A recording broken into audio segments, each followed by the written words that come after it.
Good morning, everyone. My name is Joseph Kearney, and it is a great privilege for me as Dean of Marquette University Law School to welcome you to today's conference, Dividing Lines, Political Polarization and What It Means for Campaigns, Public Policy, and Political Engagement. This is a conference that Marquette Law School is hosting in partnership with the Milwaukee Journal-Sentinel, and we are doing this through the law school's Sheldon B. Lubar Fund for Public Policy Research. This is the third such conference that we have partnered with the newspaper on, the past instances having been one in 2012 concerning this region's economic future as part of the Chicago megacity, and one last year contributing to public discussion and assessment of the possibility and wisdom of Milwaukee's building a successor to the Bradley Center, or the impossibility and unwisdom, depending on your perspective. The law school very carefully having no position of its own.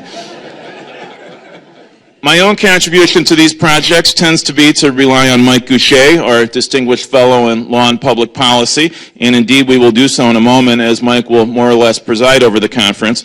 But it seemed to me to be important as dean to be able to claim, when it was all said and done, that I had made a few unique contributions to this conference, and I decided that I was especially well suited to do three things. Unfortunately, my associate dean has already done one of them, which is to ask you to please turn down your cell phones. The matter seems important enough, though, that I will repeat it. If you have not already done so, we would appreciate your doing so. The second, also important, is to relate that the bathrooms, when you are eventually looking for them, are located behind the elevators on every floor. And the third, which unlike the others I do not present as a facetious contribution, although all of this information is important, is to introduce Marty Kaiser, the editor of the Milwaukee Journal-Sentinel, who will provide his own welcome and a bit of context for this project. Marty is a terrific partner, and we are very grateful for this collaboration through the law school's Lubar Fund. My thanks as well to Shel Lubar, who I know is here because I saw him at some point this morning. Thank you, Shel, for your support of Marquette Law School.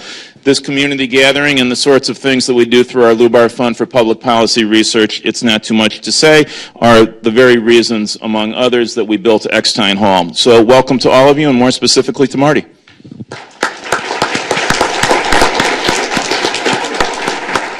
Thank you very much, Joe, and thank you to Mike and everyone at the Marquette Law School. The Dividing Lines project owes much of its success to the law school's fellowship through the Lubar Fund for Public Policy Research, and we at the Journal-Sentinel really appreciate this partnership. And I want to thank all of you for turning out today. I think we could have filled 2 rooms from the understanding of the interest in this. I think within a week after we published the first story, we had an overflow crowd, so I thank you for this wonderful turnout. I want to recognize quickly 2 people from the Journal-Sentinel that were key to this project. Our Deputy Managing Editor for Local News, Tom Ketting, who is the editor on the project, and also in the back, George Stanley, our Managing Editor. Dividing Lines series has really connected with our readers. The responses has been overwhelming. And one way we know this is that we can track now the time that readers spend on our digital products and on our digital platforms. As at the time they look at the stories, the graphics, the videos, the photos. And what's interesting, as we looked at this yesterday, the time spent on this series is among the highest we've ever received on any journalism that we have ever done at the Journal-Sentinel. Now, if you only have read the series in print, and the reason I bring that up is because it's really worth going to your computer to experience this series on your computer, because what's very special are the interactive graphics and the video. The graphics design and digital work are really integral to this project. And the readership has gone beyond Wisconsin. The series has gotten recognition from Chicago Magazine, the New York Times, really a nationwide reach to look at Wisconsin. Now I want to take a few minutes to tell you how Craig Gilbert, our Washington Bureau Chief, went about this exceptional work during the last 6 months, thanks to the help of Charles Franklin, the pollster extraordinaire of the law school. Now when Craig got the idea of doing a fellowship and we first started discussing it, his immediate thought was that we should focus on the red-blue divide in Metro Milwaukee, because it's such a defining feature of this region. because it looms over the state politics in so many ways, and because it speaks to how our politics has changed nationally in many ways that have energized, consumed, embittered, and dismayed so many people. Craig's expertise reporting on Wisconsin politics is unmatched, but the fellowship gave him a chance to dive much deeper into subjects he's been writing about for 25 years, analyzing and dissecting and even mapping since 2010 in his Wisconsin voter blog. For Craig and the Journal Sentinel, this was also an opportunity to work with a great scholar in the academic world, Charles Franklin, to do a different kind of journalism, blending reporting, analysis, survey research, data analysis, and political science to explore a very complicated but compelling subject.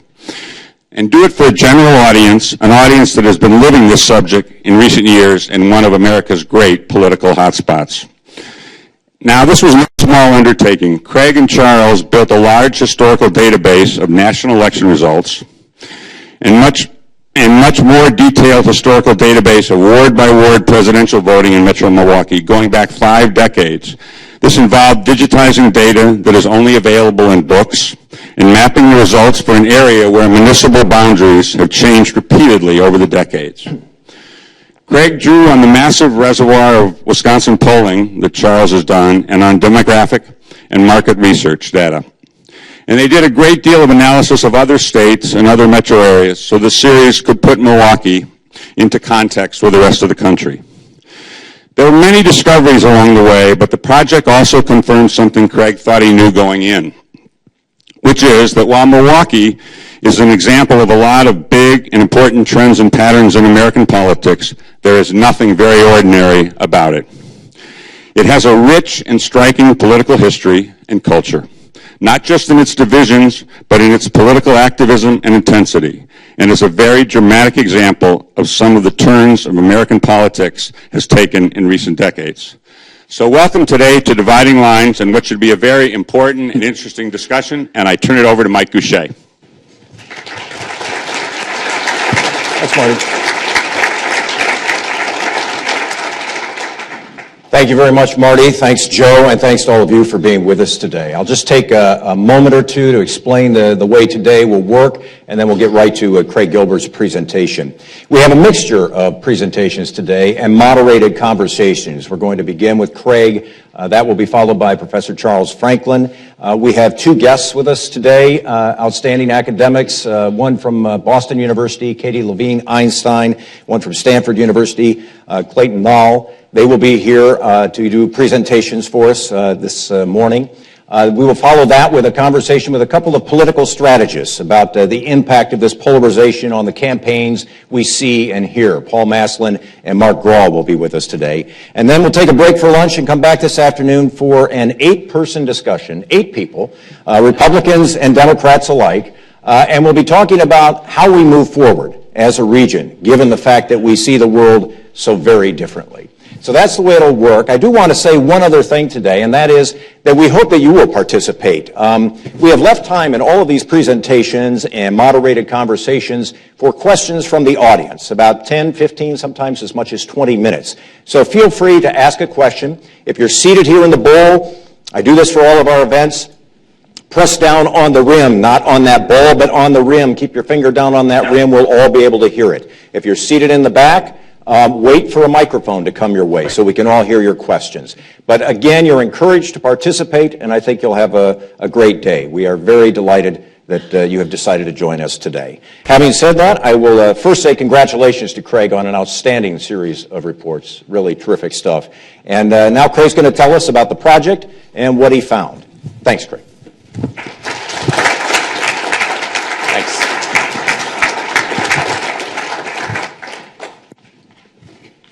I hope you like maps.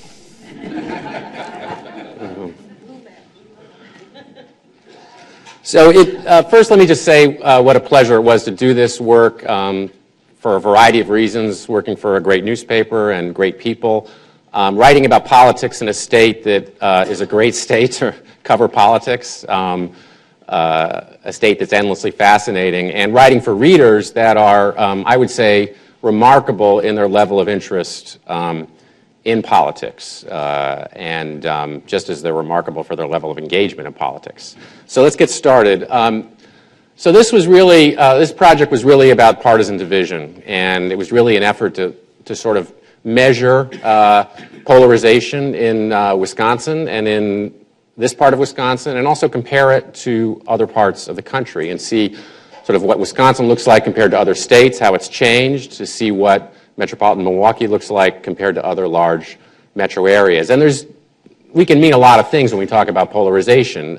In this case, we're talking about how politicians in the two parties have split apart. We're talking about how voters in the two parties have split apart. And we're talking about how places, how communities have split apart along red-blue lines. And it turns out that in each of these cases, Wisconsin and Milwaukee are pretty distinctive in their level of polarization. Just to take a few examples, when we talk about politicians splitting apart, a couple of scholars are famous in political science, Keith Poole and Howard Rosenthal, for tracking and measuring the level of polarization over time in Congress. And they've developed a method for measuring the ideology of Democrats and Republicans and how it's changed over time. And what you see in the chart on the left, which represents the House of Representatives, and the chart on the right, which represents the Senate, is Republicans moving in a more conservative direction over time, which is an upward direction in this case, and Democrats, which are broken out between Southern and Northern Democrats, and also there's a line for Democrats in general, moving in a liberal direction, and the gap between them growing to a size that we haven't seen in more than 100 years. So that's what's happening in Congress. In state legislatures, it turns out the same thing is happening. There's another group of scholars that are charting polarization in state legislatures, and they found that it's also growing over time. In fact, about half the legislatures in America are more polarized than Congress. Wisconsin is one of them. There's only 5 states that are more polarized, that have legislatures that are more polarized along party lines than Wisconsin. So Wisconsin distinguishes itself in this regard, too. Then when we talk about voters splitting apart, I mean, one common way to measure this is the difference in attitudes among Republicans and Democrats when it comes both to issues but also to their public officials. And what we've seen over time in Wisconsin, this chart is from basically 10 years of polling done by the University of Wisconsin, and it shows how voters view the governor of Wisconsin, and one line represents voters in the governor's party, and one line represents voters in the other party. It starts actually with Scott McCallum when he was a governor, a Republican, in the early part of the decade, and it begins to open up under Governor Jim Doyle, and then it kind of explodes under Governor Walker with all the upheaval and drama and conflict and friction of the last couple of years. And we know from Charles's polling that we know how divided people are along party lines about the governor, much more so than almost any other state. We know from polling done by polling firms that have polled in most states that our gap, our partisan approval gap for our governor is bigger than anywhere else.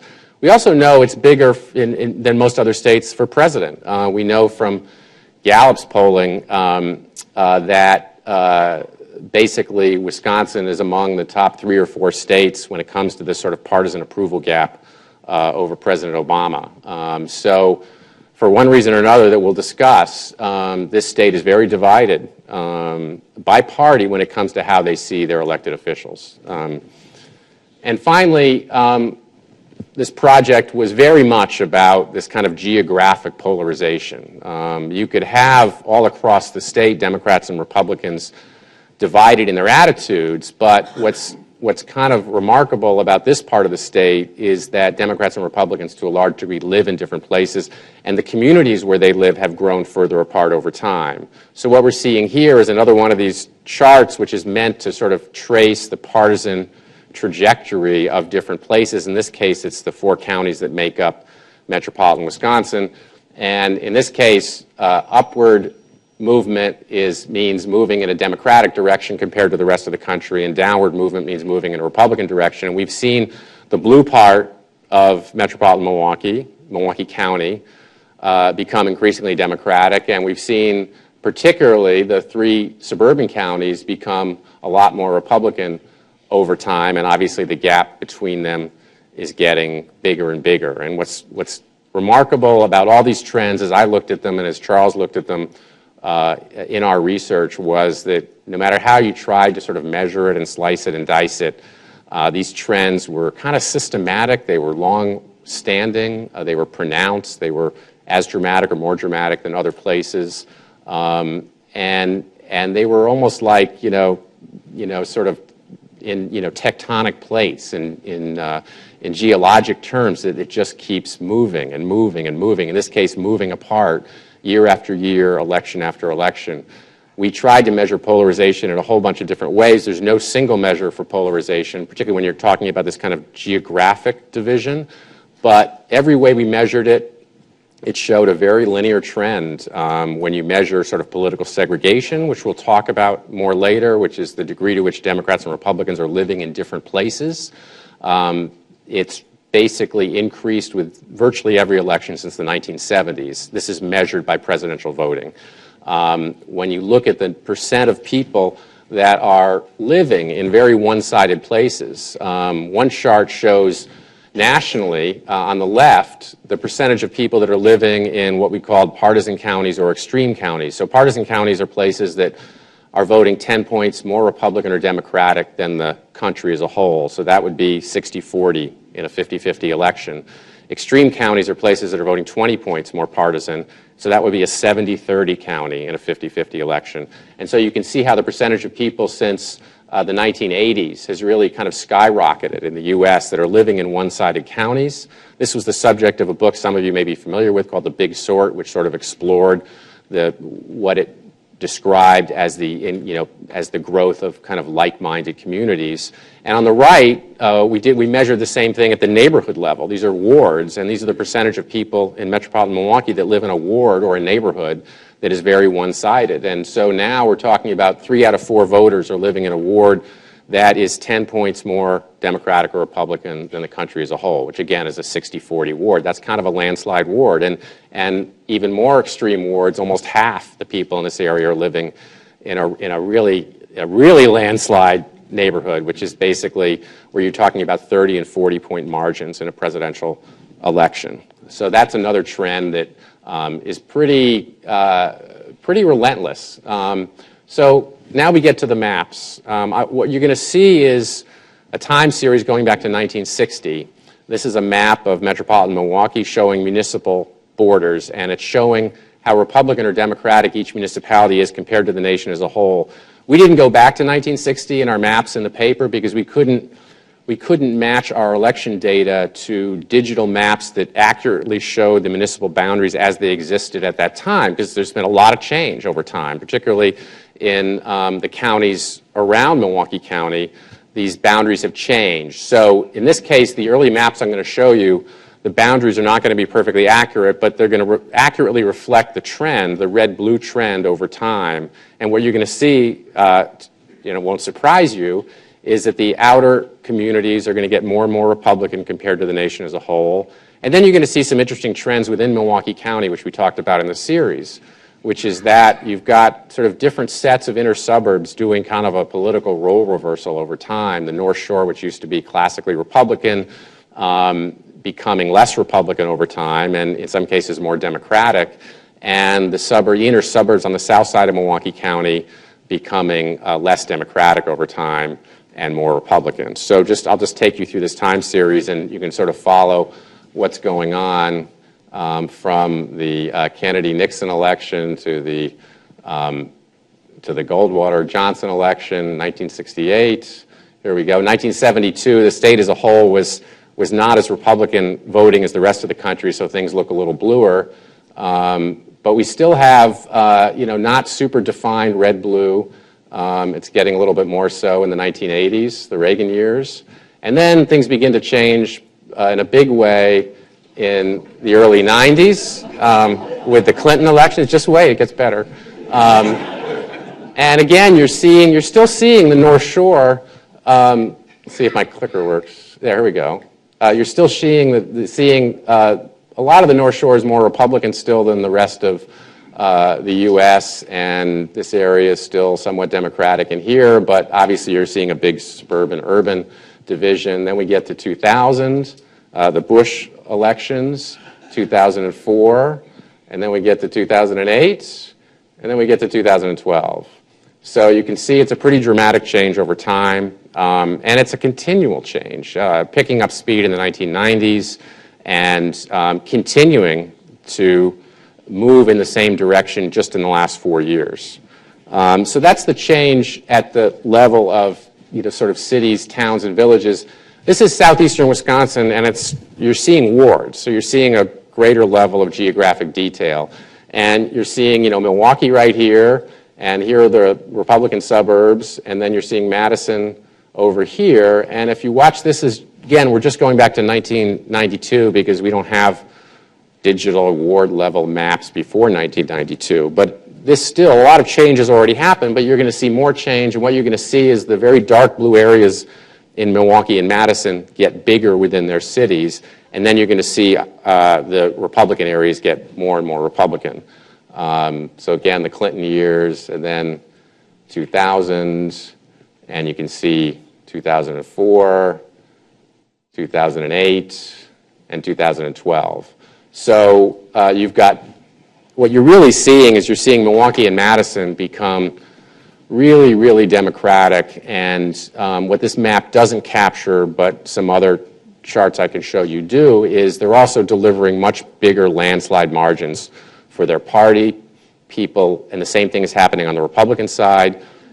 These places are not only growing more partisan, but they're turning out at higher rates, and they're delivering bigger and bigger vote margins for their candidates as the parties are getting better at mobilizing their voters, and as the parties are splitting apart, and as people are growing more polarized and more engaged and more active.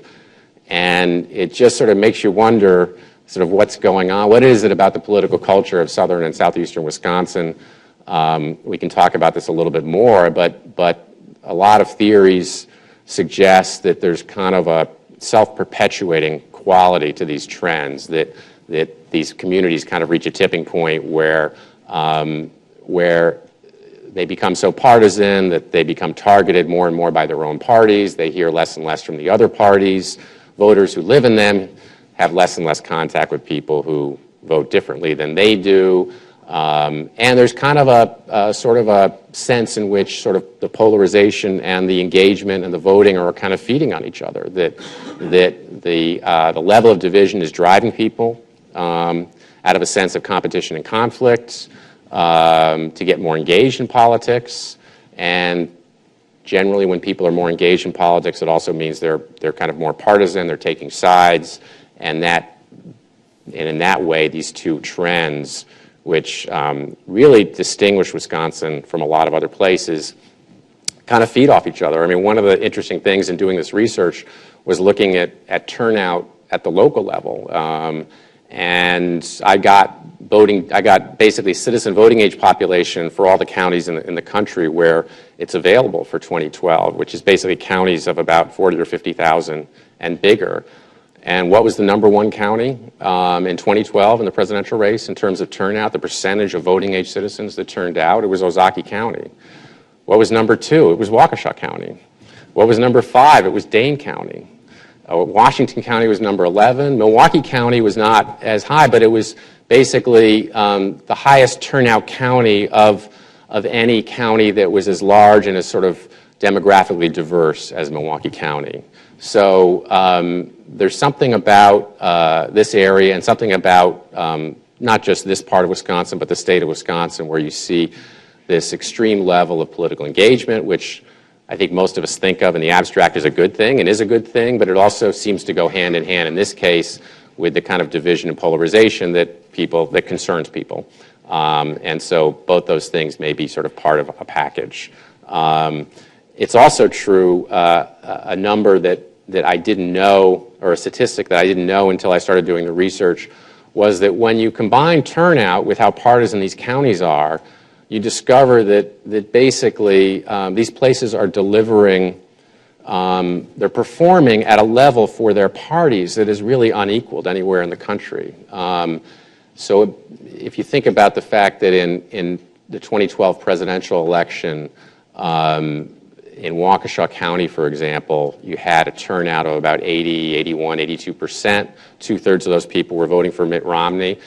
As it turns out, a higher percentage of eligible voters, which is everybody who could possibly vote, voted for Mitt Romney in Waukesha County than any county of its size in the country, than any county of 50,000 people or more in America.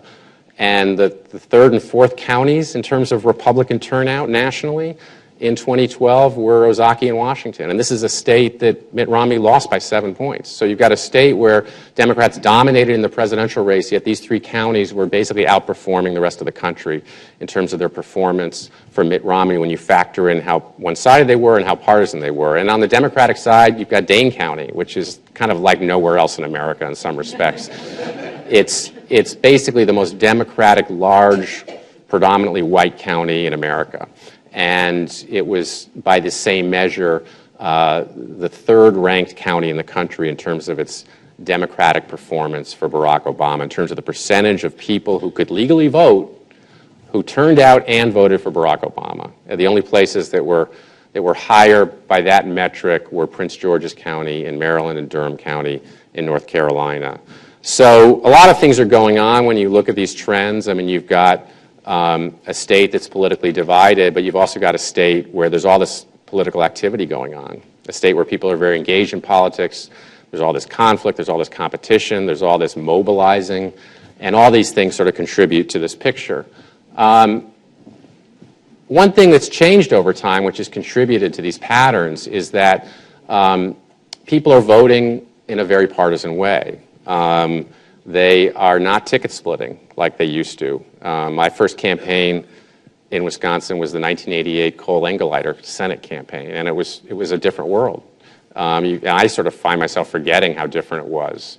In that election, Herb Kohl won the votes, according to the exit polls, of 1/3 of self-described conservative voters, even though his platform included a 10% defense cut and a 10% tax increase on the wealthy.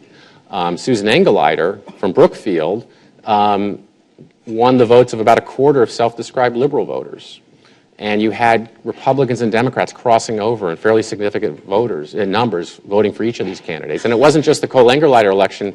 Russ Feingold was getting 20% of the Republican vote, and Bob Kasten got 20% of the Democratic vote in 1992. So it was just, elections were different, voting behavior was a lot different, and you can sort of see it in these maps where in some of these elections, these are two races on the same ballot. You've got Tommy Thompson's 1994 race for governor, in which, amazing as it sounds, he won Dane County, and he won Milwaukee County by 30 points. So we've got, Scott Walker losing Milwaukee County by 30 points, Tommy Thompson winning Milwaukee County by 30 points in 1994. And on the same ballot, Herb Kohl, his first re-election campaign for the U.S. Senate, and you can see while he's losing the Republican suburbs, the pattern looks a lot different between these two races, and so clearly people and communities are voting differently they're not all voting the same way. In 1998, a better example, Tommy Thompson's second re-election campaign, or third re-election campaign for governor, and on the same ballot, Jim Doyle for Attorney General. I mean, this tells you that a lot of people were voting for Jim Doyle and Tommy Thompson in this election, and you really don't see that any longer. In 2006, when Jim Doyle is getting elected governor, and you've got that's Herb Kohl's last re-election campaign, when he actually wins Waukesha County. Now, he had kind of a token opponent, but the idea of a Democratic U.S. Senate candidate winning Waukesha County just 8 years later is kind of mind-boggling. And then we get to 2010. And what happens in 2010? Something I'd never really seen before covering Wisconsin politics. It was a wave election, and obviously a Republican wave. But the other striking thing about it is that up and down the ballot, the geographic patterns are identical in all these races. I mean, basically everybody's voting the same way across the state, down to the neighborhood level, and so you get basically the map for governor is the same thing as the map for Senate. And I think in 2010, there's something like 1,100 wards in metropolitan Milwaukee. 99% of them voted the same way for governor and Senate, which is kind of unheard of. And these are not landslide elections. These are elections being decided by 6 or 7 points. And they're all voting the same way. Same thing in 2012, which is a pair of Democratic victories at the top of the ticket. And again, people are voting the same way. So that's a new wrinkle, and that tells you, it reflects the demise of ticket splitting and these geographic variations you used to get where one part of the state would, a Democratic candidate on the ballot might do much better in one part of the state than another part of the state, and another Democrat might have a different geographic pattern. That's all kind of disappeared. What does metropolitan Milwaukee look like compared to other big metro areas? These maps are based on data that Harvard has collected down to the precinct level. This is for the 2008 election because we don't have the same maps for 2012, so it's a Democratic year, obviously a big Obama victory. But you can see sort of what the patterns look like. This gets into sort of the political segregation we're talking about. This is Columbus, and all these places, you know, you're going to have a more Democratic urban area and more Republican suburbs, but you can see how the patterns differ a little bit from place to place. This is Pittsburgh, where the suburbs have gotten a lot more Republican over time, but still kind of a patchwork. Philadelphia, the suburbs have gotten much less Republican over time. It's kind of a classic example of a place where the suburbs have trended in a Democratic direction. Indianapolis is much more of a blue city with a Republican ring around it, but still some variation. Cleveland, the Twin Cities, and then you get to Chicago, which is a real patchwork, where there's a lot of variation between city and suburb. And then you get to Milwaukee, and Milwaukee looks like that. And so the interesting thing about Milwaukee is that you can see where the county border is without a border, right? You can see it from just the voting patterns. And it's very stark, and all the red places are kind of contiguous, and the blue places are contiguous, and you don't have that sort of patchwork. So, and one last map of Metro Milwaukee, the purple are the places that were decided by single digits in the 2012 presidential election. So not a lot of purple. One other comparison across metro areas, these charts were done by Charles Franklin, and they basically show the partisan path that every county in a metro area has taken. And upward is more Democratic, downward is more Republican, and that dark line in the middle is the U.S. vote. So basically in Chicago, you see the suburbs, because they're marked blue there because they're becoming less Republican over time. Indianapolis, the suburbs are becoming a little more Republican. You can also see the difference between the urban and suburban counties. It tells you how polarized the area is, whether those differences are getting bigger or not. Detroit, not a lot of change, but a big gap because I think Obama got 98% of the vote in the city of Detroit in 2008. And Columbus, not a lot of change. Minneapolis, the suburbs around Minneapolis becoming more Republican, but not a massive gap between the suburbs and the urban county. And then we get to Milwaukee, and again, a splitting apart that's more dramatic, and not a lot in between. So what's going on? So one thing that's going on is that sort of jumps out about metropolitan Milwaukee is we're if not one of the most racially segregated, by some measures, the most racially segregated large metro in the country. And so when you have African Americans voting 95% Democratic, and then you have whites kind of all over the map, you're going to get you're going to get a lot of variation, and you're going to get sort of political segregation, which Katie Einstein's going to be talking about later. She's done a lot of great research on this, but this is just sort of every dot represents, I think, 50 people in these maps. And so you see in the case on the right, African Americans are represented by those sort of purple dots, Hispanics are represented by the yellow dots, and white voters are represented by the green dots. And to the right, you see red-blue dots representing Republican and Democratic voters. So this shows you where people live, but it also shows you the demographics of where people live and how it matches up with the politics. Some trends within Milwaukee County that I mentioned, these are basically inner suburbs that are all moving in a Democratic direction, and most of them are on the North Shore. Pretty distinct pattern, even though they're all a little bit different. Some are more Democratic than others. They're all moving in the same direction. These are inner suburbs in Milwaukee County that are on the south side of the county that are all moving in a different direction. There's clearly differences, demographic differences between these groups of suburbs. The ones on the North Shore tend to have higher income and higher education, and the ones on the south side are more blue collar, they're older, and those have kind of matched up with the partisan trends in an interesting way. This is Washington County, and so that's the Republican movement in Washington County. And so every one of those communities is sort of moving about 5 points in a Republican direction with each presidential election compared to the rest of the country. So one of the interesting discoveries is that when you look at how these municipalities are voting, income and education actually tells you a little bit less than other things like population density.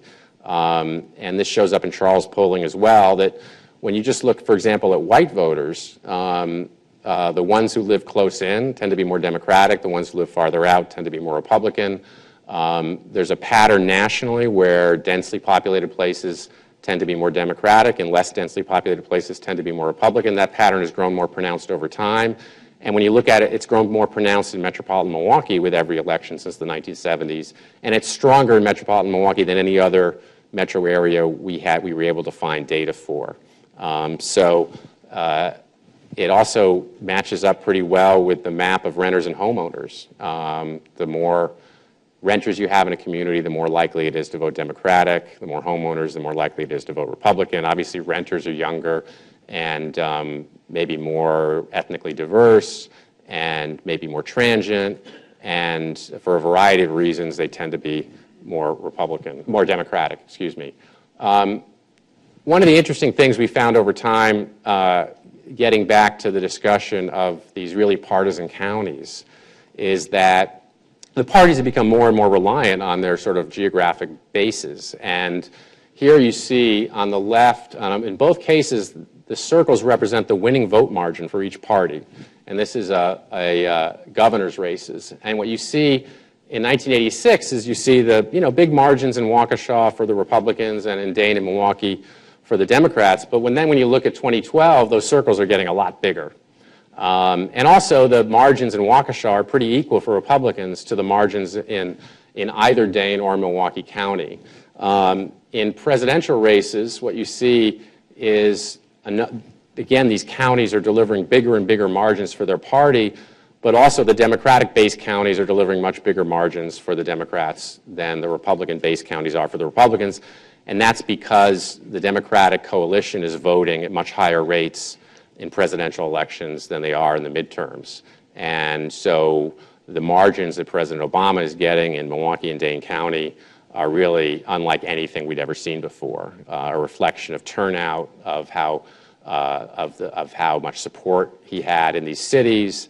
And while the suburban counties are maxing out, I mean, everybody's voting, and they're voting overwhelmingly Republican, because they've hit their ceiling, they don't have the same numbers as the urban counties. And so the problem for Republicans going forward in presidential elections has been just trying to kind of keep up with the Democratic numbers, with the numbers Democrats get in presidential elections when they're dominating in these big, densely populated urban areas. It's much less of a problem for Republicans in midterms because the Republican voters are turning out at higher rates, generally speaking, than the Democratic voters.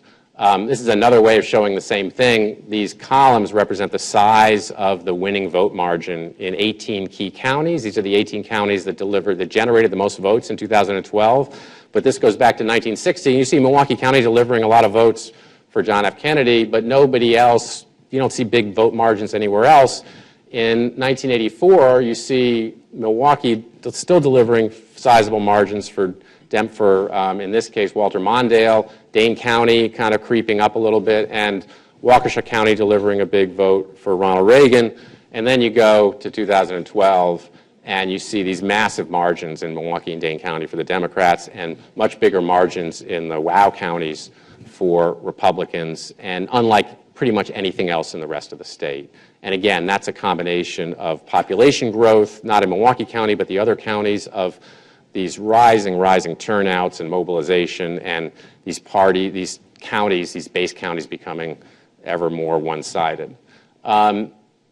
So here is, let's talk a little bit about the consequences, because this project was an effort first and foremost to measure the patterns and the trends and measure how much more divided the area is getting in partisan terms and how it looks compared to other parts of the country. But it was also to explore the consequences. And so what are the consequences, not just of having Democrats and Republicans divided, but of having people living in separate communities and of having this sort of increase in the number of kind of one-party, like-minded locales. We see it at the state level. There's fewer and fewer competitive states, which means presidential races are decided by 5 or 6 states instead of 20 states, much less 50 states, and which is kind of a perverse phenomenon when you think about it. And it's also happening, there are fewer competitive counties, and certainly in parts of Wisconsin and in southeastern Wisconsin, there's fewer and fewer competitive communities. And so what that means for the political map is you've got people clustered in partisan places. And that has huge consequences for congressional and legislative control.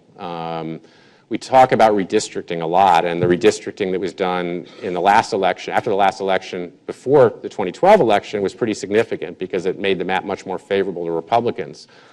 But one reason why that map could be drawn was the polarized geography of southeastern Wisconsin. So what you see here are the 2012 state Senate lines. So you've got 13 state Senate districts in the Milwaukee media market. 8 of them are pretty much locked in for Republicans, and 5 of them are pretty much locked in for Democrats. There's roughly the same number of Republican and Democratic voters in these when you aggregate these 13 state Senate districts in the Milwaukee media market.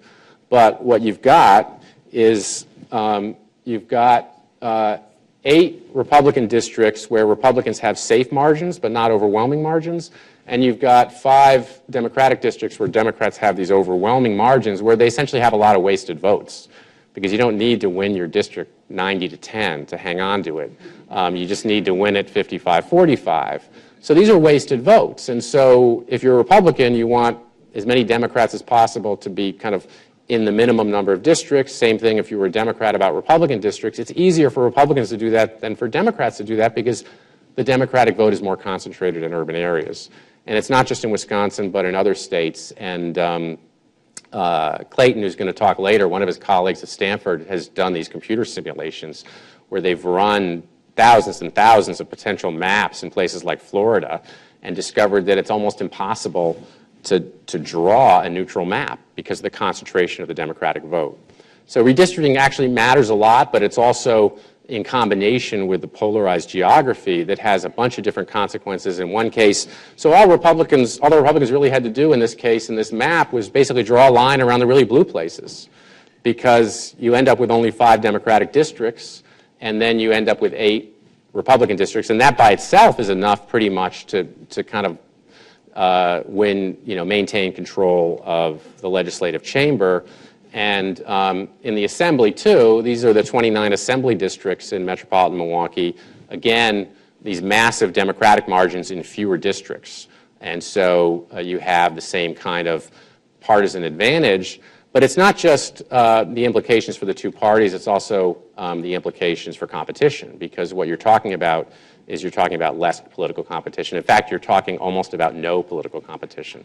I mean, we're talking about an area where there's virtually no congressional or legislative competition in general elections. I mean, this is the most populous part of the state. It's 40% of the voters in the state. And you pretty much can't find an election which is truly, truly, truly competitive, because these districts are not truly, truly, truly competitive. And so when you have districts that are even 5 to 10 points more partisan than the rest of the state, and people are voting on party lines, it's not a good recipe for political competition. And so that's, I think, one of the major consequences of this kind of polarized geography. Obviously, if you have very one-sided districts on both sides, the incentives change for the politicians who are representing those districts. They don't have as much incentive to kind of try to cross political lines. If they're worried about anything, chances are they're worried about a challenge from within their own party. How am I doing on time? Okay. Okay. Oh, okay. So I'll wrap it up there and let's take questions. I think I've gone on a little too long. Yes. Questions? Yes, back there. Please wait for a microphone if you can. Thanks. So as millennials come more and more into the voting population and they're urban livers and they're increasingly nonpartisan, have you looked at how that may or may not affect turnout? And yeah, there's a bunch of different demographic. I think the question was, as millennials, as younger voters come into the electorate, can that affect some of these patterns? And I think it can. I mean, you could have generational changes. You could have demographic and population shifts. I mean, when you look at metropolitan Milwaukee, there's a small but growing Hispanic population in Waukesha County that could change the overall partisan makeup over time of Waukesha County. Again, what do younger voters do? And, you know, we know that younger voters in the last couple of elections, you've got this emerging age gap, which you didn't have before 2000 or 2004. But is the next wave of younger voters going to vote the same way as the current wave of younger voters? And where are they going to live? And this is all sorts of things that could affect the geographic patterns. But as long as the parties are as divided as they are, you're going to get pretty dramatic fault lines until there's some sort of, a lot of what's driving this is just the two parties have sorted themselves out into a party of the left and a party of the right. People are choosing sides, and there's more clarity for voters about what the parties stand for, and so they're voting in more predictable ways. Yes, back there.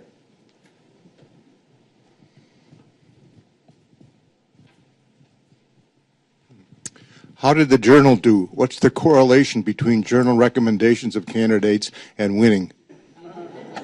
I actually have no idea. I just don't know. I mean, I don't know. I don't know if we've studied that or if it's been studied. I mean, there's a lot of discussion and debate about the effect of media, whether it's talk radio or newspapers or cable television. People are obviously in some cases, getting their media from different sources. And some people think that's reinforcing some of these trends, or whether it's reinforcing the trends or it's just a reflection of people's politics that they would choose. One group might watch Fox News and another might watch MSNBC. We don't really know, but I just don't know the answer to that question. Yes?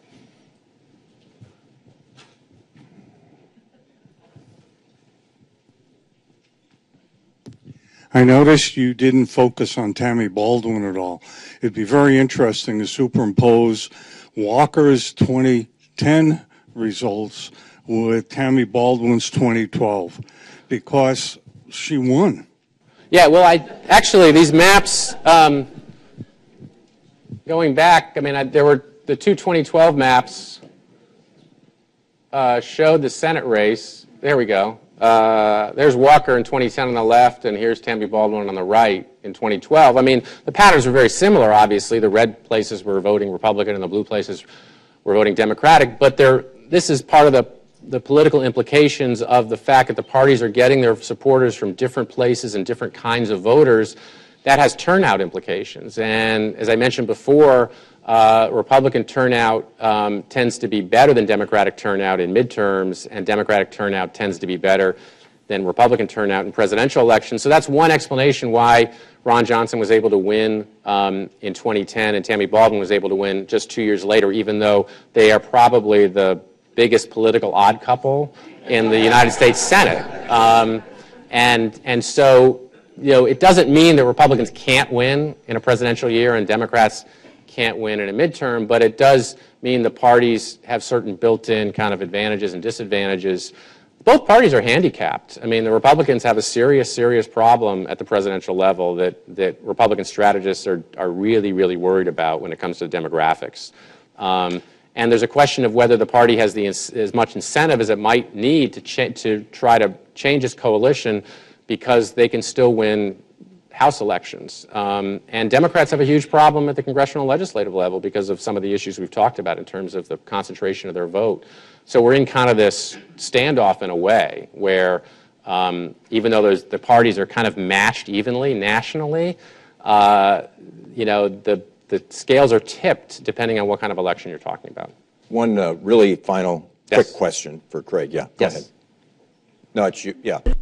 You could press down on the rim. Absolutely. Thank you. What other cities does Milwaukee most match in terms of like sort of the political segregation trends that we're seeing? Right. And has that been correlated to sort of the economic health of those trending cities? For Yeah. example, are we more like Charlotte or Detroit in terms of? Well, it varies a lot from region to region. In the South, you have the most politically segregated places because whites are overwhelmingly Republican, and so those maps are going to look even starker for Birmingham, Alabama, Atlanta, Georgia, than they are for Milwaukee.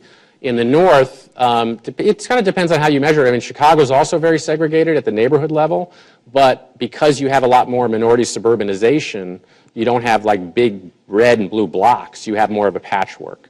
So Milwaukee, I would say Milwaukee, Cincinnati, Indianapolis, among large northern metros, have the most Republican suburbs. But what's different about Milwaukee is first of all, a lot of these large metros are not in competitive states where you have all the political activity we have that's amplifying all this. And most of them, one party kind of dominates. You have a much bigger Republican voting bloc in Oklahoma City than a Democratic voting bloc, and you have a much bigger Democratic voting bloc in Boston or Seattle than a Republican voting bloc. In Milwaukee, you have this kind of equilibrium. And so I think that feeds into this as well. So We're going to wrap things up. Craig, thanks very much for a great presentation.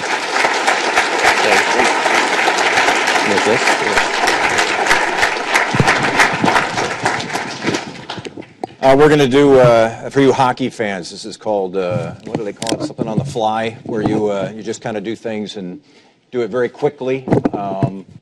So we're going to do that. Charles is going to get set for his presentation. Let me just say a couple words about our next presenter, Charles Franklin. Many of you know Charles. He is a professor here at the law school. He is the director of the Marquette Law School poll. He's a renowned government scholar, co-developer of pollster.com, and a good colleague, I might add to that. As Craig pointed out, Charles worked very closely with Craig on this project in terms of compiling the data, in terms of analyzing the data. Today he's going to be talking about the Wisconsin political landscape and the structure of division. And again, Charles will speak for about 20 minutes or so, and we'll take 10 minutes of your questions. So Charles, take it away. Thanks.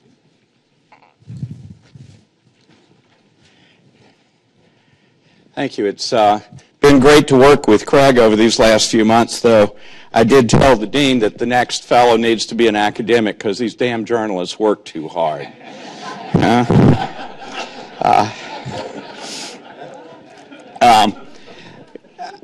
I'm making a little bit of a pun on landscape because I'm really going to talk to you about the psychoscape of the state, not the crazy part, but the psychological division and the landscape of that, as opposed to the geographic landscape that Craig has already done way better than I could do. So I want to start by a slide that any of you who have seen the polling will recognize, approve or disapprove of the job Scott Walker's doing as governor. Here and in all of the slides I'm going to show you, I'm putting together all of the data over 17,000 different respondents that we've interviewed over the last 2 years. Because trends, first of all, there are not very many big trends in the data, and secondly, the point I want to make is really independent of the short-term trend changes, but the bigger pattern of agreement and disagreement. So when you see a slide like this, the governor's aggregate approval is 49.7. The aggregate disapproval is 45.7. With a little bit of variation, that's where we've seen it all along. So from the perspective of polarization, you might look at that and say, well, that's a perfect example of a polarized state. We're divided essentially right down the middle. But there's another element of polarization, which is the question of the intensity of feelings. You know, we could imagine in an alternate universe somewhere where Wisconsin is really quite indifferent about Scott Walker. And so about half of the public think he's doing okay. And about half of them say, well, not so good. But nobody's very intense about that.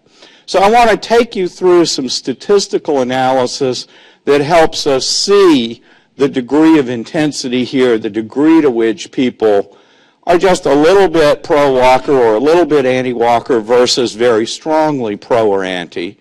And of course, the punchline is the stronger the separation between those two bars up there, the more, instead of two bars close together, we're really looking at two bars far apart, then the more polarized we are, not only in the sense of equal division, but in the sense of intensity as well.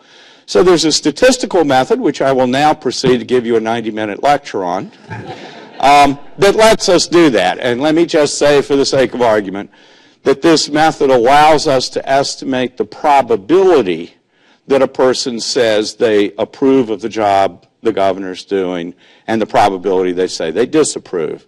So probabilities close to 1 mean people are absolutely sure that they approve. Probabilities close to 0, absolutely sure they disapprove. But we'll see some probabilities, at least theoretically, somewhere in, say, the 60-40 range for people who may lean a little one way or a little the other, but are not intense or not really easy to predict. Okay? When we do that for our 17,000 respondents, this is what we get. So that does not look like simple indifference, does it? A really large spike over here on the left with probabilities. So here's probability 0.25, so that's a 1 in 4 chance of saying you approve. These guys are below that, so this spike is about a 10% chance of saying you approve of the governor. And the opposite over here, people with 90%, above 90% probability of saying they support the governor. And there are a few living people in the middle. And there are not really that many of them, as you can see.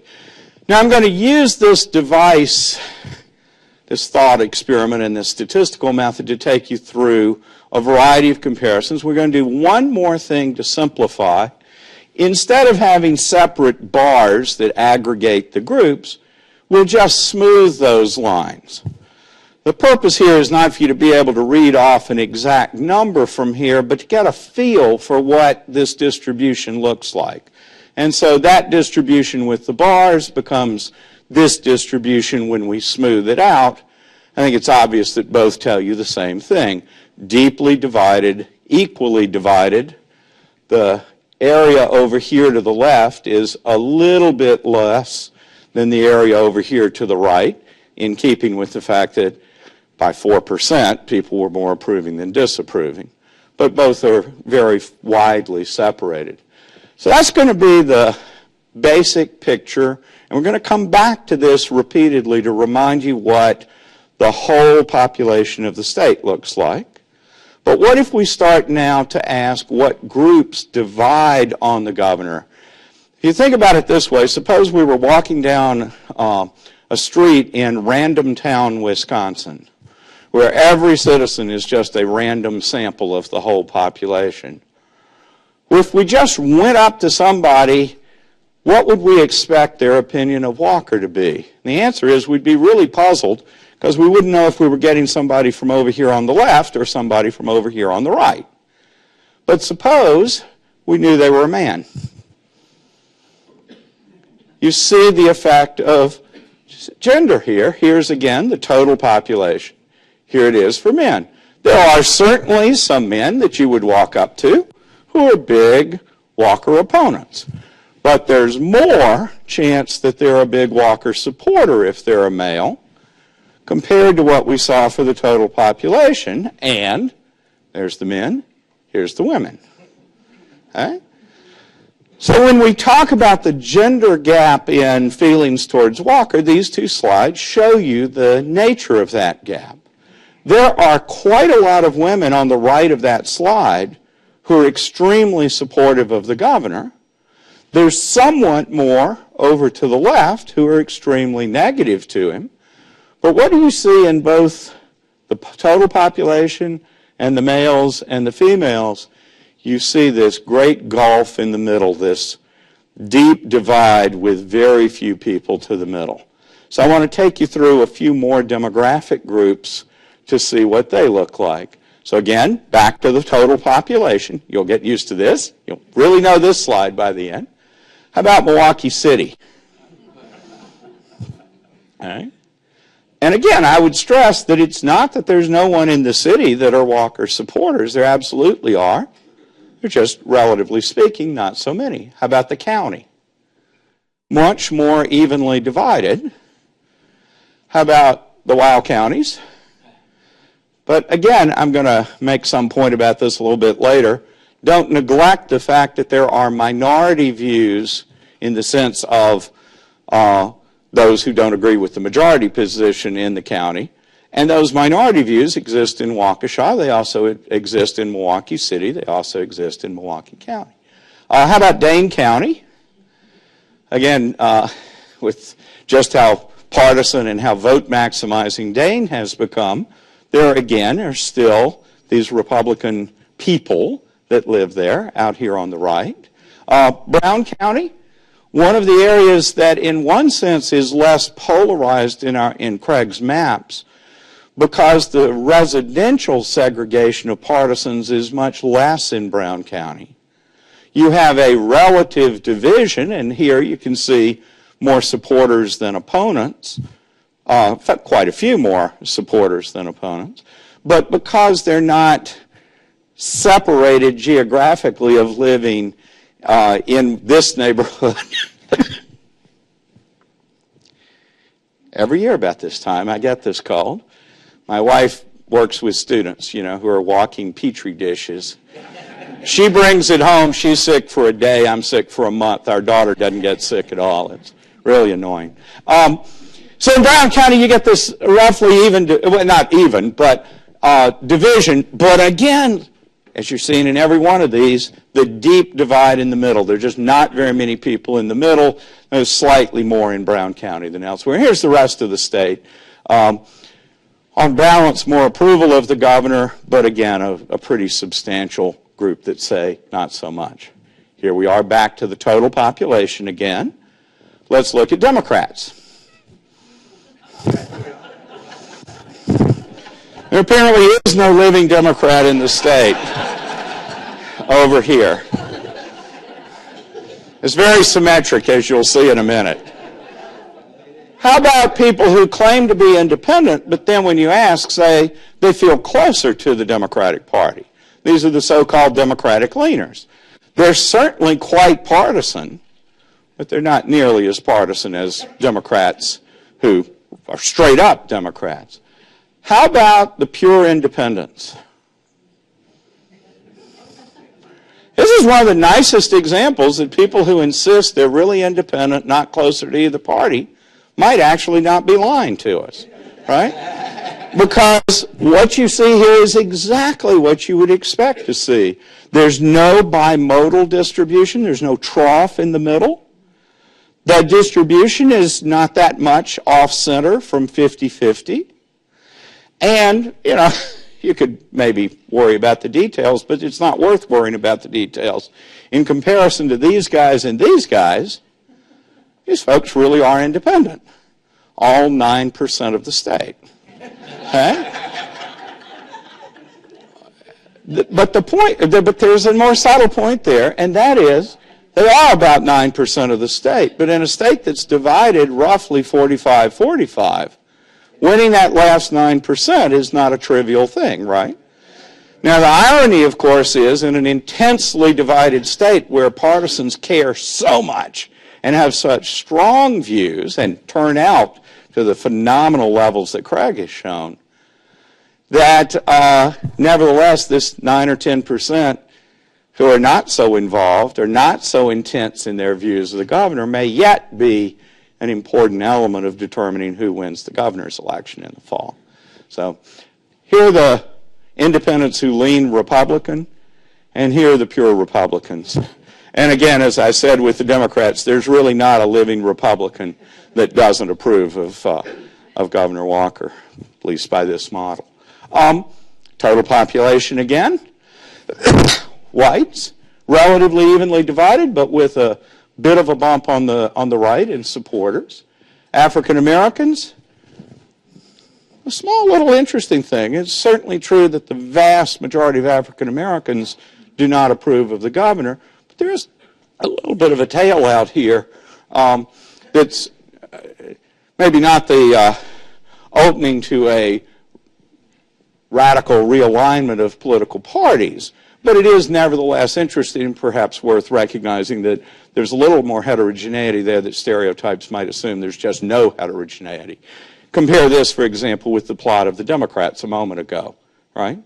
Democrats didn't have any tail over here to the right.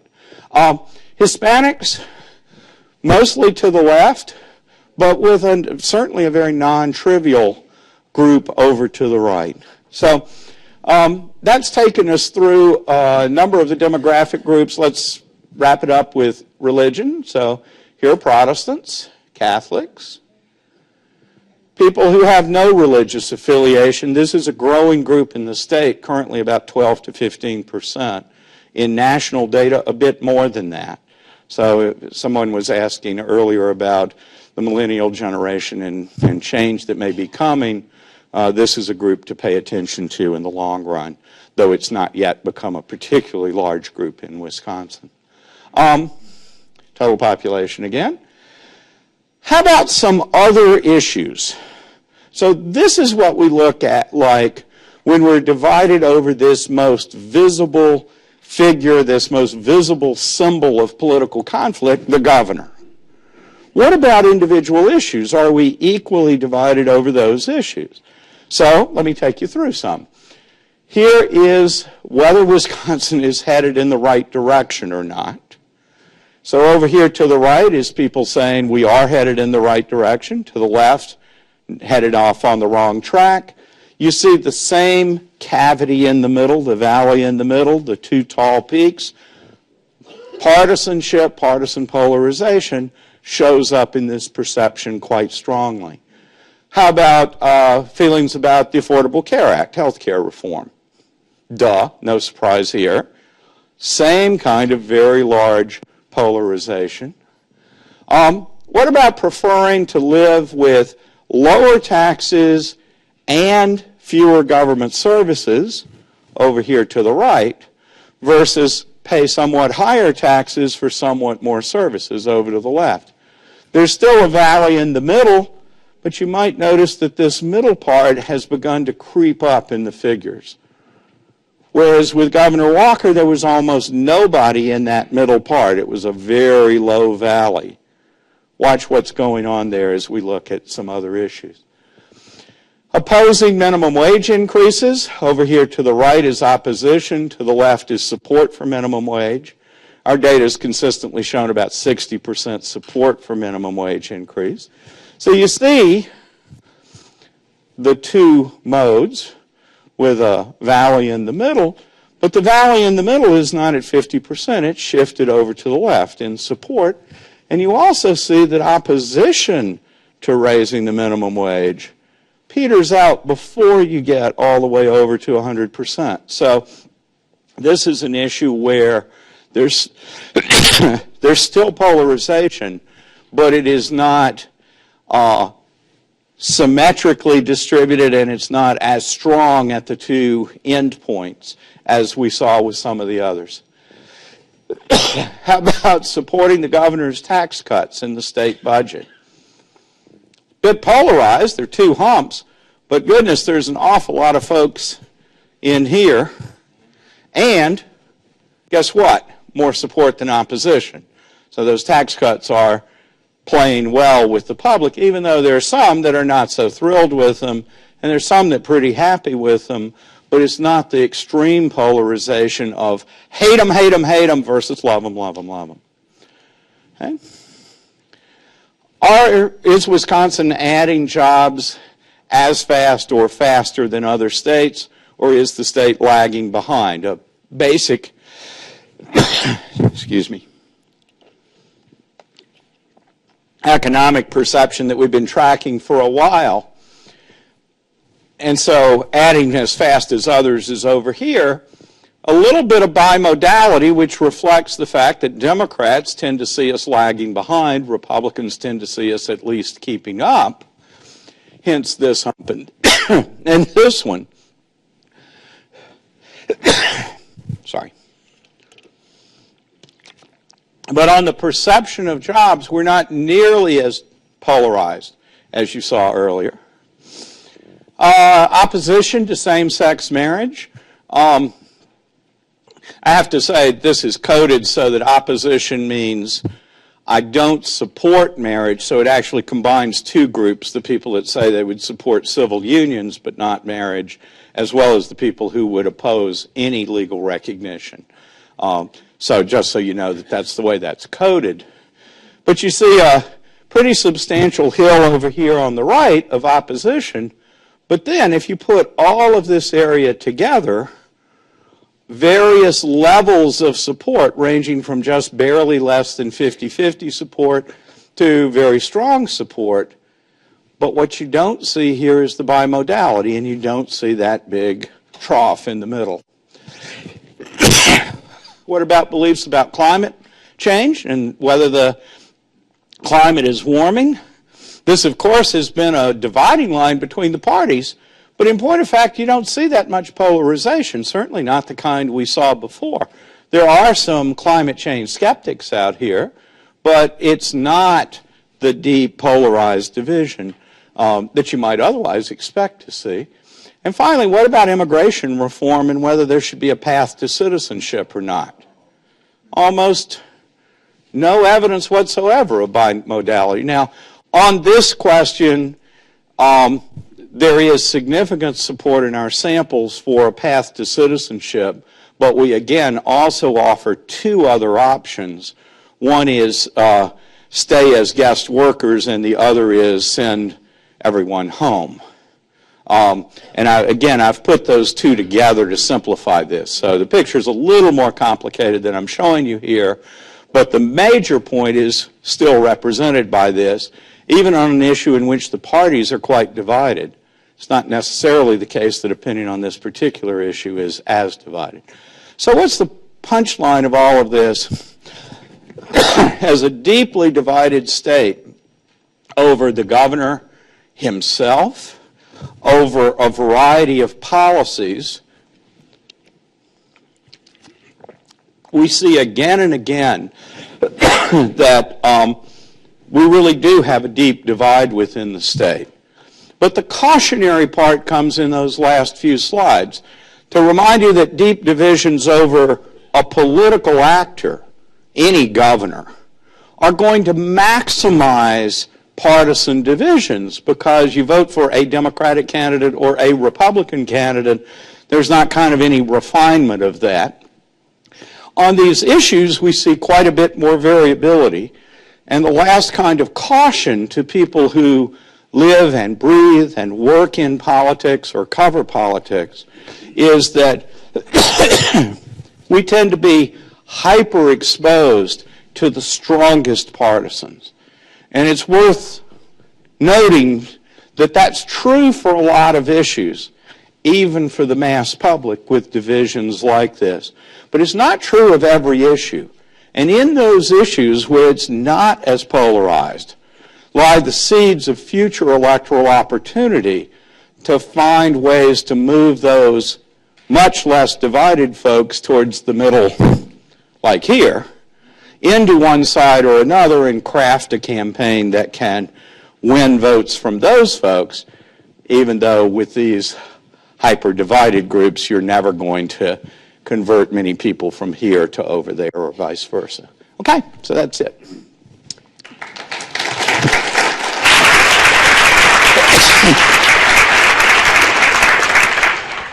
To what extent do you consider the what I call the Red County resurgence attributable to the 2043 syndrome that suggests that by 2043 we are going to be a majority-minority country, more blacks and Latinos than whites?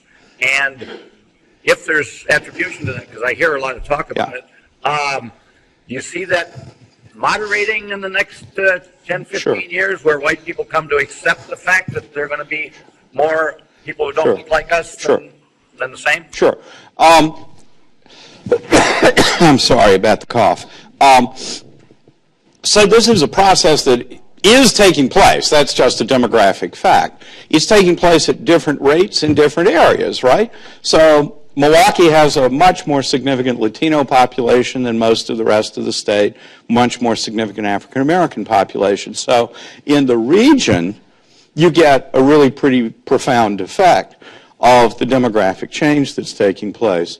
In other states, North Carolina is a good example, Virginia is a good example, Florida is a good example.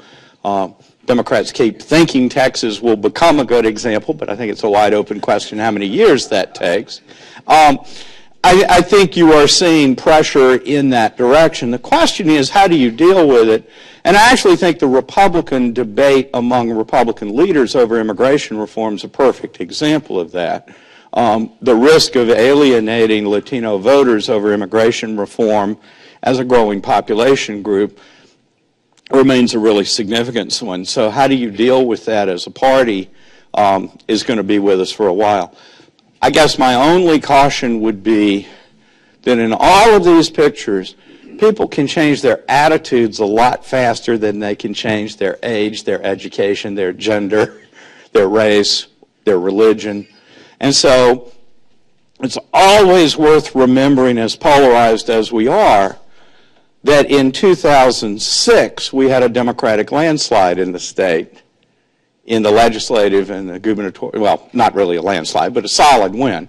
In 2008, we had a further Democratic wave, including unified Democratic government in the legislature. And in 2010, we undid all of that. And there was no redistricting that took place in that period, right? And there was no major demographic change that took place in that period. So my point is simply attitudes remain, in my book at least, the most powerful short-term force to shift politics, even if the demographics provide that sort of fundamental baseline that's really important, but it's something that operates over years and decades rather than over the course of a campaign.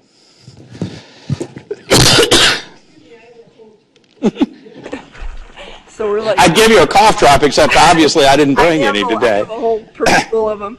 My question is, do you ever do any analysis of gaps between perceptions and data? Yes. No, I'm acknowledging the question. You know, this is an area that's really fraught. There are other survey organizations like the Pew Center for the People in the Press that does news quizzes and other kinds of things to see how accurately people are working.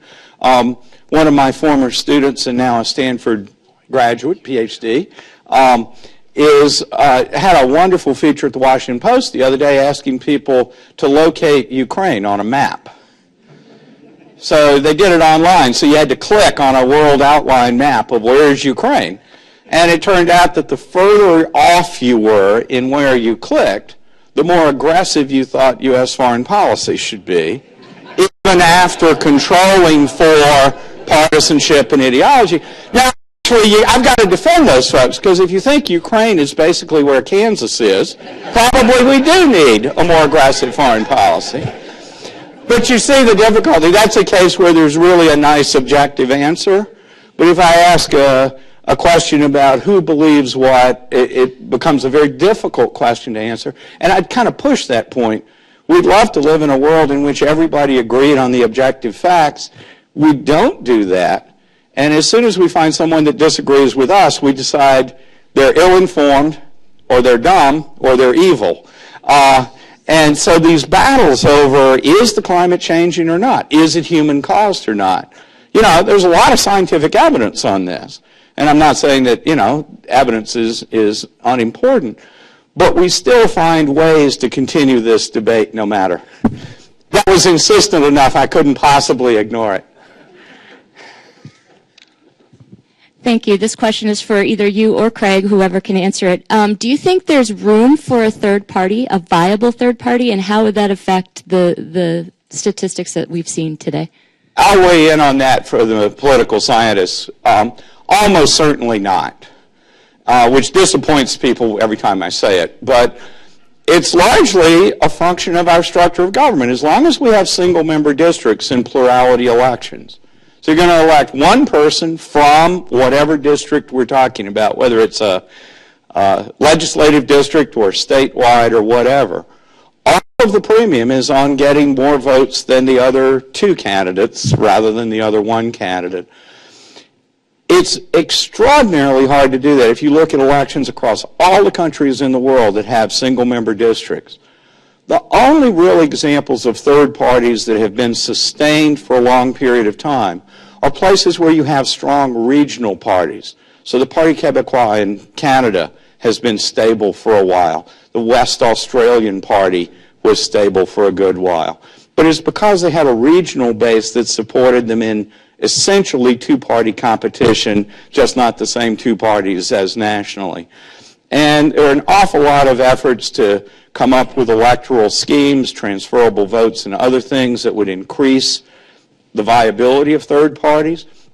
I think those are interesting, but it's important to recognize that they really are talking about a more substantial change in the structure of our electoral institutions, and maybe someday we'll decide to go in that direction, but I don't see much evidence of it at this point. Mike? I think we're going to have to wrap things up there.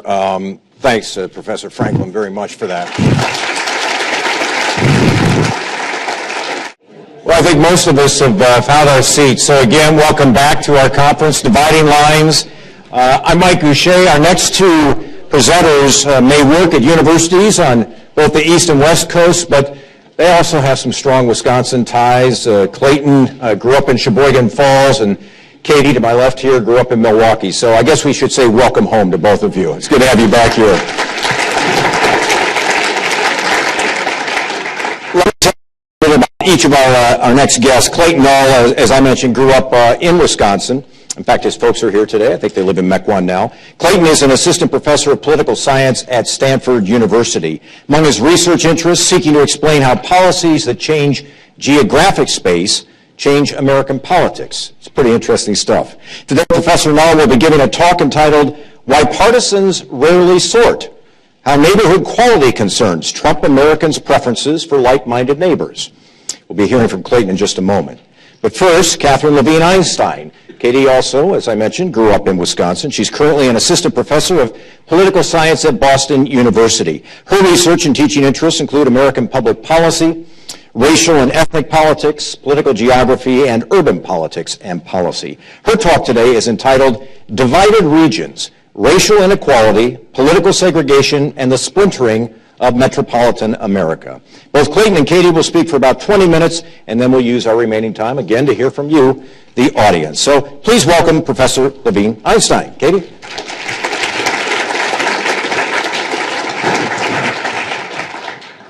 thanks to Marquette Law for having me here. It's such a treat to be able to talk about my research in my hometown. So I wanted to start by talking about why we should care about metropolitan polarization, this issue that we are, having a whole conference on. It can lead to the election of more politically extreme representatives at the local, state, and federal levels. And this is something that Craig talks a lot about in his reporting.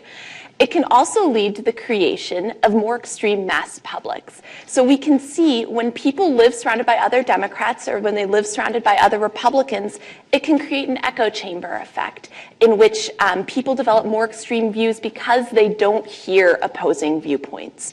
The third point, and this is the issue I want to talk most about in my own research, is that political polarization can hinder the creation of regional coalitions across a number of important policy areas. So, why might we want metropolitan areas to cooperate? I think when most people think of regional cooperation, they think of the potential benefits that regionalism can have for the urban poor, and that's certainly a big component of regionalism. So things like mass transportation, affordable housing, and tax-based sharing, when they're done at the regional level, can have real benefits for people who are living in struggling inner-city communities. But there are also benefits to regionalism for people who are living in suburban communities. So using the example of mass transportation, we can think of better commutes for suburban travelers who are stuck in traffic if they're able to use transit links. In addition, sustainability and the better regulation of development in suburban communities can have real benefits for things like suburban home values in those areas. And the third big benefit of regionalism that is across the metropolitan area and not just in urban communities has to do with the reduction of externalities from uncoordinated zoning and tax incentives for businesses and developers. We can actually have a lot of suboptimal outcomes emerge when suburban municipalities can compete with each other on these dimensions. So as an outline for this talk, because I'm interested in how political polarization affects policy outcomes, I'm first going to talk a little bit about how I define polarization and actually give you a sense of how polarization works at the national level. And this will hopefully provide some context for the kinds of data that Craig was showing you in his presentation. So I'm going to show you how it works in every single metropolitan area in the country. In addition, I'm going to highlight some of its policy consequences and conclude by talking about trends for the future. So first, sort of some boring definitional stuff and how I mathematically talk about political segregation. And I just go through this so you can get a sense where Milwaukee fits in the country as a whole and to give you a sense of how I am measuring political segregation in the maps that I'm going to show you. So I use the index of dissimilarity, which is a measure of segregation. And it ranges from 0 to 1, with 1 being really, really segregated and 0 being not at all segregated. And so I calculate this index for every single metropolitan area in the country for 1988, 2000, 2008, and 2012, which were the years for which we had data available. And to give you some examples from 2008, which was the most recent year for which I had a lot of available data, Milwaukee's index of dissimilarity was 0.351. So what does that mean in concrete terms? What this means is that 35% of Milwaukee metropolitan area Democrats would need to move from their current neighborhood of residence to be evenly spread across the metropolitan area. That's a really large number. It's about 11 percentage points higher than the average metropolitan area. But there's a really big range, and I want to highlight that while Milwaukee is really politically polarized, it doesn't hold a candle to what's going on in the South, and we'll see that in a map in just a second. So the most politically polarized area in 2008 was Monroe, Louisiana, where 63% of Democrats would need to move from their current area of residence to be evenly spread across the metropolitan area. So that's what social scientists term hypersegregation. When you have a dissimilarity index of above 0.6, it's really, really, really polarized. The low is Barnstable, Massachusetts, which is Cape Cod, and there only 6% of Democrats would need to move from their current neighborhood to be evenly spread. So not surprising.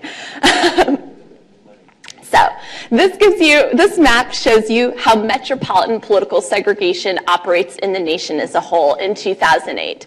And the white parts of this map are areas that are either not metropolitan areas or metro areas for which there were no data available. So the white parts are just not included in this analysis because they are not metropolitan areas. So the dark red counties in this map are the really, really hyper-segregated, politically polarized metropolitan areas. And the dark orange are also pretty politically polarized, and the light yellow ones are relatively not politically segregated. And so you can see, again, not surprising given what we've seen earlier today, Milwaukee is a pretty solid shade of orange, so it's definitely more politically polarized than the average metropolitan area.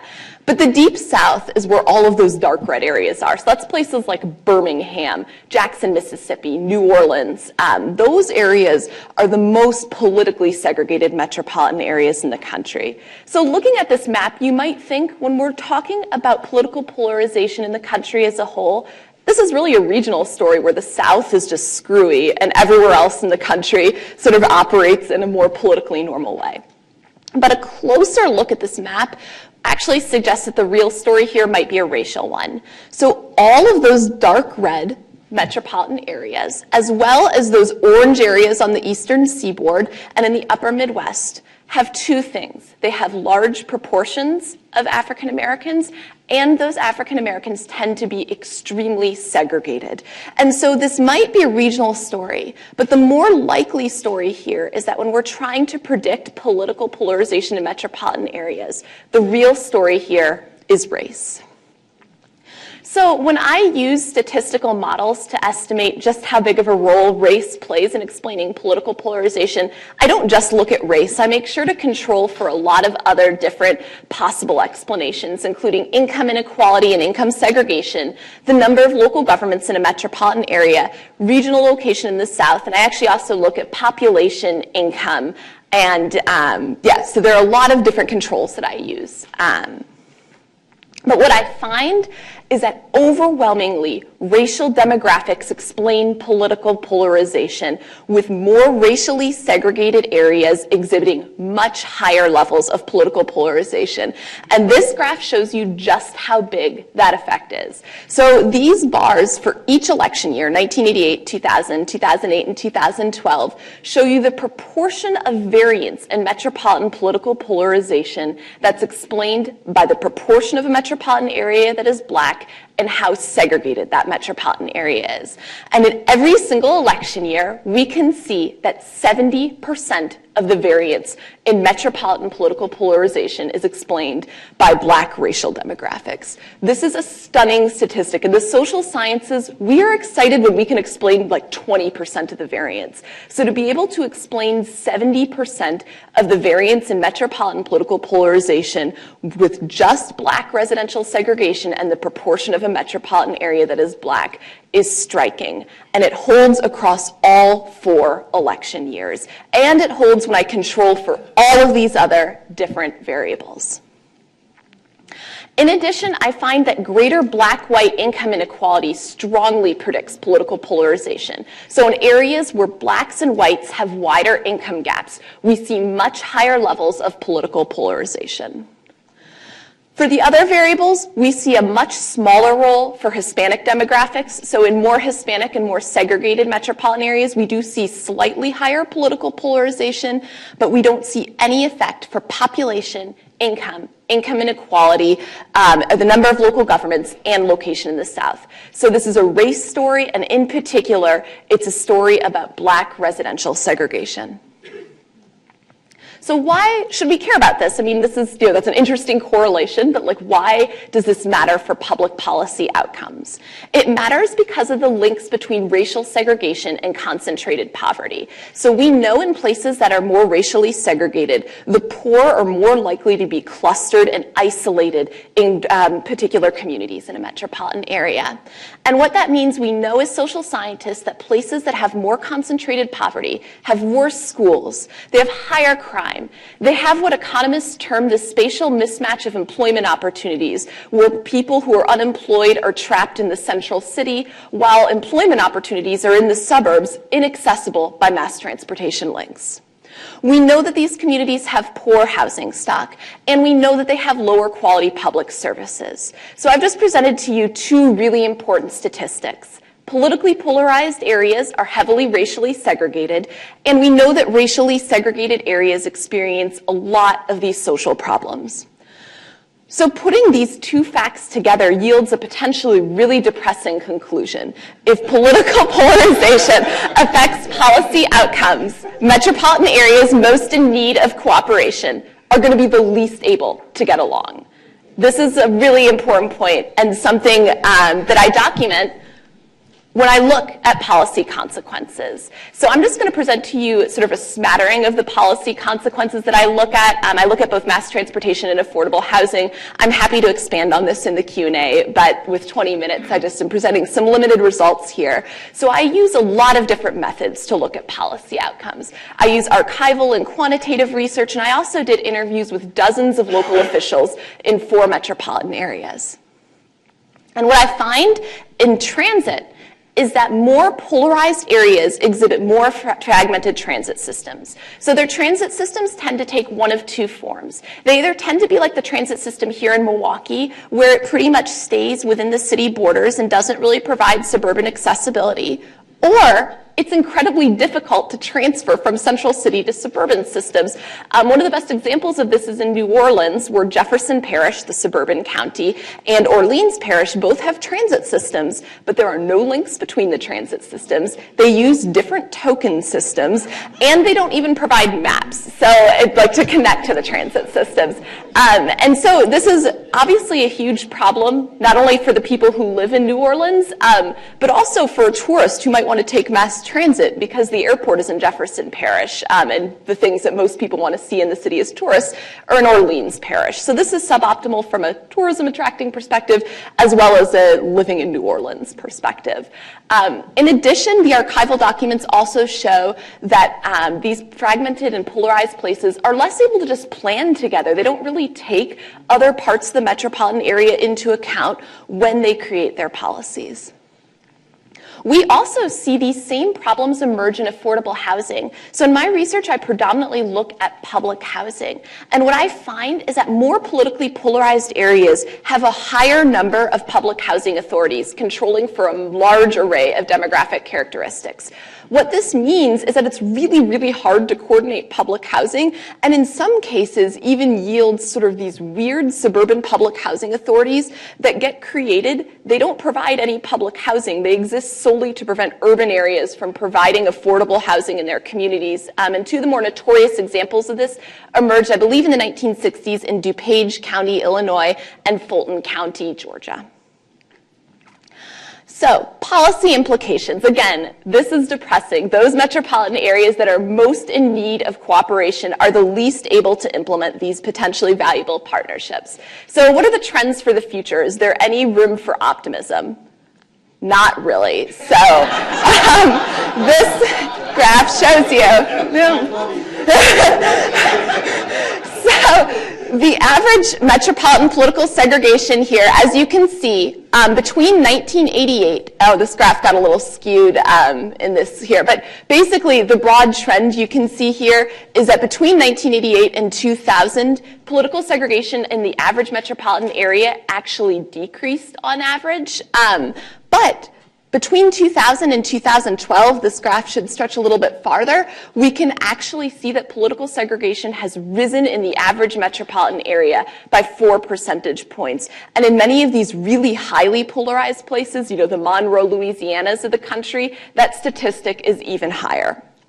So what I've told you here is basically that metropolitan areas that need cooperation are not going to be able to voluntarily just magically come together and forge important regional partnerships. But there are some solutions. I want to leave with some room for optimism. In my research, I do actually identify some metropolitan areas that are polarized that were able to implement regional partnerships that benefited both suburban communities and urban communities. In those areas, what tends to happen is either the state government or the federal government provides some kind of incentives for regional cooperation. Unelected bureaucrats who are more insulated from the pressures of highly Republican or highly Democratic communities are able to work together and come up with ideas that are for the common good of the metropolitan area without having to worry about sort of polarized constituents. And entrepreneurial community and business leaders can come together to form regional partnerships. So there is room for optimism, but we need to look beyond voluntary cooperation given the highly polarized environment in places like Milwaukee and also these other communities that I identify. Thank you.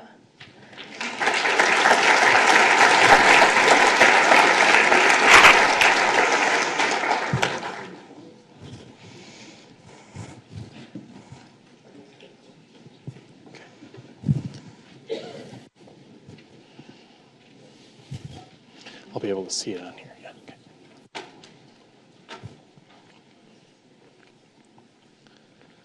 All right. Control L. All right.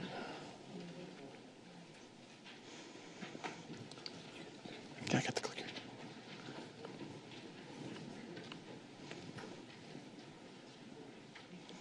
And all right, well, thanks very much, and thanks very much to Craig and to Charles Franklin and everybody at Marquette for having me out for this conference. Both Katie and I, as was mentioned earlier, are Wisconsin natives, and I think both of us started work on this topic because of our experience with this sort of archetypal case.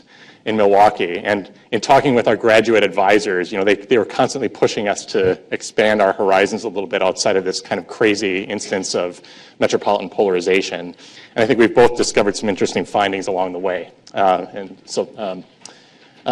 again, thank you. And my talk today is titled Why Partisans Rarely Sort, How Quality Concerns Trump Americans' Preferences for Like-Minded Neighbors.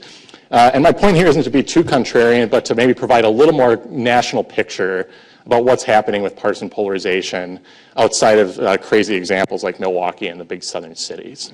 Okay, so many of you who are in the room may be interested enough in this topic to have seen this book, The Big Sort, sensationally subtitled Why the Clustering of Like-Minded America is Tearing Us Apart by Bill Bishop. And in this book, Bishop says, most communities in the nation are growing more politically one-sided, either more solidly Democratic in presidential elections or more reliably Republican. We're increasingly sorting into communities that reliably vote Democratic or Republican in presidential elections. And I want to put an emphasis on this term sorting. Okay, this book presents a few case studies of Birkenstock-wearing, Subaru-driving liberals in Portland, Oregon, and the Christian evangelical deer hunter in rural Minnesota.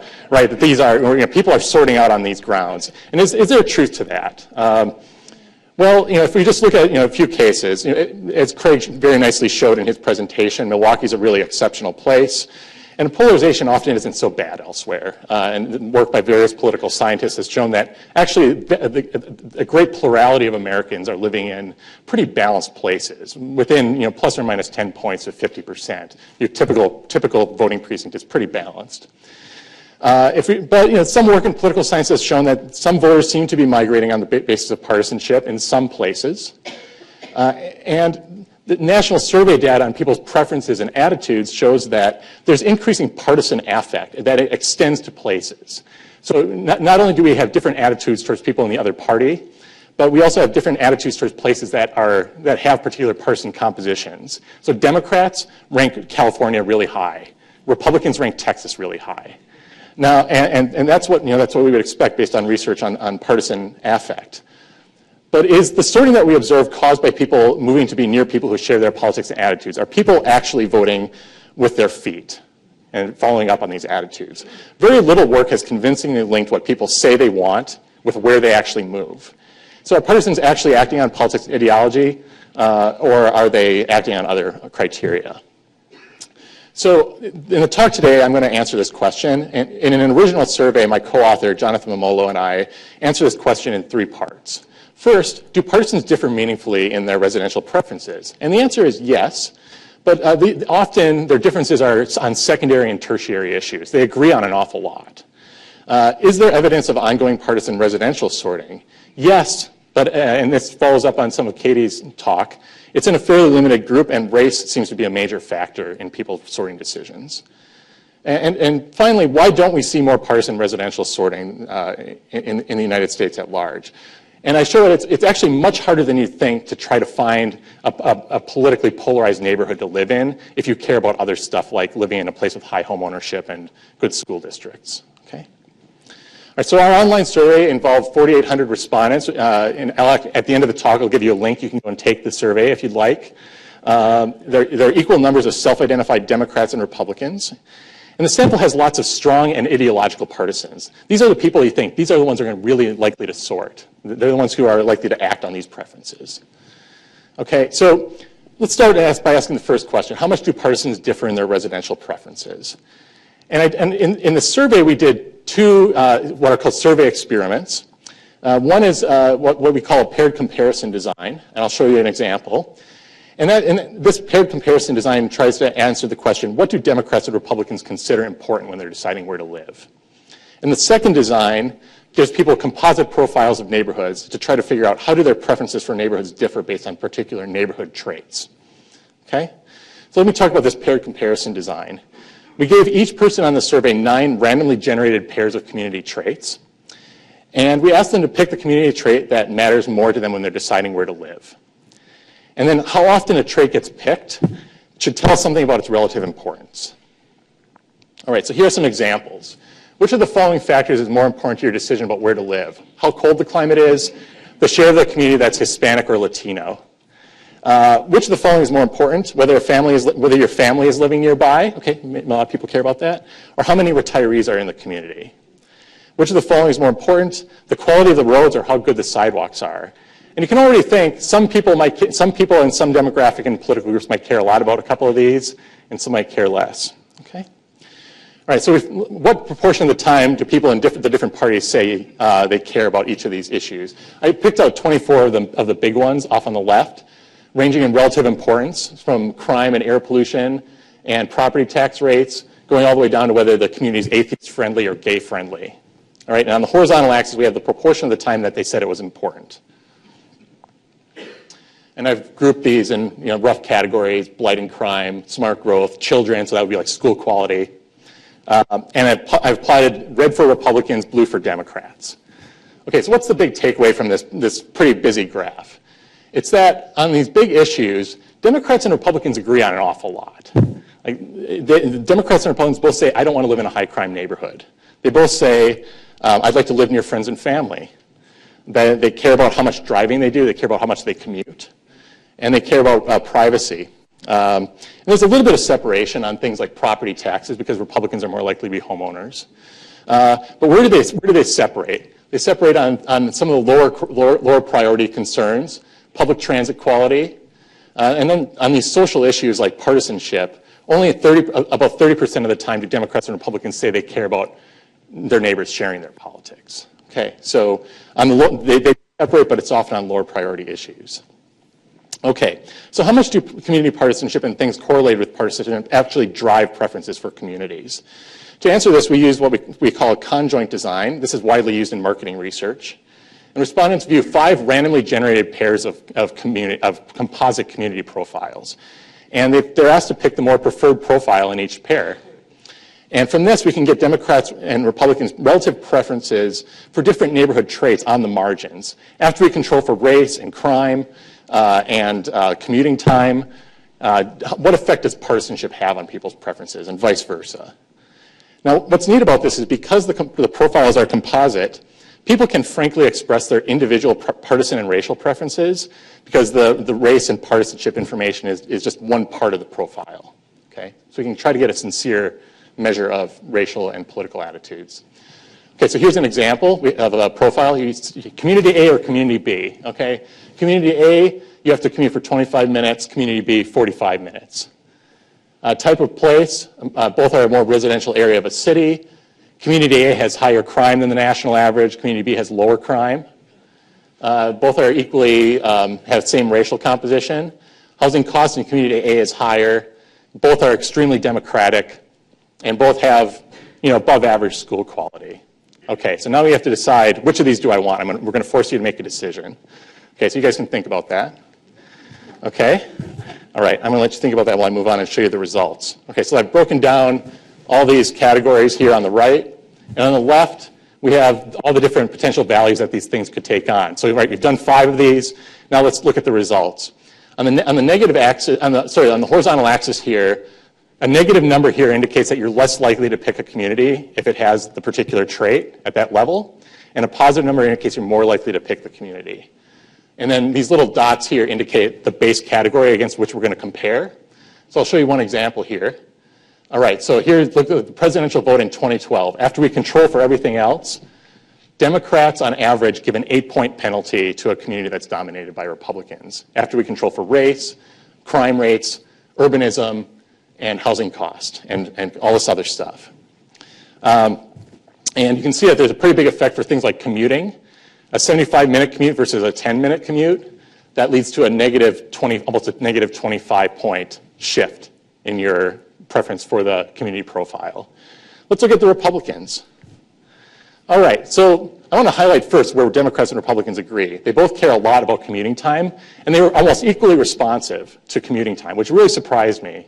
Because the stereotype of Republicans is that they love to commute to be able to have big houses in the suburbs, and that's not necessarily the case. They are similarly responsive to crime rates and to housing costs as a percentage of their pre-tax income. But where we do see a separation are a few things. The Republicans are about equally responsive to partisanship, and so -8 points if it's a Democratic-dominated neighborhood versus a balanced neighborhood. And on racial composition, even if we look only at white Democrats, there's still a partisan difference here where Republicans give about a 12-point boost to a neighborhood that's homogeneously white versus one that's 50% white, 50% non-white. And that's after we control for all sorts of other things here that they might think are correlated with race, including the violent crime rate and the urbanism of the place. Okay, so there's a difference in these preferences. Republicans are also much more likely to prefer any place that isn't urban to a place that's urban, a city residential area. Okay, so our partisans actually sorting though. Okay, this is just, we gave you guys a hypothetical exercise, right? Our partisans actually sorting into politically homogeneous neighborhoods. So what I did is I geocoded the zip codes of all of our respondents and looked to see where they moved in the last 5 years. Do Republicans actually move to more Republican places as measured by the 2008 Obama vote? And the question is this happening even out in suburbs where everything else is equal, or is it just mostly happening as a sort of urban versus non-urban, racially diverse versus non-racially diverse divide? And if urbanism and race weren't a primary driving force, we'd expect to see Democrats and Republicans moving on average to places with more of their co-partisans, regardless of the composition of their original residents.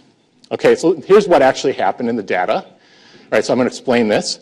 On the horizontal axis is where people started out 5 years ago, or in their most previous residence.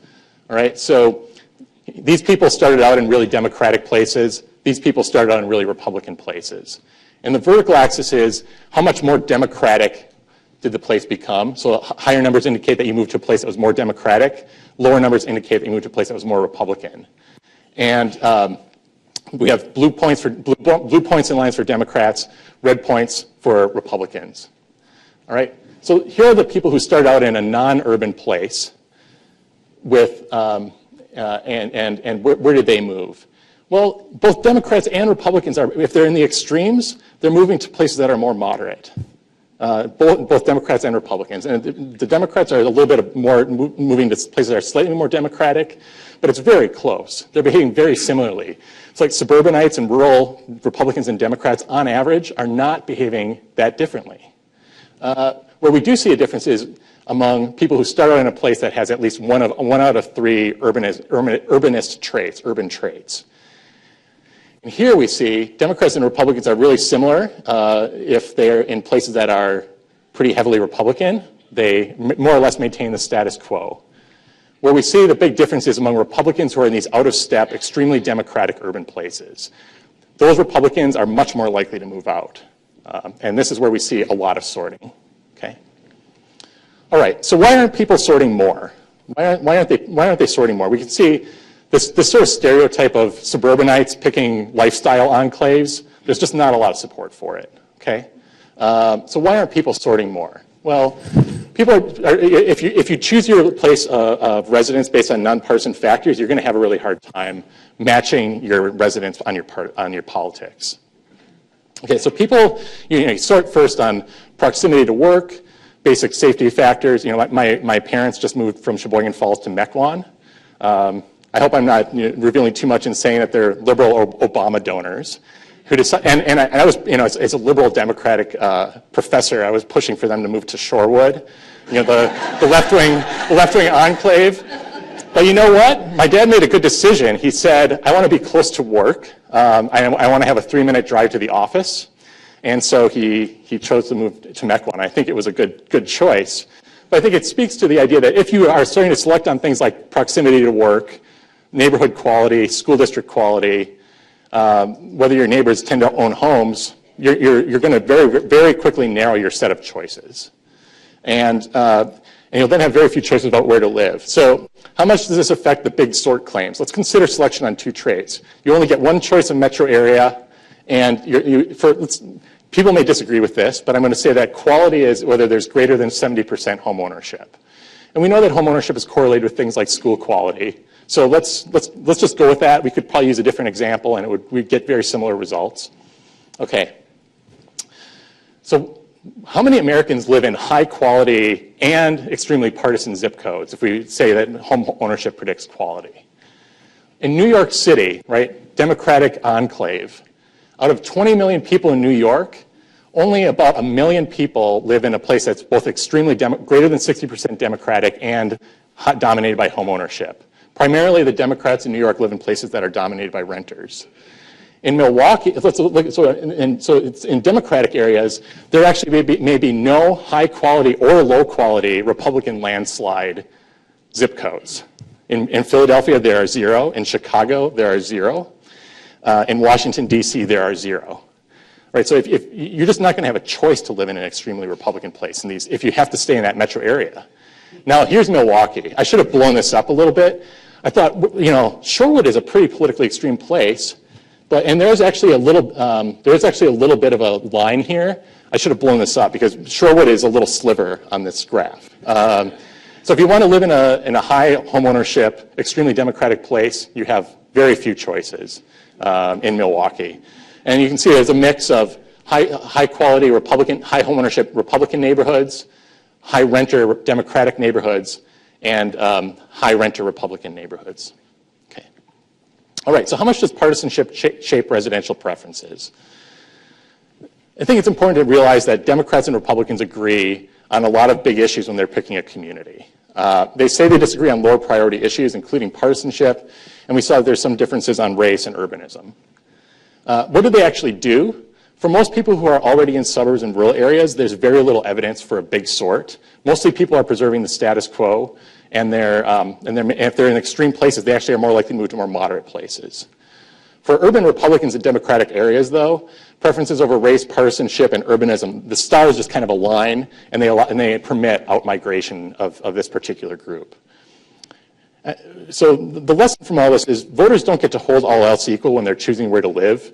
They choose on some of these big issues, and then if they might have a chance then to sort on partisanship. If you want to look at the paper on which this is based, it's at this website, nullresearch.com/sorting.html. There's a link to the paper, and there's a link. You can actually take the survey. It takes about 15 minutes. We won't give you the results right away, but if you send me an email, I'd be happy to give you the results of the data that I get out of the group and anyone who takes the survey. So, thanks very much.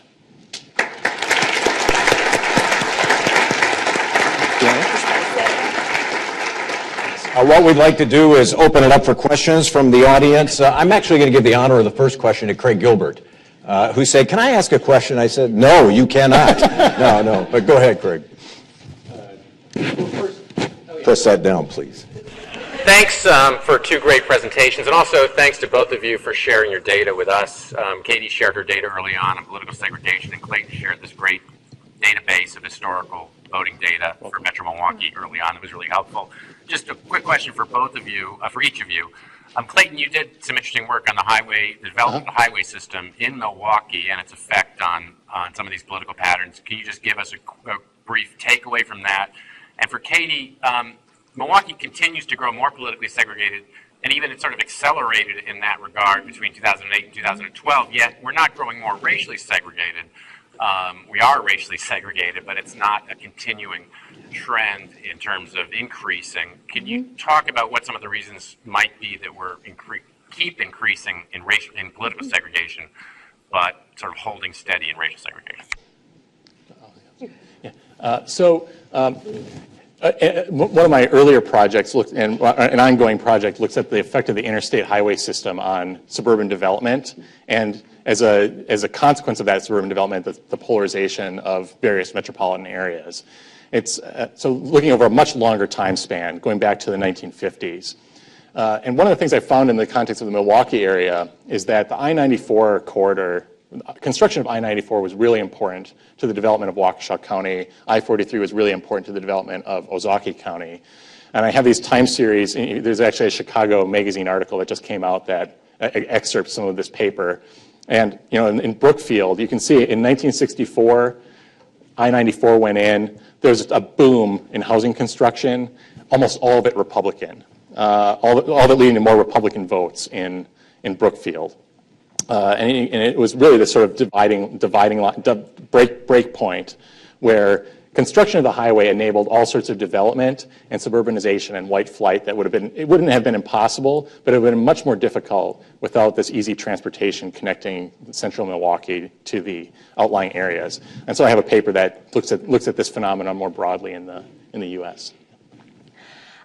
So in terms of answering your question about why is Milwaukee changing, particularly between 2008 and 2012, I want to stress that my data can provide sense of broad trends, and as with any statistical analysis, they can't necessarily tell you about the fascinating idiosyncrasies in any individual metropolitan area. But I think one thing to highlight about Milwaukee, particularly in the last 8 years, which is striking, is that the city of Milwaukee is actually not that politically different from other major urban areas. So it's not that politically different from Philadelphia, from Boston, and places like that in terms of the proportion Democrat. What is striking about Milwaukee and what distinguishes it from a lot of other of its sort of peers in the upper Midwest and Northeast is just how far to the right the WOW counties go. I mean, these counties are much farther to the right than most comparable metropolitan areas in the Northeast and upper Midwest. And while they are not as far to the right as the places outside of Birmingham and Atlanta, in some ways they're closer to those communities than to places that Milwaukee would think of as its peers in the upper Midwest. And so if I were to hazard a guess as to why it is that Milwaukee has shown this trend towards greater political polarization, even though racial segregation hasn't changed in any dramatic way here in the last 4 years, it has to do with the trend to the right in the suburban communities here. So. Any data? Do you have any data on how the freeways destroyed neighborhoods in our cities, our inner cities? There's a lot of good data on that. My focus in the project is much more on the development of the suburbs and the ensuing white flight that occurred into the suburbs along the interstates. But I've done a little bit of work on that question as well, and it is various estimates suggest that hundreds of thousands, if not somewhere around 1 million people, were displaced by interstate construction during the period of interstate construction. 40,000 in Miami's Overtown African American neighborhood alone. 40,000 people were removed from their homes. Other questions? I'll point them out. Just press down on that, on that rim, on the rim.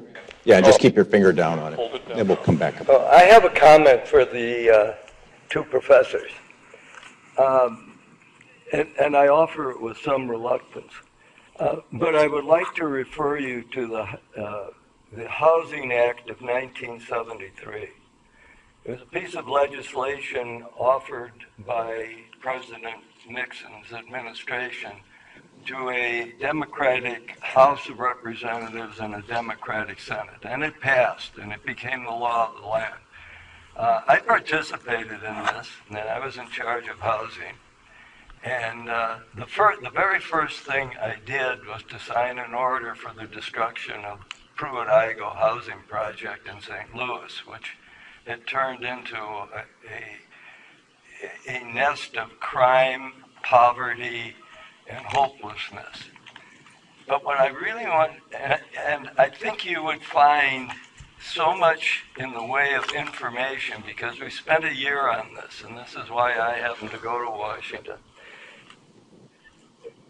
One of the things we came out of there with was an understanding that poverty is not just a lack of money.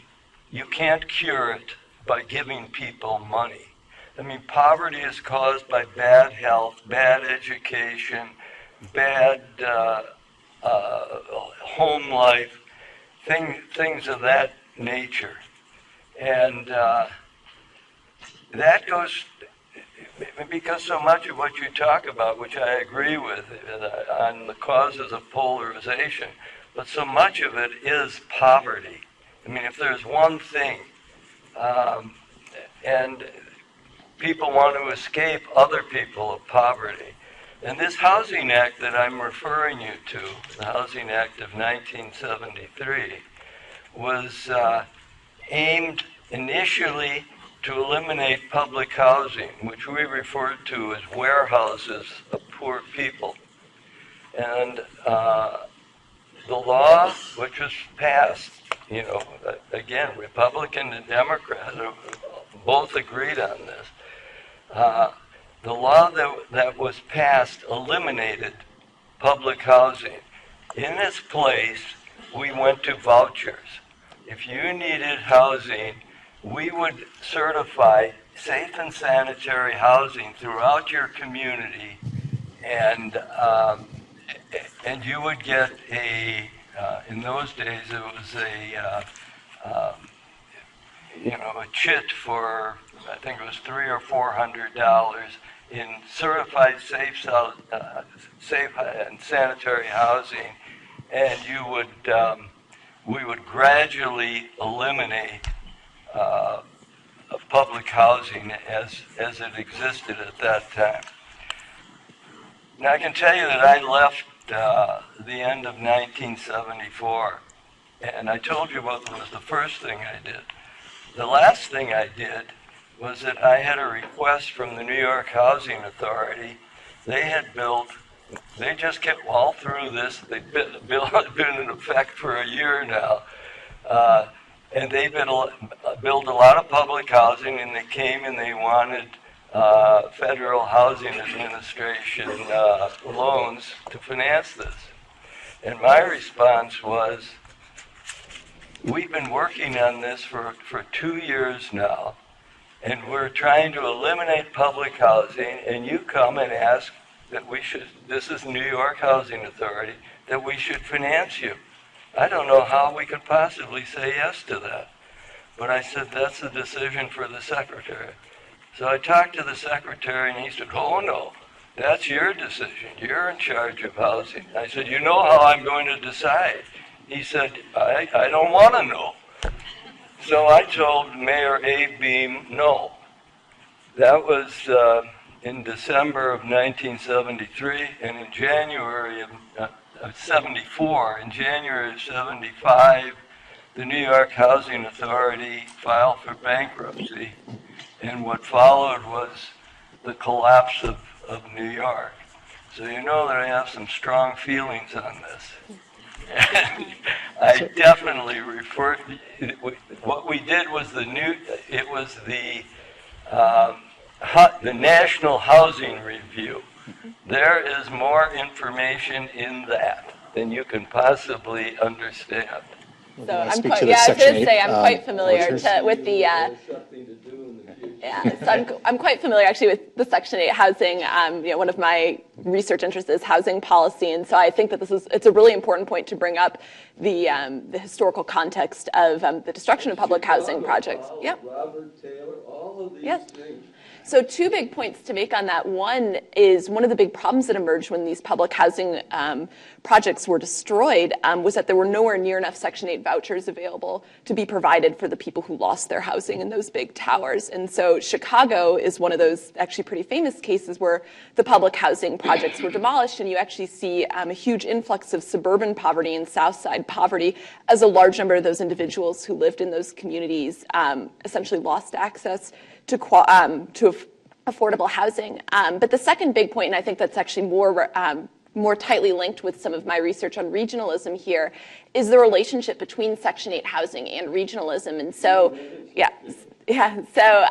Moving to Opportunity was this big federal government program in the mid-90s that was designed to actually offer a lot of the urban poor opportunities to move to the suburbs with Section 8 housing. And this was a great idea. People on both sides of the party line actually sort of got behind this because it seemed like a great way to get people who are in these inner city communities to get the job opportunities, the educational opportunities from the high quality housing that Clayton was talking about. What ended up happening is the suburbs in Baltimore, which were fairly Republican places, essentially torpedoed the program. This community called Dundalk went into full revolt. They refused to house anyone with Section 8 vouchers. They refused to sort of let any of the folks from inner city Baltimore come in, and the Democratic senator from Maryland actually worked to help sort of kill the MTO rollout precisely because she thought it was mismanaged and that the suburbs essentially refused to cooperate. I don't know if you want to add to this story at all, but. Yes, I think looking at this, the restricted amount of housing of different types that's available. I mean, one reason you're not going to find a lot of, well, I guess I should speak to the importance of exclusionary zoning in all of this. And this map that Craig showed of homes versus renting. How many suburban communities have active programs to promote Section 8 housing voucher, multifamily housing in the Milwaukee metro area? I'm willing to make a guess, an educated guess about this. Craig, you might have the data. But I'm maybe recalling incorrectly. I spent some time in the Meyer archives at UWM, and there was data in there about the relationship between the urban and suburban areas and how many multifamily housing units were being built in the suburbs.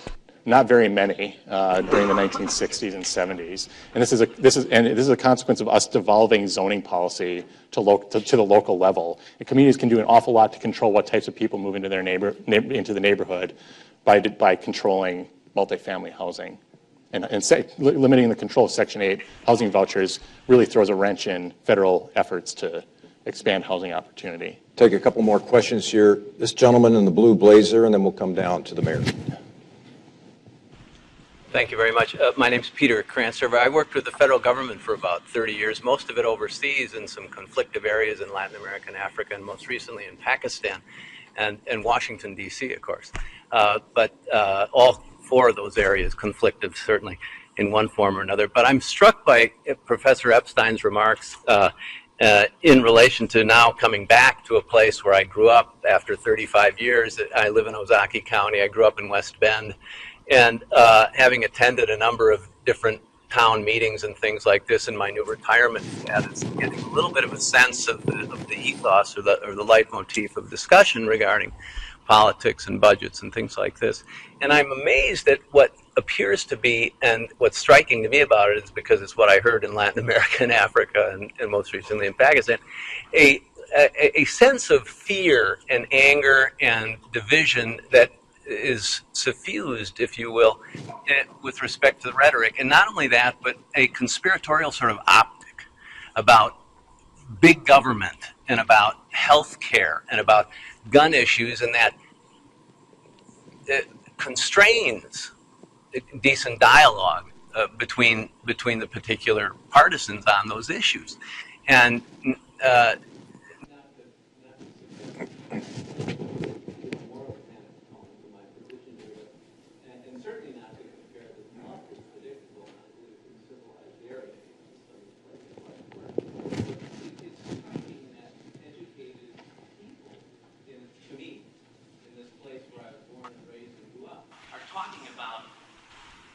malign intent on the part of policymakers in Washington regarding health care, regarding gun laws, regarding God only knows the 800 FEMA camps around the nation where we're all going to be incarcerated. And I'm not exaggerating. That was a remark at a Tom Petri town hall meeting about 3 months ago. So did you see that in your research, this conspiratorial optic? Absolutely.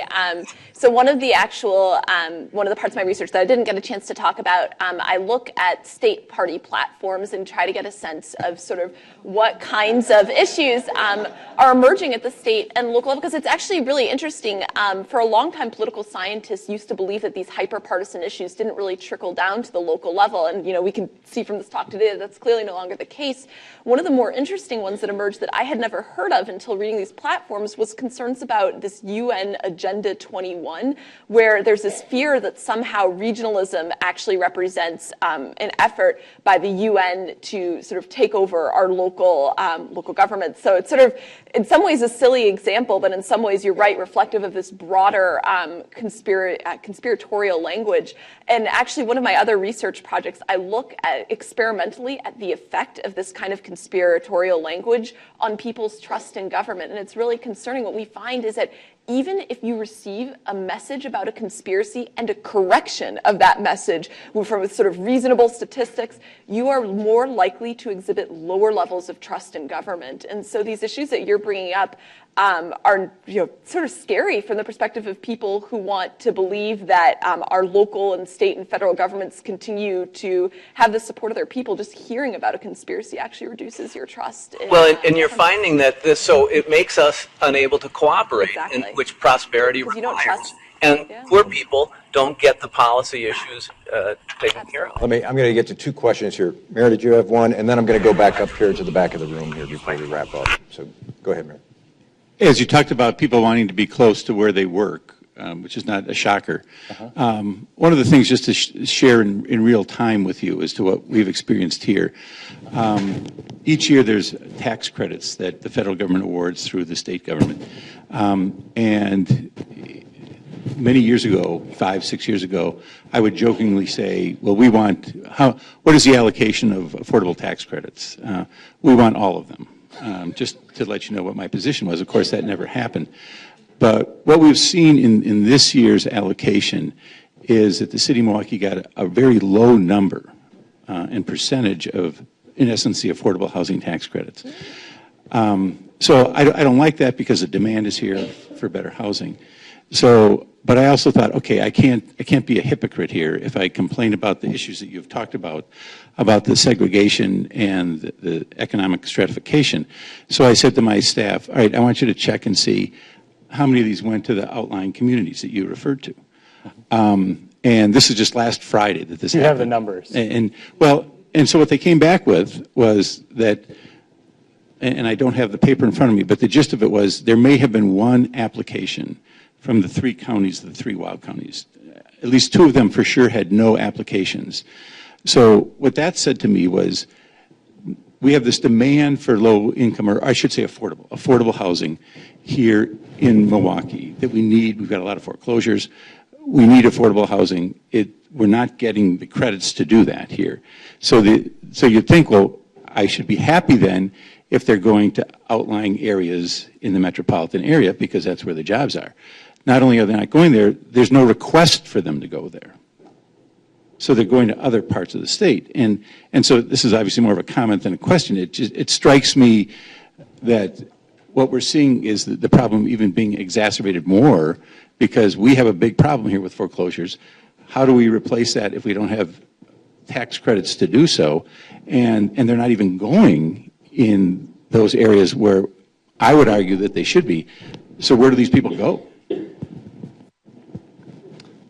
Just so you know why I have a couple Bloody Marys during the Today Show. That's a good question, Mayor Barrett. Do you have anything you want to add to that, or no? Just taking note of that. Okay. Well said. I'm going to take one more question, Ryan. We're going to go to the back of the room. We don't want to forget about folks who are way in the back there. So if you can keep your question brief, we'll have an answer, and then we'll move on to the next panel. Thank you. I appreciate it. I wanted to know, with regards to the sort, how you factored in the perceived or intended lack of access, because poverty is purposeful. So a lot of people don't sort based on the criteria. They sort based on the institutionalized borders that they are forced to stay within. So my question is, how does that factor into the sort, and how does that factor into the racial divides that you spoke about, please? Thank you. Yeah, that's a great question, and I think one reason we see this perpetuation of this extreme high democratic African American voting in places like central Milwaukee is that there is very limited housing opportunity, and people actually don't have an opportunity to move from those places. So in this graph that I showed with the national data, and these places that are above 85, 90% Democratic, a lot of the people in those places are living there because they have very few additional housing opportunities. And so that's why the status quo, the polarization status quo, gets maintained in those places. It's definitely a dimension of this question that I have on my to-do list to explore more. Just to quickly add to that, it's obviously Milwaukee has one of the highest rates of black-white income inequality, and I mentioned that's a big predictor of political polarization, so that's certainly a big chunk of the story here in Milwaukee. But what's interesting is Milwaukee has, among large metro areas, the lowest rate of black suburbanization in the country, and this is not just a story about sort of the black-white income inequality. Even middle-class blacks tend to settle in the city of Milwaukee, and so there are both these obvious sort of income limits, but there may be some other kinds of limits outside of just sort of straight up income problems that might help us to understand why it is that Milwaukee is such a politically polarized place. So. Please remain seated, everyone, but we're going to move right into our next presentation. But before we do that, we want to say a special thanks to Professor Nall, Professor Levine Einstein. Thank you.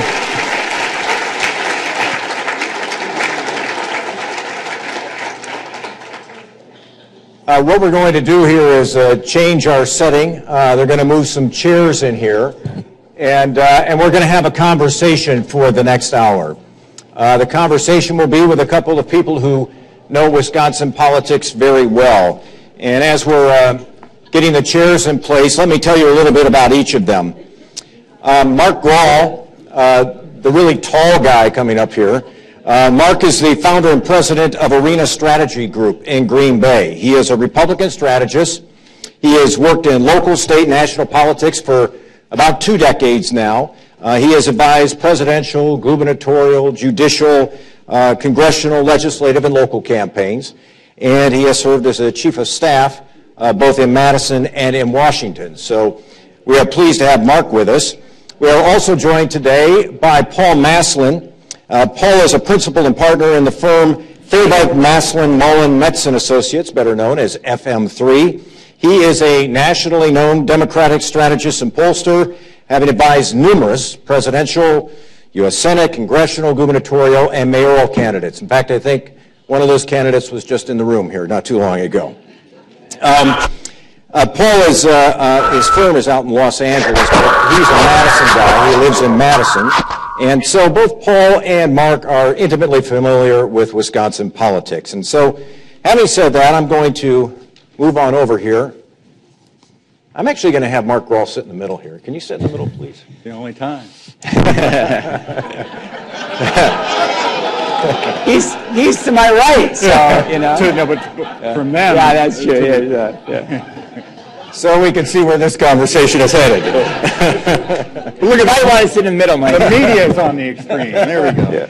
Actually, Mark and Paul know each other pretty well, and they do get along well, and we're delighted that they can be with us today. So thanks to both of you for being with us. We're talking about how the political polarization that Craig described in his series affects campaigns, how it affects political engagement. And I want to begin with the political engagement part of this first.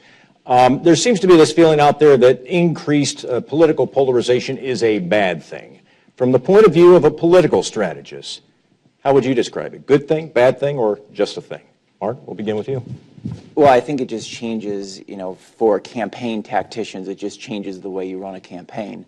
So rather than spending a lot of time trying to convince people you're right or wrong, you spend a lot of time making sure the people who think you're right go vote. So it's I don't know that it's a good thing or a bad thing. I think you could argue, and I think Craig does a great job in his series of pointing out how there's been much more participation in our democracy in Wisconsin than there is in many other states, and I think it's because people have a strong sense of what they think and what they believe in and where they want to see issues decided, and that motivates them to go vote. And I think it's the job of people like Paul and me, when we're working on campaigns, to increase that motivation and encourage that motivation to get people to the polls. You see increased turnout, Paul. You're quite familiar with that in this state. That would seem to be on the surface a good thing, more people participating in our democracy. If you told me before June of 2012 that the recall election will have 2.5 million voters, which is about 400,000 more than the original election. I worked for Tom Barrett against Scott Walker in 2010. I would say, hey, that's great. We might actually win this race. And it was 2.5 million, and Scott Walker's percentage margin victory was almost exactly the same. So in that case, higher turnout didn't necessarily change things. Generally, is it good that people vote? Yes. Is it good that these two party organizations / machines / social media behemoths in this state are so good at creating so much vote from each of these two polls. I don't know. I don't know if everything that comes with it is a plus or minus. I do know that the La Crosse, at least one station, maybe two stations in La Crosse last cycle, it was really good for them. They did, anybody who knows like the Augusta golf tournament, the Masters, what happens there is the days 8 and the Holiday Inns and whatever, charge $200 or $300 a night or $400 or $500 because they can get it because everybody's there. They've got a willing group of people who will pay. And what I think these stations in La Crosse decided was, this is a hyperactive political state, and people are going to realize that up north is probably going to decide because the South is so polarized between Madison and Milwaukee on one side and the Wow counties on the other. They cancel each other out in essence. So they're going to go wild up here and buy all kinds of television. So we'll charge outrageous rates and go to the cleaners. Only problem was a lot of campaigns said, sorry, no thanks, we're not paying them. But they tried, so it's very good for them. I mean, I think people are making money off this deal. That's the American way, right? In some ways, does this polarization make your job simpler as strategists? No, I just think it's different. I mean, I think some ways, if you go back maybe 10 years when and as Paul pointed out, I mean, there are different parts of the state. Obviously, if you're running a statewide campaign, you've got, there's the Milwaukee media market, but then there's Green Bay and there's La Crosse, Eau Claire, Wausau, which are much different in terms of your need to do more persuasion than just simply turnout. But in terms of how you run a campaign, I don't think it's any easier or harder. I think it's, in some ways, harder, especially in these big statewide elections, particularly in a presidential election. I mean, in 2004, when I was the state director for the Bush campaign, I don't know that we could have possibly turned out a single more Republican in the state, and we still lost because of the turnout that was done for John Kerry at that time. So, I mean, it's not easy to get people, we would call them, I'm sure Paul called them similarly on the Democrat side, but those lazy Republican voters. We know they're a Republican.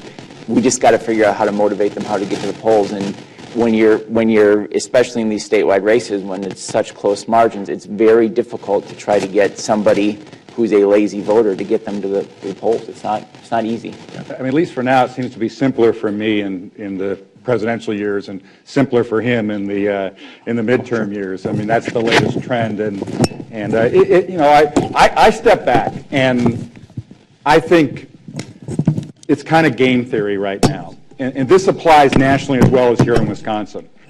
The reality of this dynamic is that both parties ultimately are weak in some respect. And we know that we're weak, and we know that they're weak, and they know that we're weak. And I think that's helping to keep us polarized, because what's the downside? The Republicans know we control the legislature now. We control it because of redistricting. That's true in a lot of states. And we control the Congress. And in these midterm elections, at least under Obama, we're going to keep controlling the Congress. They may even get the Senate this year. We're fine. But you're not really fine because you can't win a presidential election anymore. And you haven't gotten the Senate back, and Tammy Baldwin can beat your strongest candidate historically ever, Tommy Thompson. So how strong really are you? You're really weak. But am I strong? Because I can win these presidential elections. My candidate for president's won 7 in a row in Wisconsin, as Craig pointed out in his article. We've won 5 out of the last 6 national elections. One of them, we got more votes, just didn't get the right votes. But 5 out of 6, and right now it looks like it's probably going to be 6 out of 7 if you believe the current polls. It might change. So, hey, we're great too, but yet we can't keep the Congress. We can't keep the legislature and state. We're weak in some ways. They're weak. I know they're weak, so I can get away with, okay, we're going to be fine every 4 years. He can get away with, we're going to be fine every 4 years. They just don't happen to be the same years.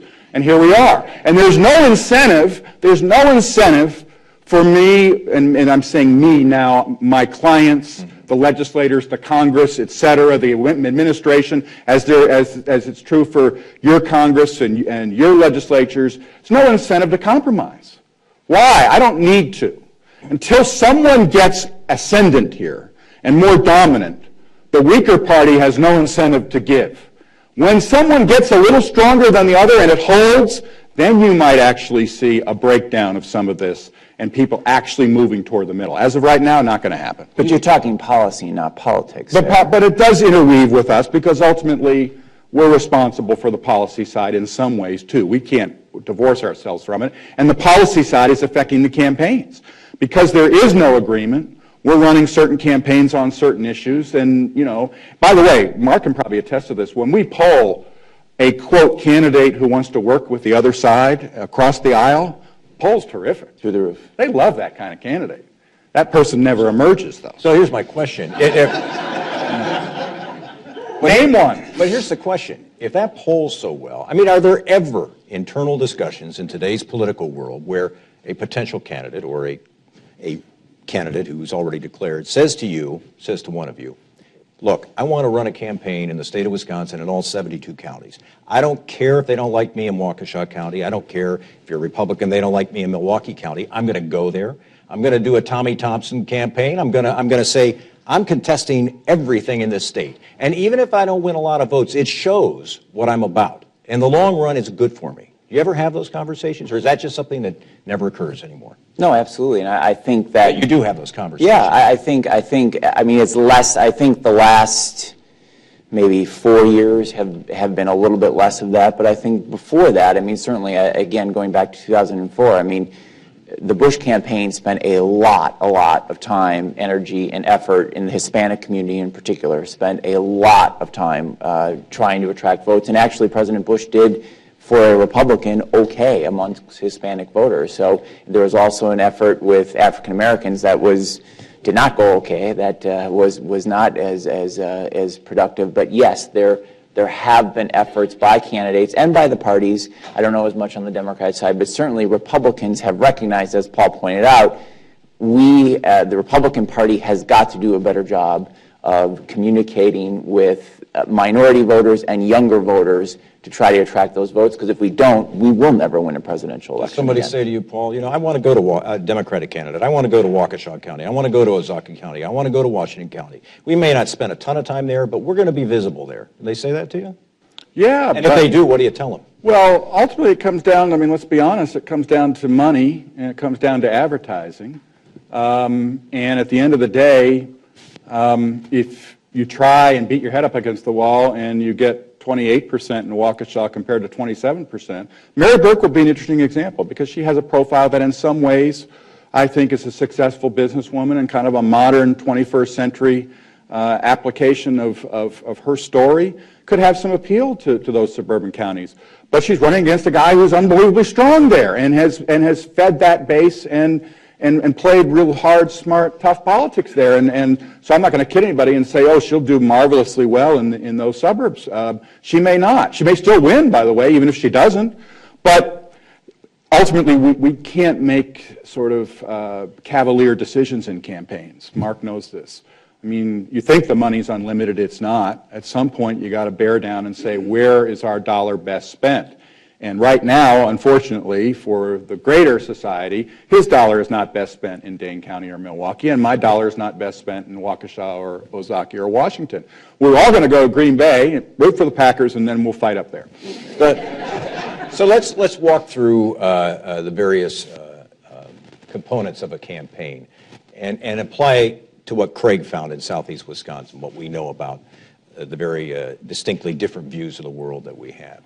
So the candidate appearances, when you're making decisions about where the candidate appears, I would assume that you probably say we don't want to have our candidate spending a lot of time in these counties where we just don't stand a chance. Would that be accurate? Well, what kind of campaign? I mean, obviously a presidential campaign is a lot different. A governor campaign, I mean, you know, obviously as you go down the list, the campaigns are a lot different. So, well, let's talk about a gubernatorial campaign, for instance.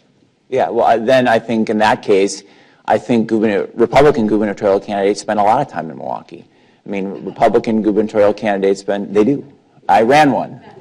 Yes, in public. Actually, it's true. They go, they visit, obviously they visit, there's Milwaukee is the business epicenter of the state. They spend a lot of time working with the business community here. They spend a lot of time doing outreach to communities who will take them in and listen to them.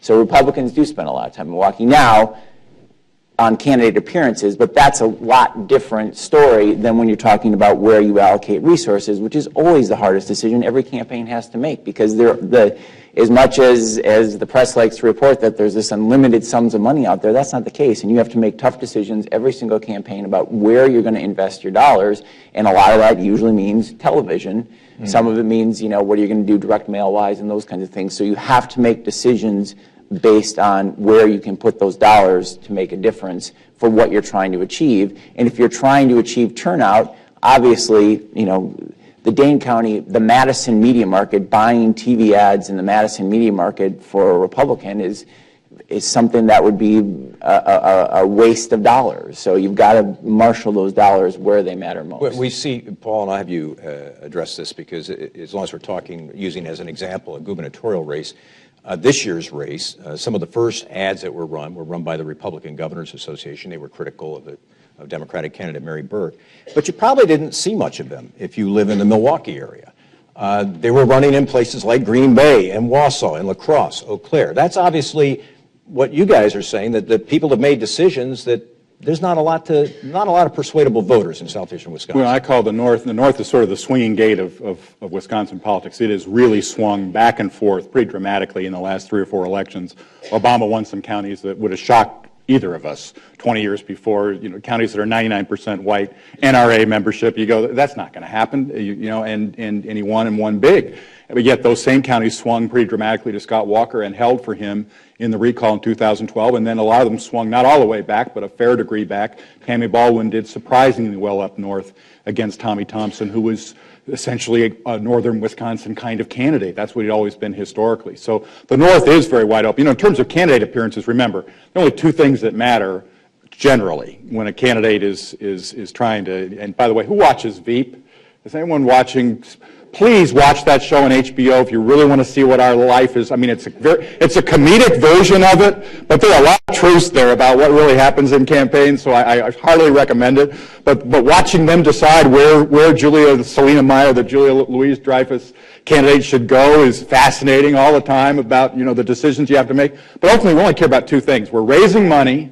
We're raising money, we're raising money, we're raising money. And maybe the 5th thing is we're trying to get some media attention. So Mike, dirty little secret, we have to go where you guys are going to cover it. And so I would think this is true probably for Mark. Sometimes in the Milwaukee market, they aren't going to go and slog their way 35 miles outside of town to some distant suburb. They're more likely to cover to Scott Walker or the Republican candidate for some office if they're in downtown Milwaukee. I mean, that's understandable. Does the messaging change because of what you know about southeast Wisconsin? Is the message, if you're a Republican candidate, is there a little more red meat in these very intensely Republican areas? Does the messaging change because of what we know about this region? I think the messaging, especially the last 4 years, has become pretty narrow and pretty homogenous no matter where you're at. So, I mean, obviously politicians will surprise people to hear this, but they'll speak to the audience that they're speaking to. They'll tell them what they want to hear a little bit, but those are usually in smaller groups. If you're talking general messaging, I mean, typically, especially when you're talking about advertising, you're going to run the same ad in Milwaukee as you are in Green Bay.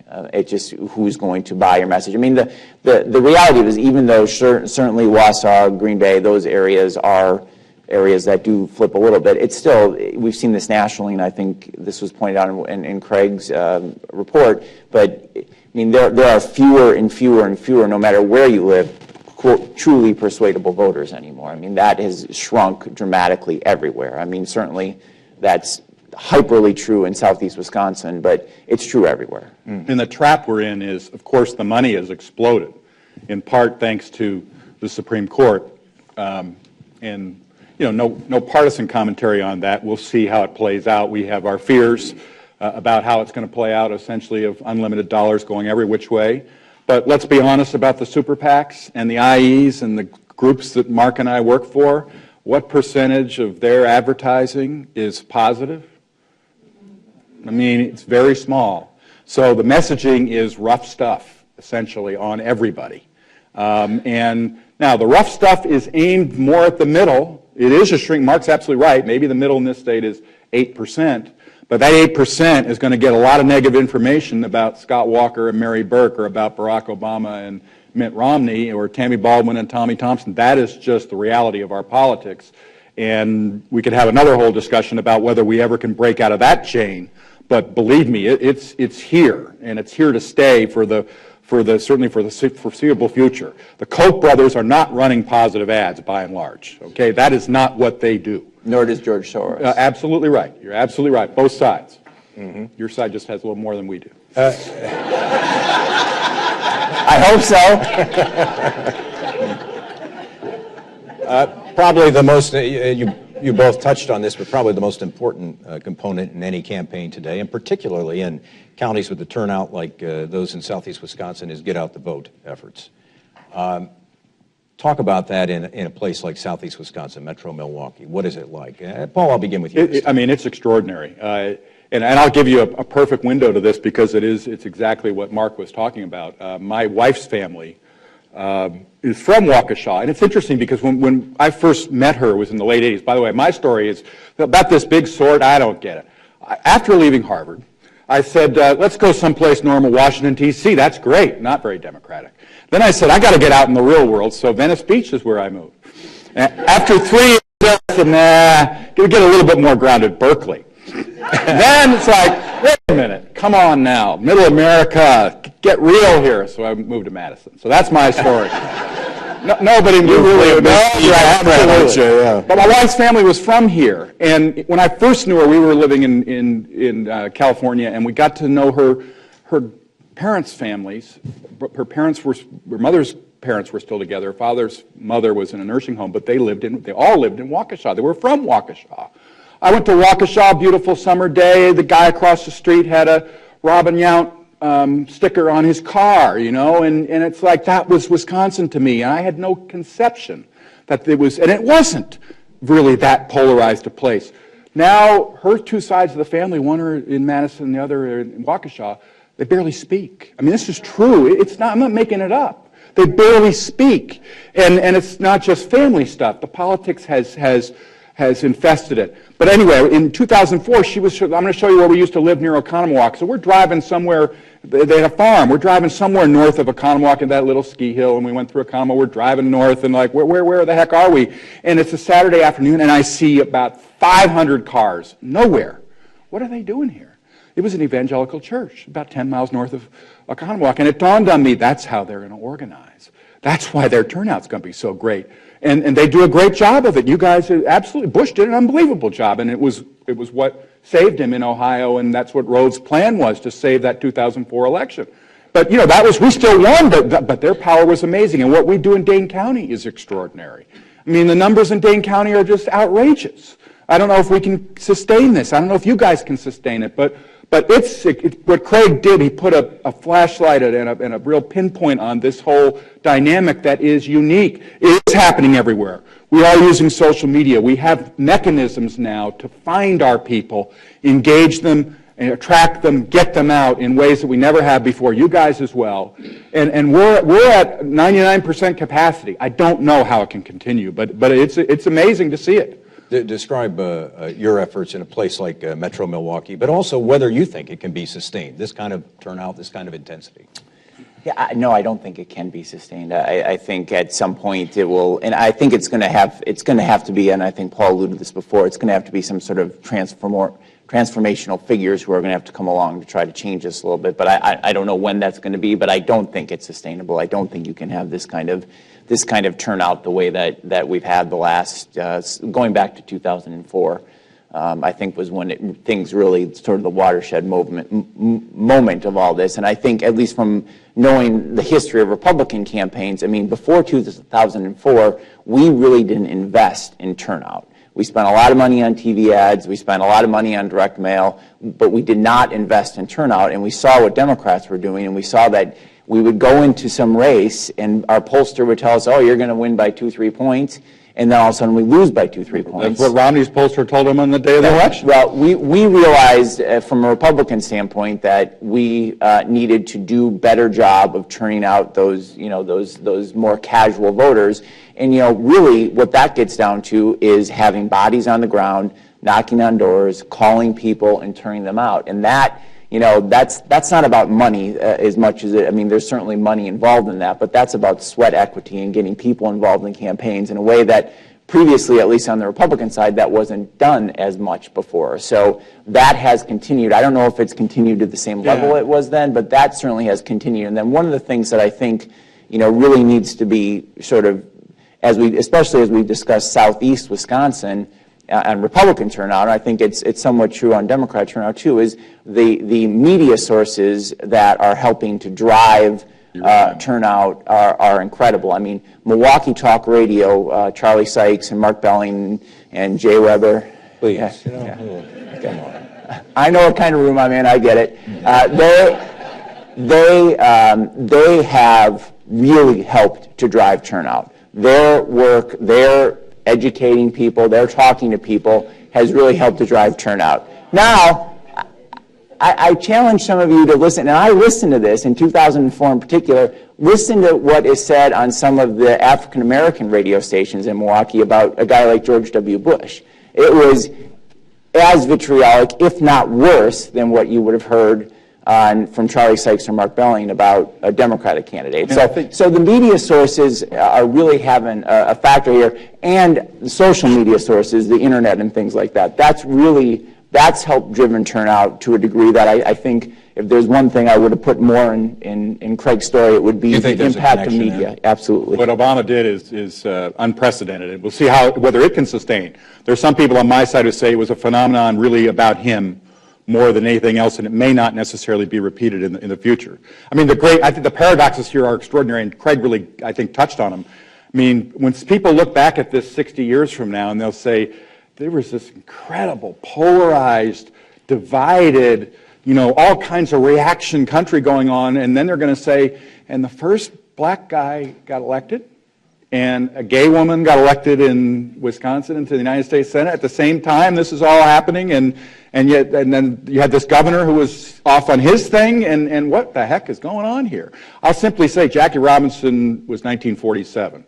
Hubert Humphrey that gave a speech a year later at the Democratic Convention which caused Strom Thurmond to say, we're out of here. And that started the ball rolling toward white Southerners, which you heard about in the earlier presentation, essentially opting out of the Democratic Party ultimately for good. It is now, we don't get 20% of white Southerners in most of those markets in the South. Milwaukee isn't that bad. So these things can happen, sometimes related to each other. In Southeast Wisconsin, why are Democrats not better able to turn out in midterm elections? And it seems like Republicans do a much better job in midterms of getting their people to the polls. Why is that? Why haven't you been able to fix that problem? It's a historical phenomenon that isn't just a Democrat-Republican. There was a story yesterday I saw that reminded people that in 2006, which was after George Bush's successful reelection, Democrats cleaned their clock in the midterm in 2006 because they sort of ran out of gas, as presidencies tend to do. So part of it is that it's sort of a surge and decline kind of theory about the surge happens in the presidential year and people vote a certain way. That was certainly true in 2008, and then there's a decline in 2010. This year, we're kind of in a little bit of virgin territory.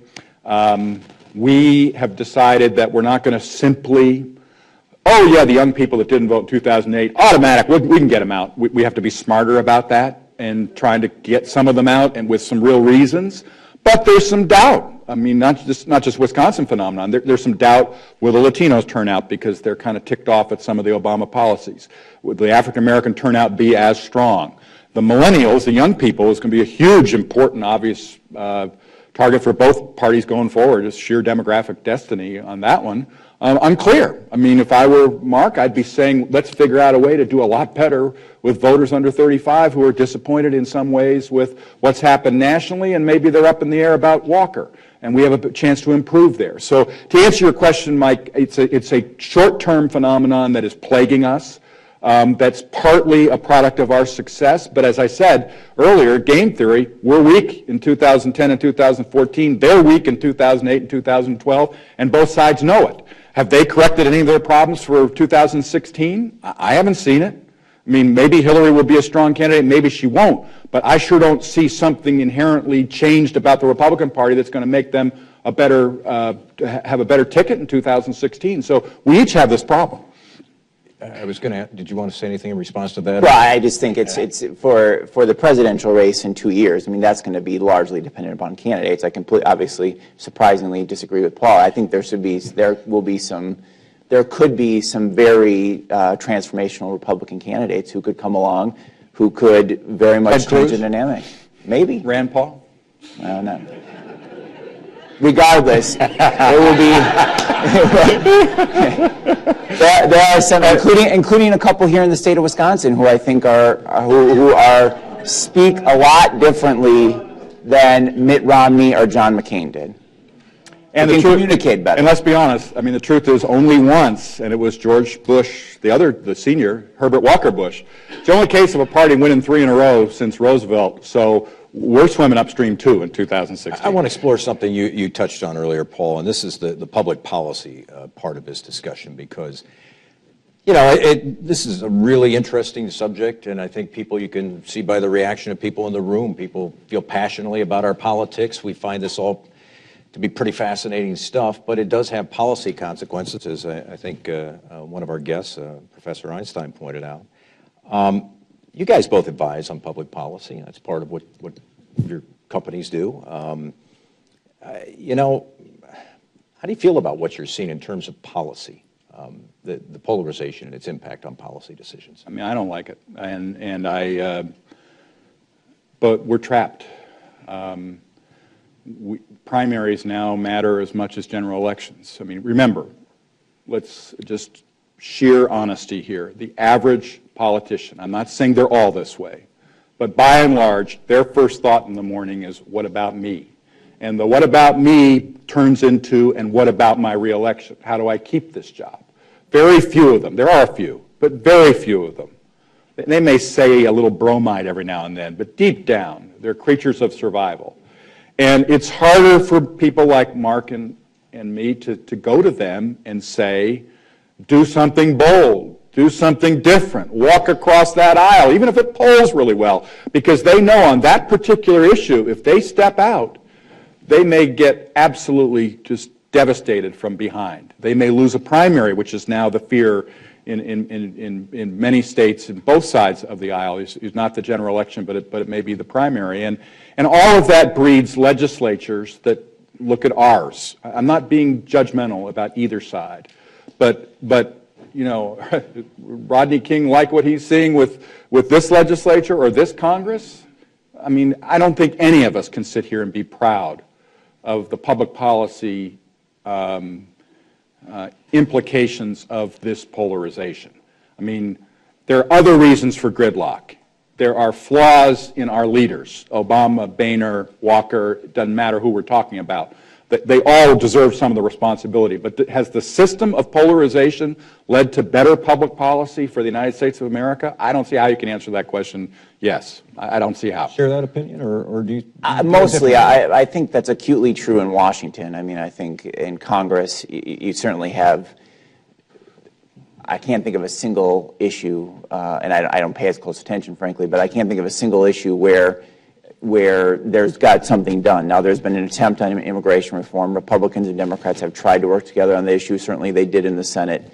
The House is proving much more difficult, and some of the Republicans who have tried to get out there on that issue have been smacked down pretty good for it. So it'll be interesting to see how that one continues to evolve, because I think if there's one issue where you could see something like that happening, immigration reform there certainly is it. I think we overstate this in the legislature, the Wisconsin legislature. I think and I know you'll hear from some state legislators from both sides of the aisle later today, but I think there's more cooperation there than what people perceive, because of course the media likes to put a spotlight on the divisive stuff, and they don't cover the the vast majority of legislation that passes in overwhelming fashion. So I think there's more cooperation there than people realize. Certainly there are definitely sharp dividing lines on some of the more high-profile issues, but I think there's more cooperation at the state level than people realize. So you think,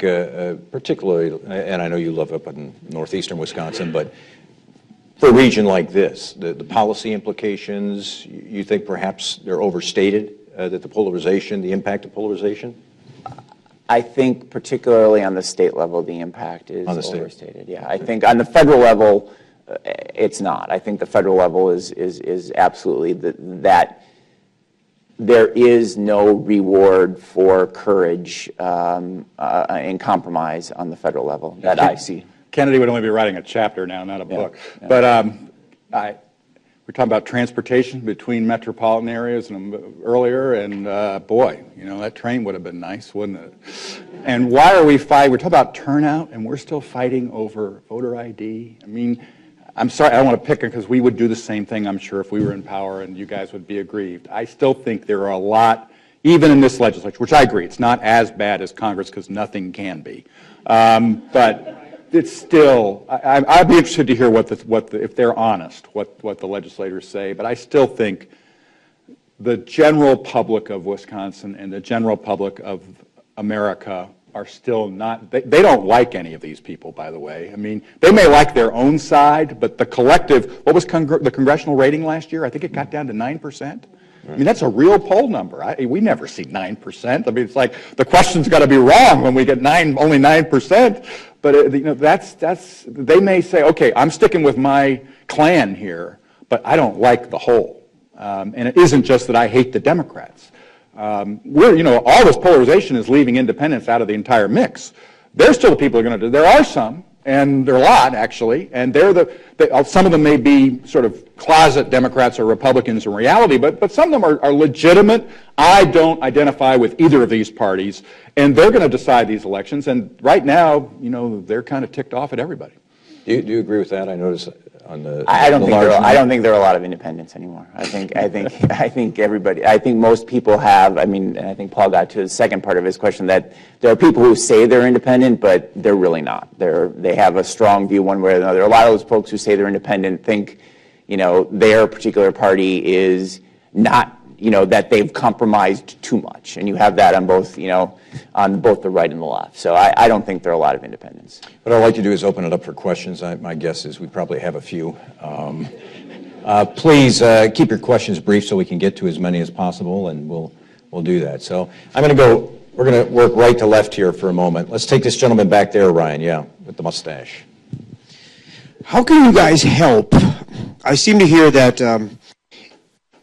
85% turns out here in Wisconsin, and we're really, really great. If we aren't so polarized, do you think we can keep 85, 86, 87% of the electorate engaged in making decisions? Or is it simply this ridiculous polarization that keeps the electorate engaged? What's your feeling? Well, yeah.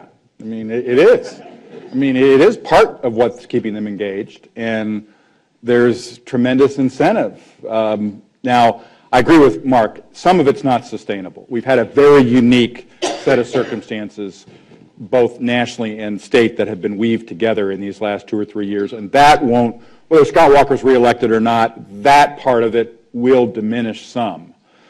But I think the overall template is going to be fairly, I don't think we're going to have some reversal and go back to what 1988 was.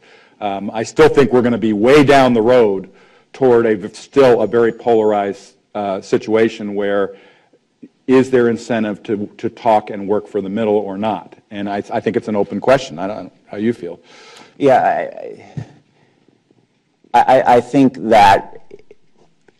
it'll happen. I just don't know how or when. Historically it can't keep going this way. I just don't think that that's possible. I think that there are circumstances that certainly large circumstances is what it'll need to change this, whether that's a individual who can transform all this, or an event of some kind. Something will happen that will change this. History shows us it will. It can't remain this way. But I would say this too, that the premise of your question was, can we will people care if it's not so polarized? And I think the answer is no, because I think the reason why people are so engaged in voting right now is because they think it matters. And if we get to a state where everybody's kind of getting along and everybody's like, oh, this is great, everybody's getting along, I don't think they'll think it matters as much anymore. So there'll be a lot more of those sort of casual, lazy voters who will be even tougher to motivate to go vote because they're like, well, you know, everybody's getting along. What does my vote matter for? But the money flow is not going to stop unless there's a tremendous change in the court, and that could be decades down the line. We just get rid of the First Amendment. Right, right. Roger Ailes might die, but Roger Ailes may die at some point, but Fox News ain't gonna change. I mean, it's just, there's some realities here that aren't gonna go away, and it makes it hard for me to see the bright light at the end of your question. It's just hard to see. Let me take a question here, and then we'll go back up there. So here first. Yes, press down on the rim. Thank you. Okay, following up on that, Paul, you said something about redistricting, and one of the earlier speakers basically said it would be very difficult to draw districts that were more reasonable than what we have right now. I'd like both of you just to comment a little bit on what the scenario would be if we did go to a system of a nonpartisan redistricting board. Well, can everybody hear that question? Yeah. Okay. The question was to get their thoughts on what would happen if we went to a nonpartisan commission that would do redistricting. Correct? Is that the? Yeah. This is not going to be a complaint. When you get power, you use it. They won at the right time, and so I won't even attack their motives or what they did in terms of drawing the lines. It's a political reality. In California right now, essentially that's what's happened by referenda, and the Democrats are in clover. I mean, because the age-old Republican strategy, which is premised on the very thing we've been talking about here, which essentially is lump all the minority votes together and don't have them spread in a lot of different districts where they can have substantial impact, and keep them small, and then we win everything else.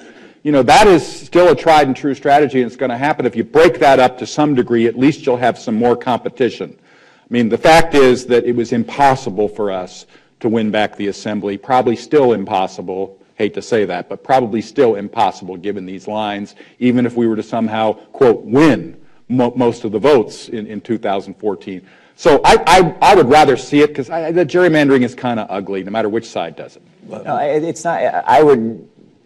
The redistricting that was done, the map that exists, is not. That is not a gerrymandered map. You'd have to gerrymander. Hold on, please. Let him go. Let him finish. Let him finish. You would have to gerrymander competition. And I think Craig's article does a great job of pointing. I mean, you guys saw the maps. I mean, what are you supposed to do? Are you supposed to run a district from north side of Milwaukee up to Port Washington? I mean, is that the kind of districts? I mean, those, when I studied poli-sci, gerrymandering was always, you'd see all these, like what Tom DeLay did in Texas that got thrown out by the courts a number of years ago. He drew all these crazy districts just to make sure that you could have a Republican majority. The districts that are drawn are communities of like-minded people who live together, and then they're represented by somebody. That's, I thought, what the whole purpose of this was behind. You would have to gerrymander competition if you really look at those maps. Okay. So the reason I said it was a follow-up question was going back to the issue of engagement. If there's your person is running unopposed because your district is so blue or so red that your vote isn't. I mean, it doesn't matter. It doesn't matter. 5 people can decide the election because there's no opposition. There's only one candidate. And we ought to go to the true open primary. That's what's happening in California. The fight's now in California, and it's interesting because it's creating all kinds of tension. But describe what they're doing in California. California's now top 2. And so in a very Democratic area, the competition is now amongst 2 Democratic candidates, both primary and then ultimately in a general.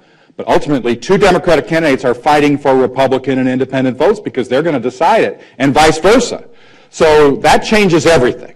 If you went to a true top 2 system, I'm not necessarily saying Wisconsin will ever do it or should do it, but if you want competition, it'll create, and you want to maybe push people more towards the middle, That's what would happen. We don't have a referenda mechanism to do it. The legislature will never pass it because they're into their own survival. But that would do it. I mean, it's California is sort of people are going, they're bug-eyed right now going, oh, wow, I didn't realize this was going to happen. And by the way, both parties are uncomfortable with it. They're not thrilled about this because they'd rather have their stalwarts winning, and now they go, wait a minute, maybe someone's going to come along and appeal to the other party and beat the person I want to win, even though they're in my party. Very strange. Let me keep moving down this way. See somebody who has to take. Danae, go ahead. I'm not exactly sure how to phrase this question, but Charles Franklin mentioned 6 issue areas that are not as polarizing as everything else, one of which was increasing the minimum wage, tax cuts, job growth or lagging, same-sex marriage, climate control, or climate change.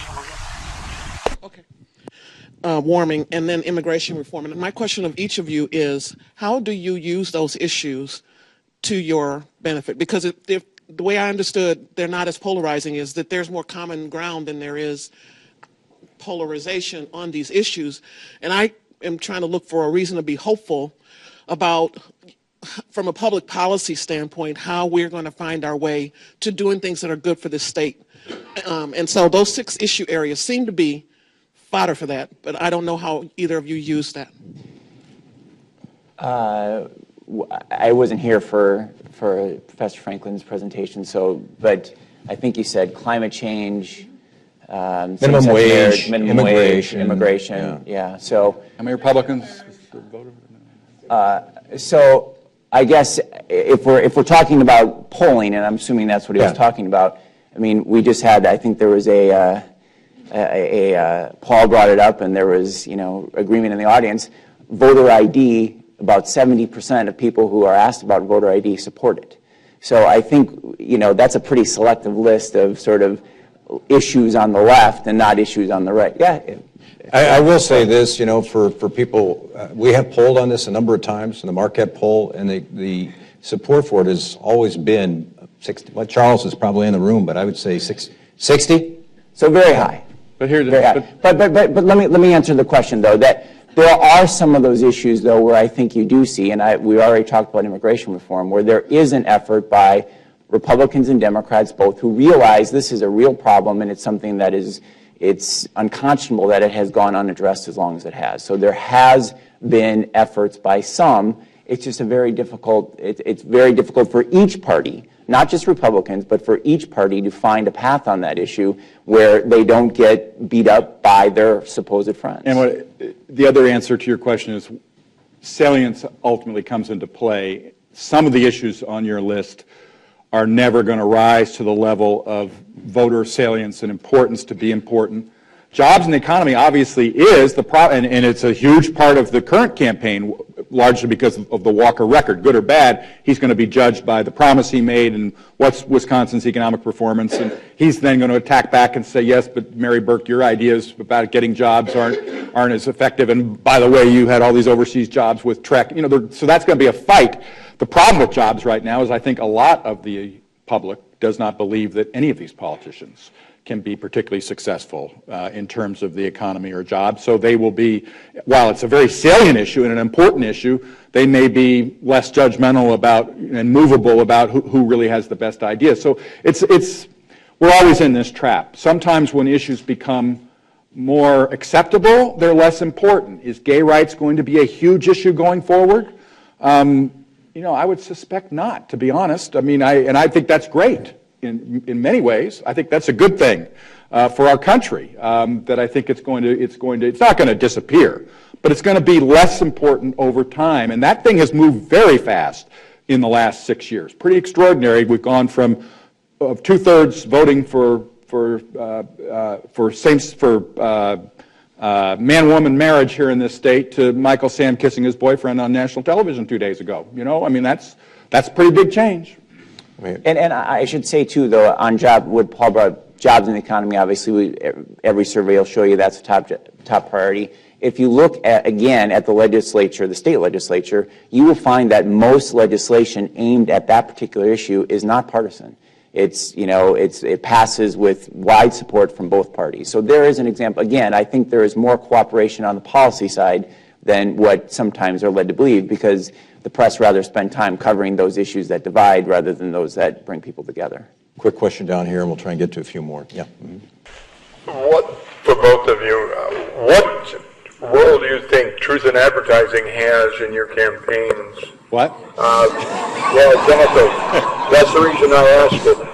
Because truth in advertising in business puts you out of business if you don't follow it. Yet it seems like a political campaign can go any place it wants, say anything it wants, and I think that helps create a great portion of the divide.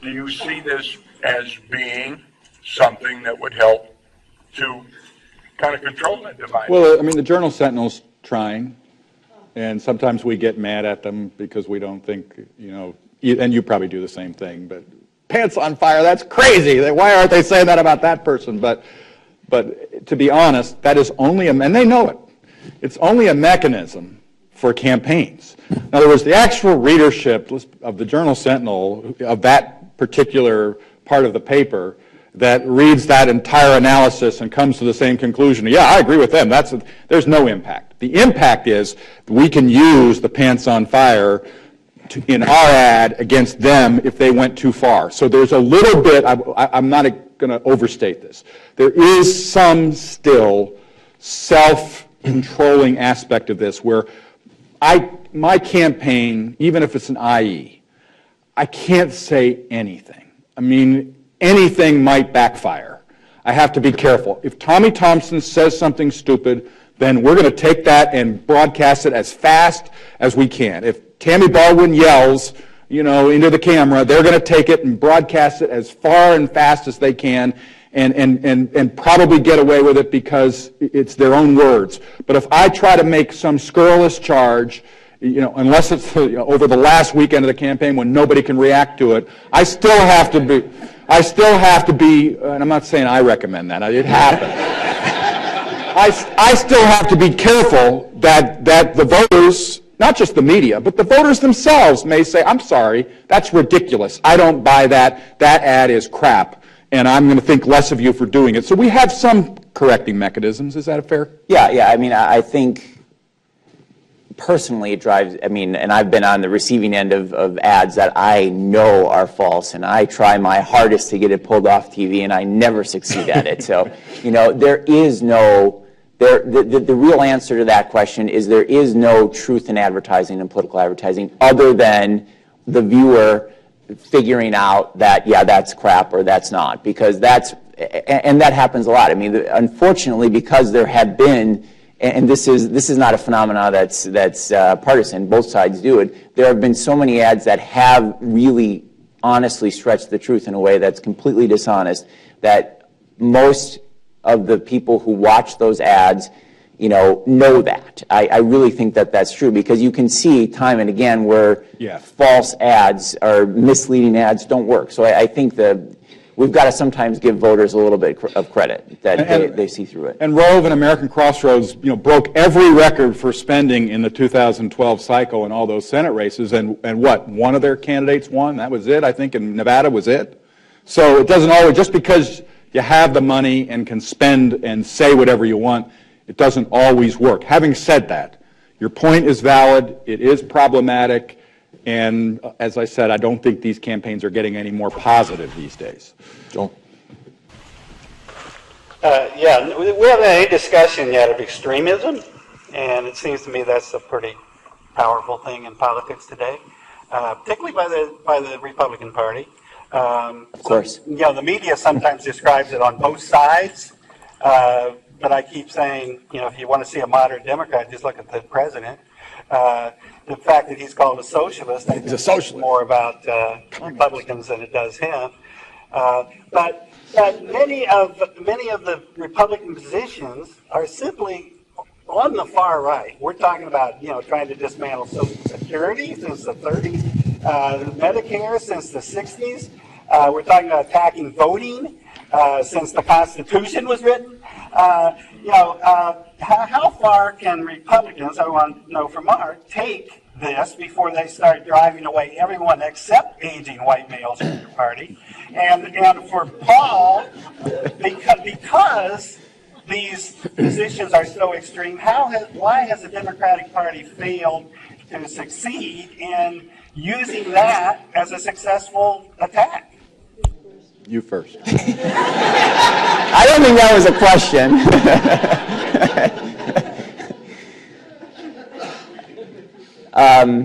There are extremists in both parties, no doubt. And it's not, I think it's pretty mainstream to say you want to figure out a way to fix the budget deficit. I think it's pretty mainstream to say you want to find a way to make sure that seniors can still get health care and the rest of the country can still afford to pay their mortgage. So I obviously reject the premise of the question, but I do agree that there are extremes on both parties.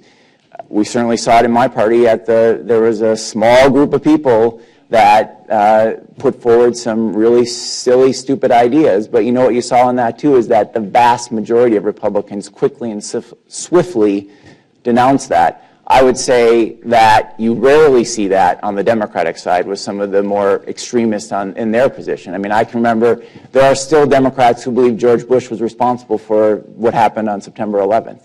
There are still Democrats who believe that the Koch brothers are running the world. So there are extremists on both sides.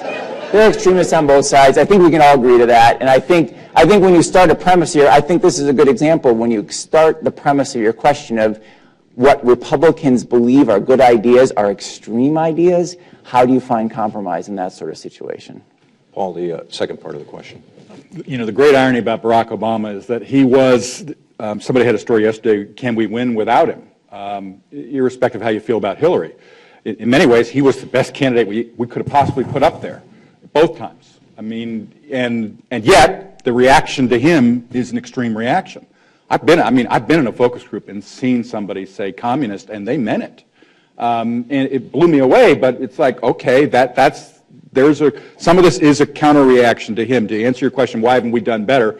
We did real good with Romney when he sort of put it on a silver platter and said the 47% and all the rest of it.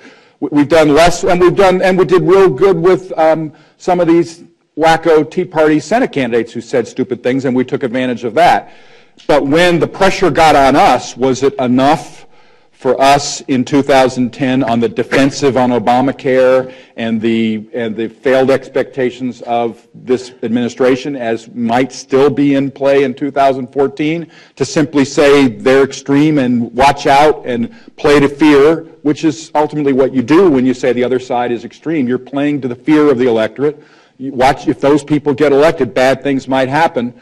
And we probably haven't articulated as well. I think ultimately the social issues are what, and some of the cultural things are what really animates all of this.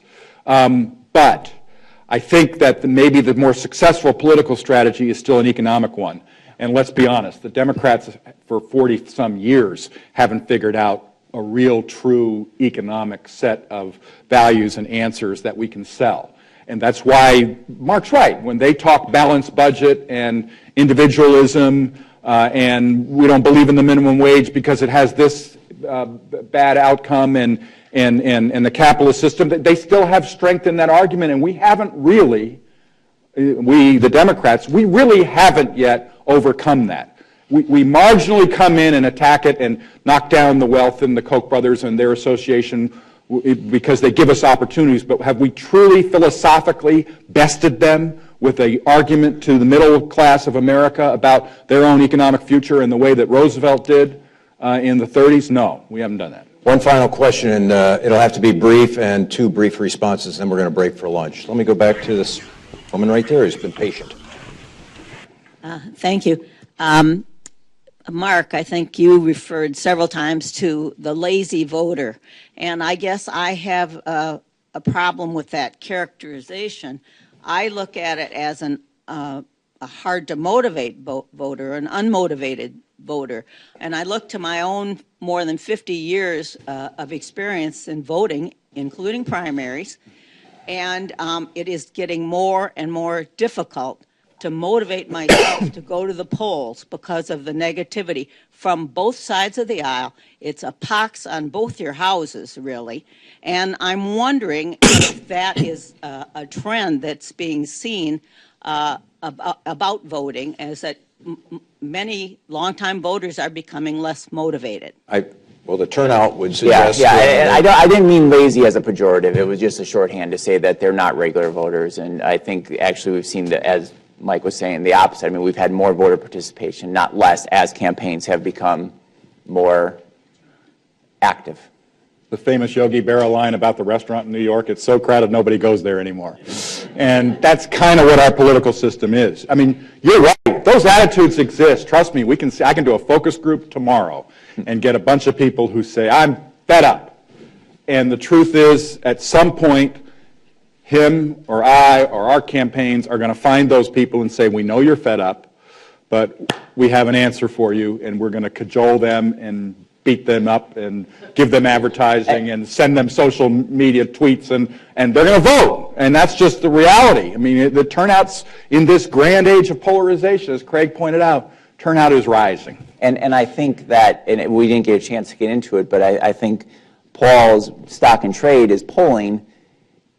If you poll what motivates people, it's not the positive. Right. It's not telling people good things about a candidate. That's not what motivates. They'll tell you that in a survey. That they are much more motivated or become much more active when they learn bad things about the other guy. So that's, right. We can all sit here and bemoan it, and I bemoan it. It's not the most fun way to be a part of a campaign. But we campaign tacticians are responding to what the voters tell us work, and we can see that it works in terms of turnout. We're a nation of Larry Davids. That's what we are. We're going to wrap things up for this morning here. Let me just explain what we're going to do. We'll take a 40-minute break. We'll be back in this room at 12:40, and we'll be talking about the public policy implications of our polarized politics. We'll have an 8-person panel, Democrats and Republicans, and we'll talk about how you move forward given our differences. Thanks. Thanks again, everyone, for coming to the conference today. Dividing Lines, this is a project of the Marquette Law School and the Milwaukee Journal-Sentinel. We're delighted you could be with us. It looks like most of you are here this morning, and we appreciate you coming back for the afternoon session. We've been talking a lot about political polarization in southeast Wisconsin, obviously a follow-up to Craig Gilbert's terrific series in the Milwaukee Journal-Sentinel.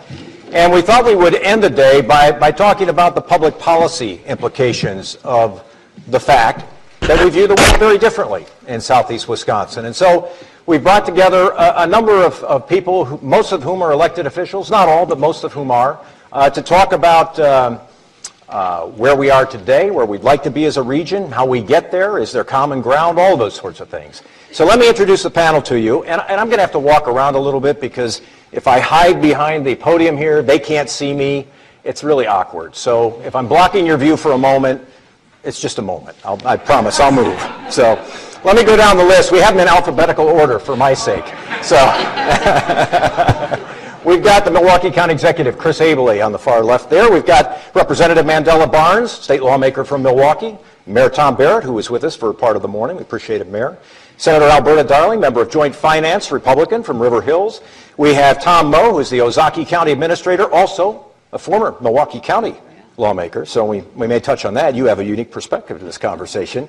Corey Nettles is the Managing Director of Generation Growth Capital. He's a business guy, but he's also the former Commerce Secretary, which we think is a good thing to add to this mix as we talk about some of the economic issues that are presented by our polarized politics. And we have the new mayor of Waukesha, Sean Riley, joining us. And Pat Strakota is a state representative from West Bend. She's also the Assembly Majority Leader. So please give him a warm welcome to Marquette Law School.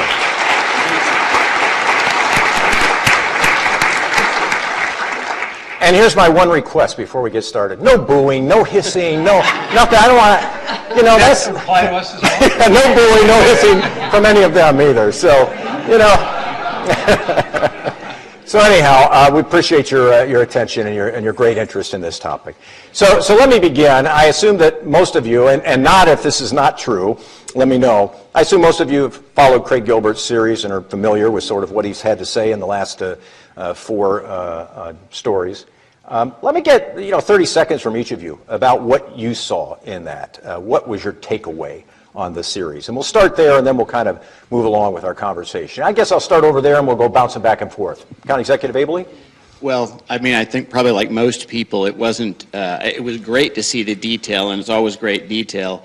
But it wasn't a giant shock. I think the reason Congress has a 9% approval rating isn't really a party thing. It's just what do we see most of the time going into it. It's who's the bad guy, who's the enemy, who's right, who's wrong, who wins, who loses. And, you know, we go up and down in this country, but we're clearly on a trend towards more partisanship. And it does, you know, I'm sure we'll all say it does make it most of the time more difficult to focus on policy as opposed to politics. Representative Barnes? So when you see the maps and you kind of look and you see the drastic hard stops for Democratic turnout, and again where you show you can just see the county lines if you were just looking at a partisanship map. The thing about that is in the state legislature we see that there is the accountability that everybody doesn't have when it comes to Milwaukee, and we see a lot of the policies that are put into place. And when we look at sort of what I see as an attack on Milwaukee often, and what a lot of other people see is that, well, these people aren't necessarily having to answer to this electorate that is in Milwaukee. It stops at a certain point. So and I want to talk about that a little bit more. It's going to take longer than my 30 seconds, but I think that it sort of shows how a lot that goes on, whether it's with voter ID or any other sort of suppressive legislation that comes out. And we see where our more dense populations and more sparse populations, the people who are elected and the decisions that they make, how they affect Milwaukee. All right. Mayor Barrett? Well, when I came here this morning and saw all of us, I thought this might have been an emergency intervention to try to see how you could help us work together. But I have a little firsthand experience with electoral politics, and there was nothing that surprised me, quite honestly. I've lived it, so no surprises to me. Okay. Senator Darling. Well, for me, there were no surprises either. You can see that people choose to live in certain areas, and that determines a lot of the demographics. Obviously, that's just a no-brainer. And Democrats tend to come from more urban areas, and Republicans tend to be more suburban and rural. And if you had to get a mixed district, you'd have to do a lot of gerrymandering. I think that was brought out in the last session. You'd really have to gerrymander around in order to get a different diverse district. What I thought was really interesting too, which I've known for a while, but I'm glad more people know, is the intensity of the voters actually is more intense through all these rigorous debates, which is a good thing. We can have a difference of opinion, but people are really going out and voicing their opinion at the elections do count. So I think that was really interesting that at the top 10 most voter turnout in the country, we had about 5 or 6 of those in our state, which I think is telling. Thank you. Tom Moe, the Ozaukee County Administrator. Yes. Well, first of all, thank you for the opportunity, Mike, and to all of you who are involved with us today. I like the other speakers, I really didn't see any big surprises in as much as I also lived it. I grew up on the north side of Milwaukee. 35th in Hampton, 37th in Congress, 62nd in Freebrantz. Went to Marquette High School with Mayor Barrett, and ultimately took a new position in Ozaukee County as their county administrator back in 2000, and live in Cedarburg. So with my family, my daughter, and my wife, and I believe in my heart we have a lot more in common than we do differences. And because the same kind of things that I see and saw in my environment in Milwaukee, I see in Ozaukee County. The scope is different, the needs are different, but the wants and wishes of the families and the people who pay the bills are all the same. They want safe neighborhoods, they want great education, and they want to be able to prosper. And those are all commonalities, and I would argue that we have a lot more of that than we do differences. Corey Nettles. I guess I'd agree on the no surprises, but I'll say that I was extremely disappointed by the conclusion and by the documented dysfunction of about how divided we are as a community. And my own view is that it is not possible for us to be a successful, healthy, thriving community economically, socially, politically, if we don't figure out a way of overcoming these divides. So great means of documenting the problem, but I hope from this conversation today and from some of the leadership in our community, we can come forward with some solutions about how do we change this discourse and how do we move from being this hyper-divided community. The new mayor of Waukesha, Sean Riley. Thank you. I guess I can say I was not surprised with the study and the presentation. As I was reading through it, what I kept on thinking is how do we work around this? To me, the first thing is that There needs to be respectful dialogue. My problem is that there are also political realities where even starting dialogue can cause problems with with your own public, and that is a major problem. But I guess as I kept on reading through this, I kept on thinking what we need to do is to talk to your adjoining communities and try to work things out, and as best you can present them to the public. Government right now is under a lot of strains. There's less money, there's more need for getting things done. And I think one of the big things that needs to be done is communities, large and small, need to get together and work together in order to reduce costs. And this is a major problem, and we've got to try to figure out how to get around it. Thank you. Representative Pat Strakota. Thank you very much, and thank you for having me here today. I come from Washington County, which is, we always pride ourselves in saying, the reddest county in the state. But I will say that Washington County, the reason that I moved there back in 1970 is because we had a family business there. My husband was running the family business. So that is why we are where we're at. We had 4 children. 1 lives in Cedarburg now, 2 live in Wauwatosa, and 1 lives in Milwaukee. And basically, they have chosen to live different places because of what we heard from the speaker before.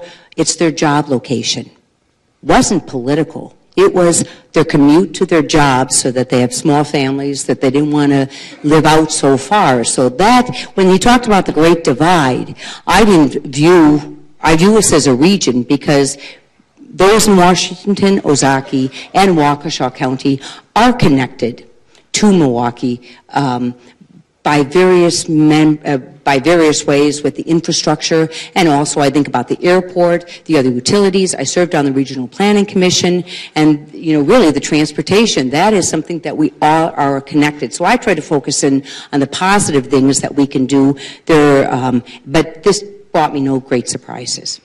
Here's a good starting point.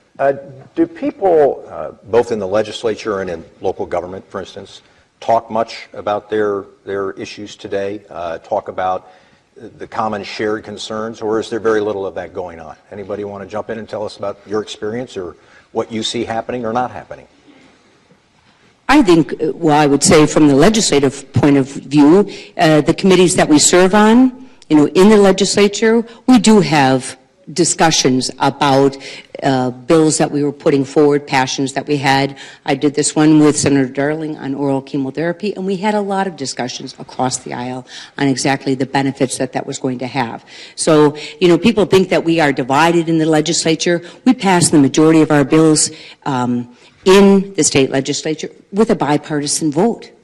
There are certain, as I explained it to people, philosophical differences between the Republicans and the Democrats, and those are things that we're really not going to come to terms on. But there are a lot of other things that we do with our business that we are united on. Thank you. And I will say, yes, the majority of the bills that we passed last session were bipartisan. However, the majority of the bills that we introduced as Democrats didn't even get a public hearing. And this is when we get to the separation between, when we look at the red and blue areas, the more sparsely populated areas and the more densely populated areas. Our policies that we put forth have been more of inclusion, right? When we look at people, when you live closer to your neighbors, you tend to have a better understanding of what's going to be for the greater good, whether it's expanding, whether it's Medicaid expansion, whether it's, in my opinion, raising minimum wage, because you see the effects because you live so close to your neighbors. When you're out in more rural areas, when you can literally go maybe a few days without even seeing anybody else and still be able to live and get along in life, it becomes, you have a different perspective. And when you look at what may come forward with this, we always hear, well, we don't want to take away your rights. They want to take away your rights, your guns, your this. It's very individualistic. And you begin to think, okay, well, this affects me. This is how this affects me. And if you live in an area where you're not around so many people, what matters to you is what's important. And you're going to vote for what's important to you as an individual versus someone who lives in a larger metropolitan area where what affects your neighbors really matters. So unfortunately, we don't get the public hearings. People do not get to talk about. We don't get to hear the testimony from people who are going to be affected by different things that we've introduced. So yes, we passed a lot of bipartisan bills. However, there's still so much more that does not even get a conversation in Madison. Well, I have to disagree in the Senate. Many Democrats had bills passed, and it depended on how they worked collaboratively. And there are a lot of bills that were passed by a lot of senators, and I think that's just relationship building. What I think is different since maybe 10 years ago is the fact that relationships aren't generated as easily as maybe they used to be. Before, there used to be more going out to dinner because you'd be spending the night, or you'd go out for a drink. And while I think Pat and I go out with our Democratic colleagues for dinner and for drinks occasionally, there isn't as much of it. And I think that because we don't get to just sit down and chat at an informal level, it does have an effect. But I agree with Pat. The legislature is not as divided as people think. The majority of the bills got passed on a bipartisan area. 94% of the bills were passed bipartisanly, and that's true. Yeah, out of 116, 100 were passed in a bipartisan way. The areas that are different are the budget, abortion issues, and but economic issues. There are almost voice votes on jobs and economic issues that relate to jobs and developing a bigger economy. Quick reaction, Mayor, and then I'm going to... You can see where we live in different worlds. Seriously, and I mean that with all respect. I look at residency. I look at the bills affecting voting. I look at local aids for roads. I look at funding for choice schools, where this community, this city, it's going to take 12 years to address the funding flaw for the city of Milwaukee, and every other city in the state has it addressed overnight. And there's no one that will listen. Let me... Excuse me, your party was in a majority role for 8 years. I think this new majority has been in for 3 going on 4. So a lot of what you're talking about needed to be taken care of with a Democratic administration as well. Let me move this No, what I'm trying to say is for example, I heard Tom Moe talk about we have more in common. And I'm wondering, Chris Abele, do you talk with Dan Vracas, the Waukesha County exec, regularly, who actually wanted to be here but could not because of some personal reasons? But, I mean, do you have those conversations? Tom Moe, do you talk to Milwaukee County people? Sean Riley, do you talk to Mayor Barrett? I mean, do you have... Okay. Go ahead. Actually, tell us about it. And tell us why we haven't solved all of our problems then. I congratulated Mayor Riley, and I mentioned to him that recently when Obama was in town, the mayor and I were sitting at the bottom of the tarmac with Governor Walker, and your predecessor had said that Obama was an extremist and Walker was an extremist, and we were trying to figure out who's left. I mean, who is this guy's constituency? I think there's absolutely, the reality that's reflected in Craig's series, and it is great, is that we go up and down on our orthodoxy test by party, but it is absolutely the case that there's pressure on both sides not to talk to or engage or compromise with the other side quite often. There's this whole sense of what team jersey are you wearing. For what it's worth, I see that as a very real issue, and I've tried to, A, not have a compelling need to hate people who disagree with me on an issue or ask first what their letters behind their name. And I do agree, there are a lot of issues around Milwaukee where I think Milwaukee as the economic engine of the state, the most voters, the most employers, doesn't, and I know, do a series on shared revenue and compare our county to all 72 others. I don't want to be bailed out, but I'd like a fair, just to be at the same level, and we're not on everything. That said, where I've been able to get to some of those moments we've talked about, the Democrats and Republicans voted to restore for Milwaukee and the whole state child support services that we run, and I spent with Jim Sullivan, who had run against me actually for county executive, and maybe I took a page from Lincoln, the team of rivals thing. I didn't hold a grudge. I hired him And we spent a lot of time in Madison, and we didn't point any fingers. We didn't, we just sort of talked to a lot of people, said, here's how this works, here's what the impact is, and here's what we think is a solution. But we got every Democrat and every Republican on joint finance to restore it. And then there was that behavioral health division bill that was 122 to 1. And, I think it's just that the problem is it's difficult. It's difficult, and more than it needs to be sometimes, to get certain issues from being political and just realize, if we allow ourselves to let this be as simple as just doing the right thing for, in this case, the people we serve with mental illness, it can be. But I also think it's the partisanship is a very real issue, and so is another thing that the journal's written about, which is this weird sort of balkanization, the us versus themism of us versus Waukesha. For what it's worth, as the Milwaukee County executive who wouldn't live anywhere else, I'm proud to be next to Waukesha and Racine, and I'm proud that Wisconsin is north of Illinois, and when we spend a whole lot of time on the us versus them, on the tiny little things, I just think we're ill-served. I'd like to hear from Sean Riley, Tom Moe, and maybe the mayor again on that. I think my comment is well, first of all, I've had 30 days in office, so it's kind of difficult to talk about how much communication I have had, although I have talked to Mayor Barrett and I've talked to Chris Abley.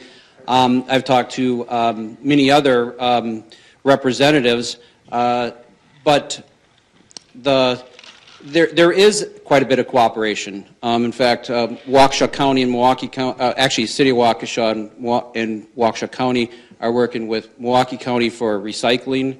The City of Waukesha's recycling is all going to be now transferred to Milwaukee because of economies of scale, and there's savings in that. Those type of things don't get press. Cooperation doesn't really get the press. But there is a lot of cooperation that people really are not aware of. I'd also say police departments. Milwaukee has a number of special squads. I would think of bomb squad and SWAT teams, and Waukesha does too. But those departments are always talking to each other, and they're always making sure that each other knows, that they can work together. Fire departments do the same thing. So there is cooperation, but I don't think it really gets out to the public because it just happens. And before this started, I forgot who I was talking to, but I said controversy is in the paper, cooperation isn't. So that's my comment. Tom Moe. Well, I'll say this. I'm an operations person. I try to avoid the politics, frankly. My job is to make sure our government runs well and works together and tries to cooperate, and certainly we have tried to reach out, and we belong to a number of regional consortiums as it relates to human services, public health. But we've had trouble within our own county in working with our municipalities.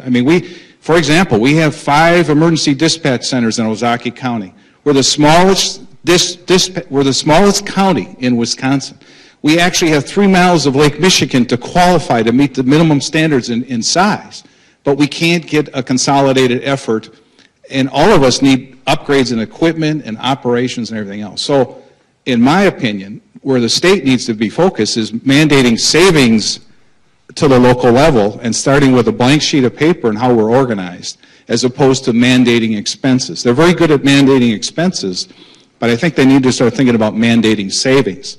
And you can do this creatively, you can do it through attrition, you can do it over time, but ultimately we're about getting more efficiency in government, something the Kettle Commission talked about at great length in 2000, talked about incentives for consolidation of services.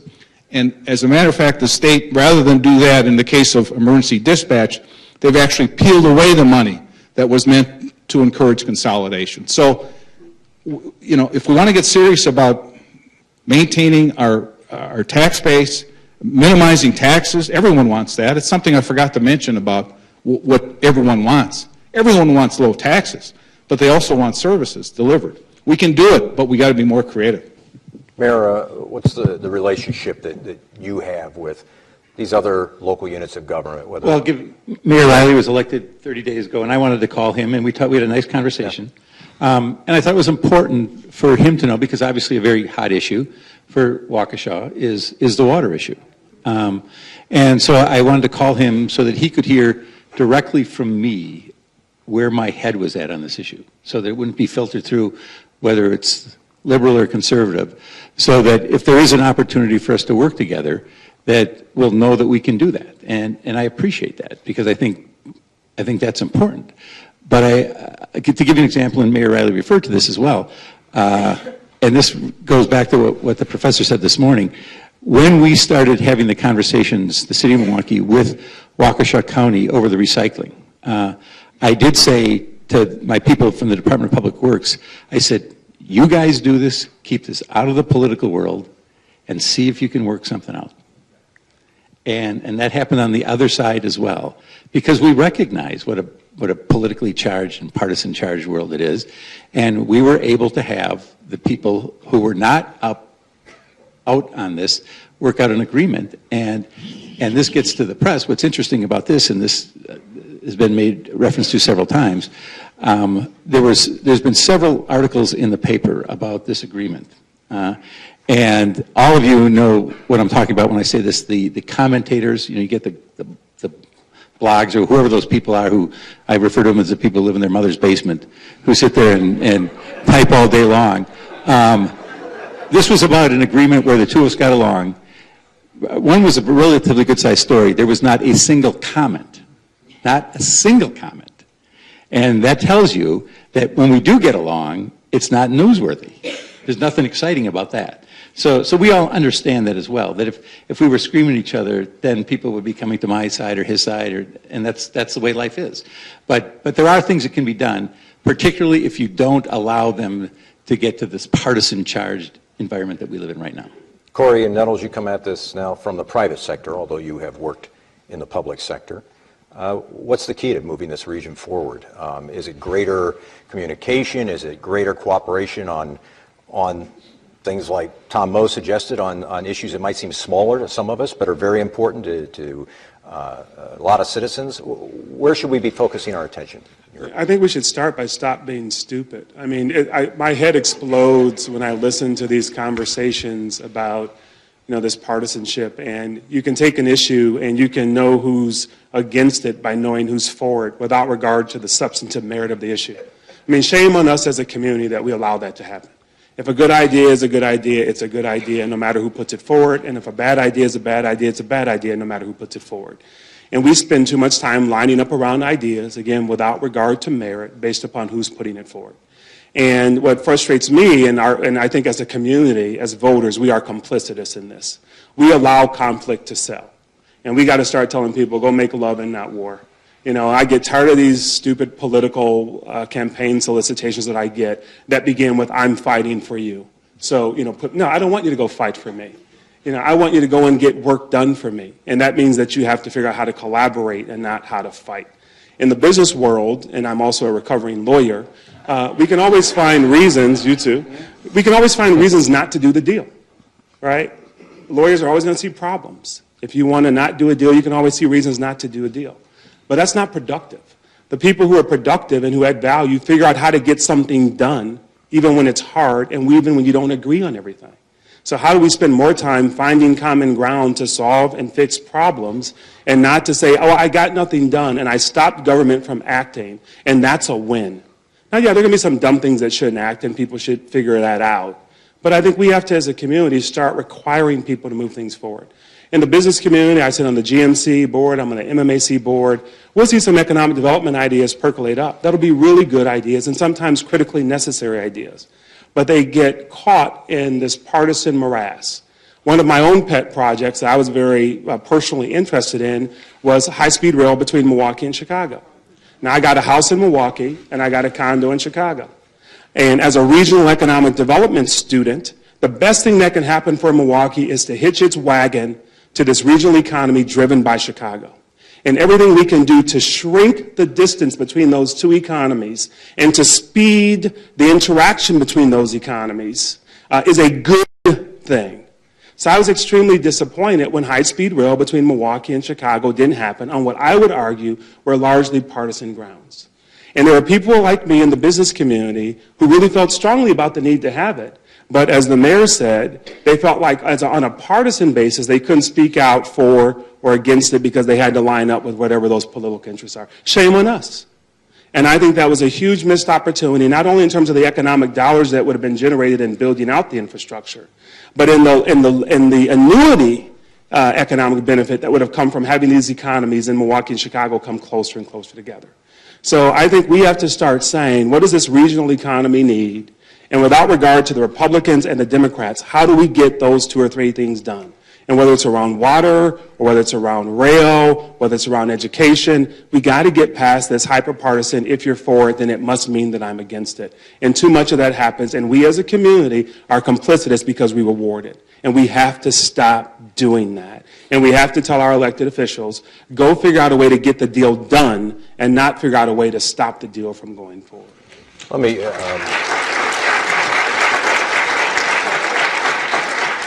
So give me perfect world stuff here. What would you, where is the common ground? Where do the people sitting at this desk, where do you think there are issues where you can collaborate further, where you can do things differently? Where do we begin, I guess is the question. Anybody can jump in, please. Well, when I became mayor 10 years ago, I did something, and I used to joke about this, because there's a history, obviously, of bad blood between Milwaukee and Waukesha in particular. And I used to joke that I took the unprecedented step of formally recognizing the right for Waukesha to exist. That there were mayors that really didn't feel that way. That it was one of them, former mayor John Norquist, was in this building this past spring and said about the water issue, about Waukesha, let them dry up and blow away. I don't care. I mean, he said that. That was. But I'll touch on that. But what I felt coming in, and this is where I think that there is clearly common ground.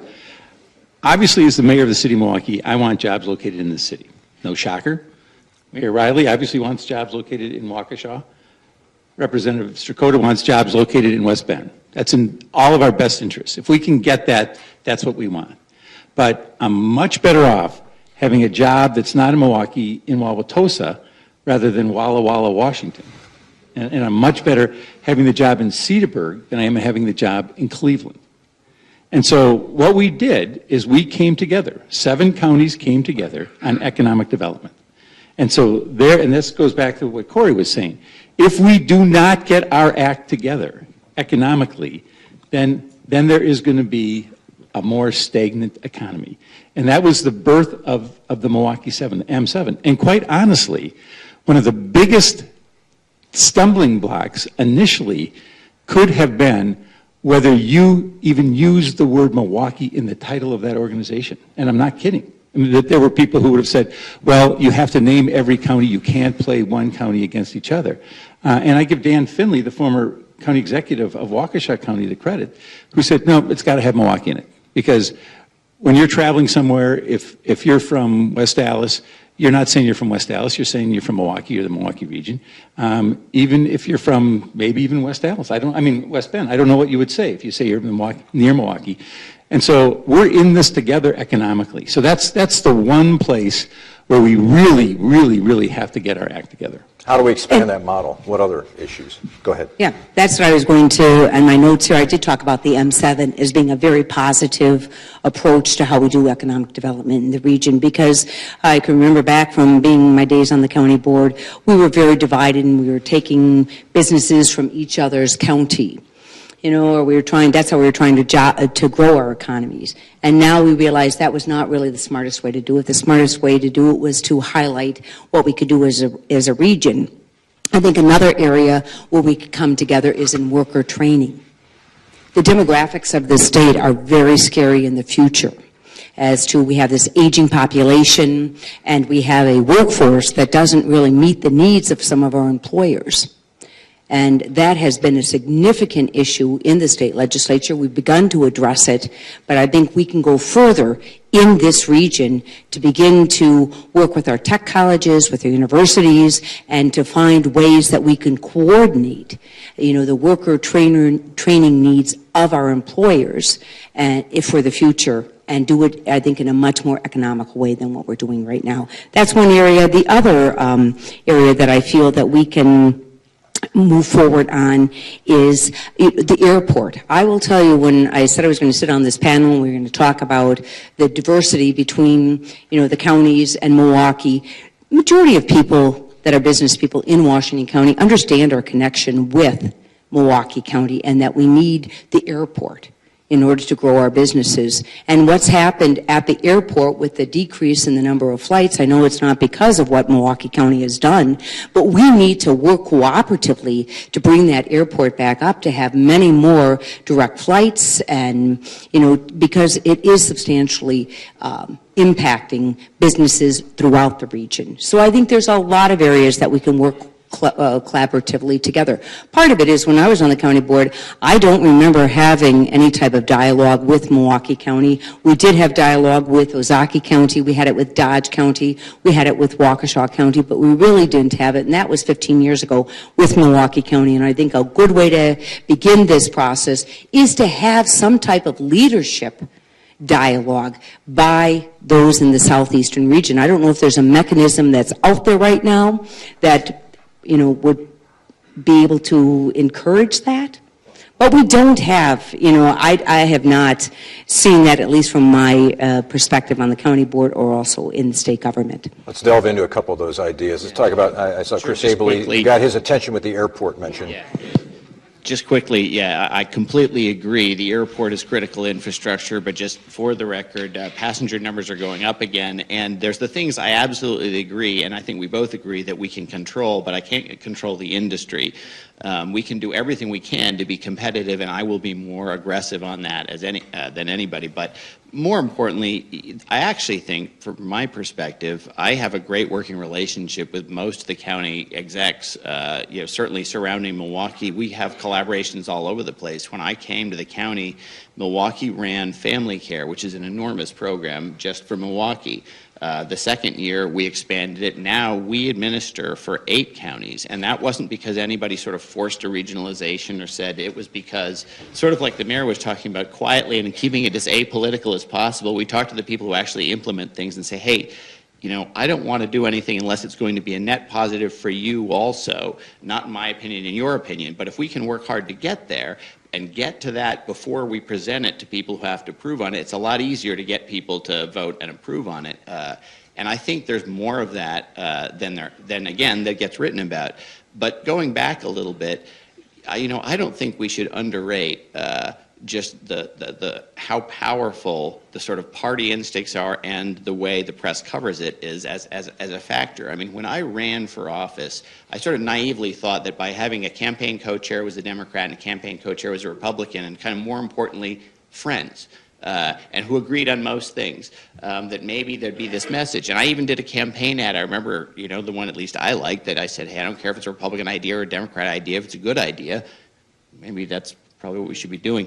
And I remember getting PolitiFacted when I had said, when I said that, I had worked well with conservatives and Republicans, and, I think it was like barely true or something like that. But later, when, fiscally I'm a little more conservative, socially I'm a lot more liberal, I didn't sign the recall. I support proudly a great mayor.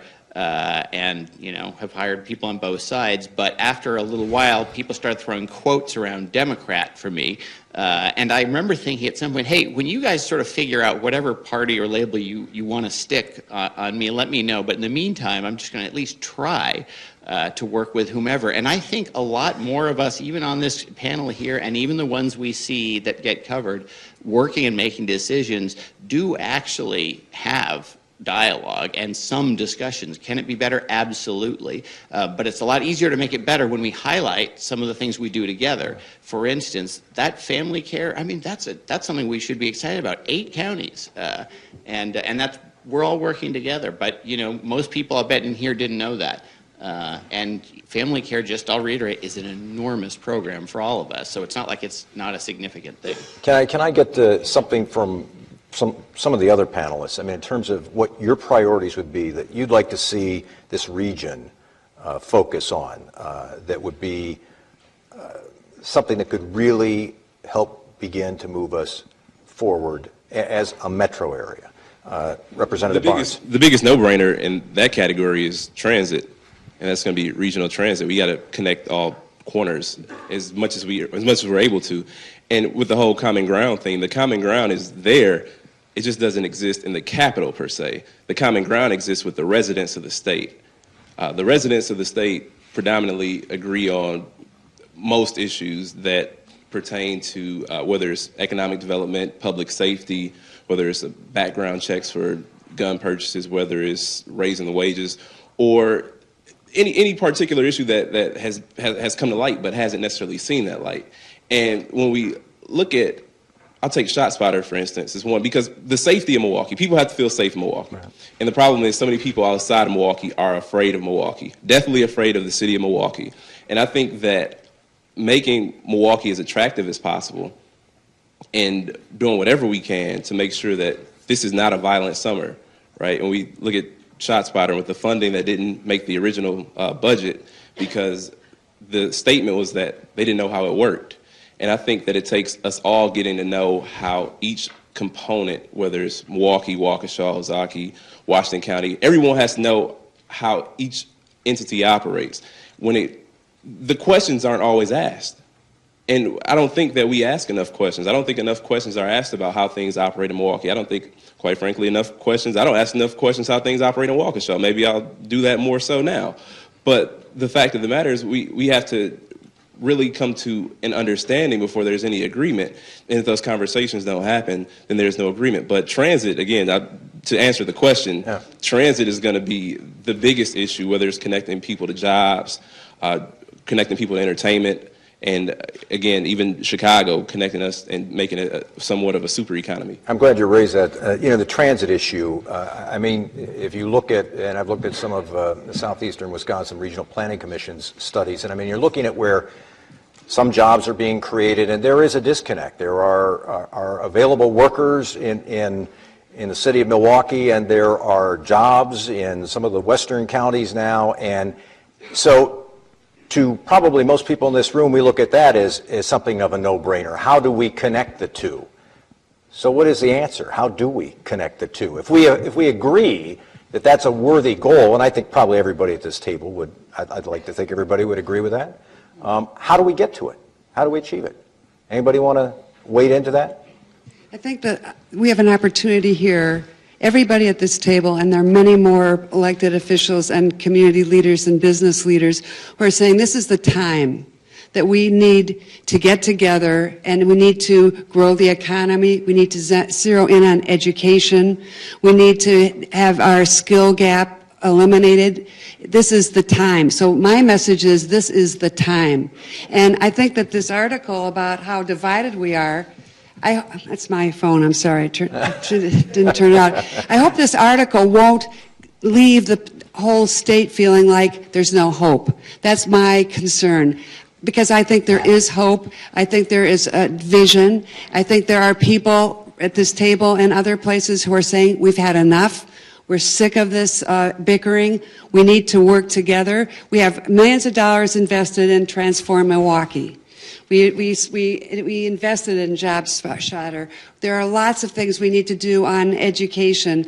Education, I think, is a huge issue. As education goes in Milwaukee, so goes the rest of the state. We're going to have such a huge labor shortage that we cannot afford to have MPS have so many children not graduating and not performing up to level. I think this is the time we need to sit down at a table and we need to and that would be headlines itself. X number of people sat down at a table and drew up this agenda. We're going to get A, B, C done, and we're going to get it done even though there's going to be an election this fall. We're going to sit down and start. There is opportunity, there is optimism, there is hope. I don't want to focus on divides. Mayor, and then we'll continue down this way because I want to... The question was about jobs out in western Waukesha County or other parts of the region.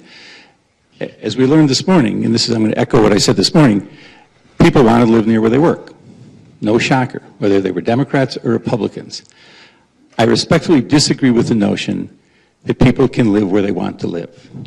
When I say I respectfully disagree with it, that is not the reality in southeastern Wisconsin.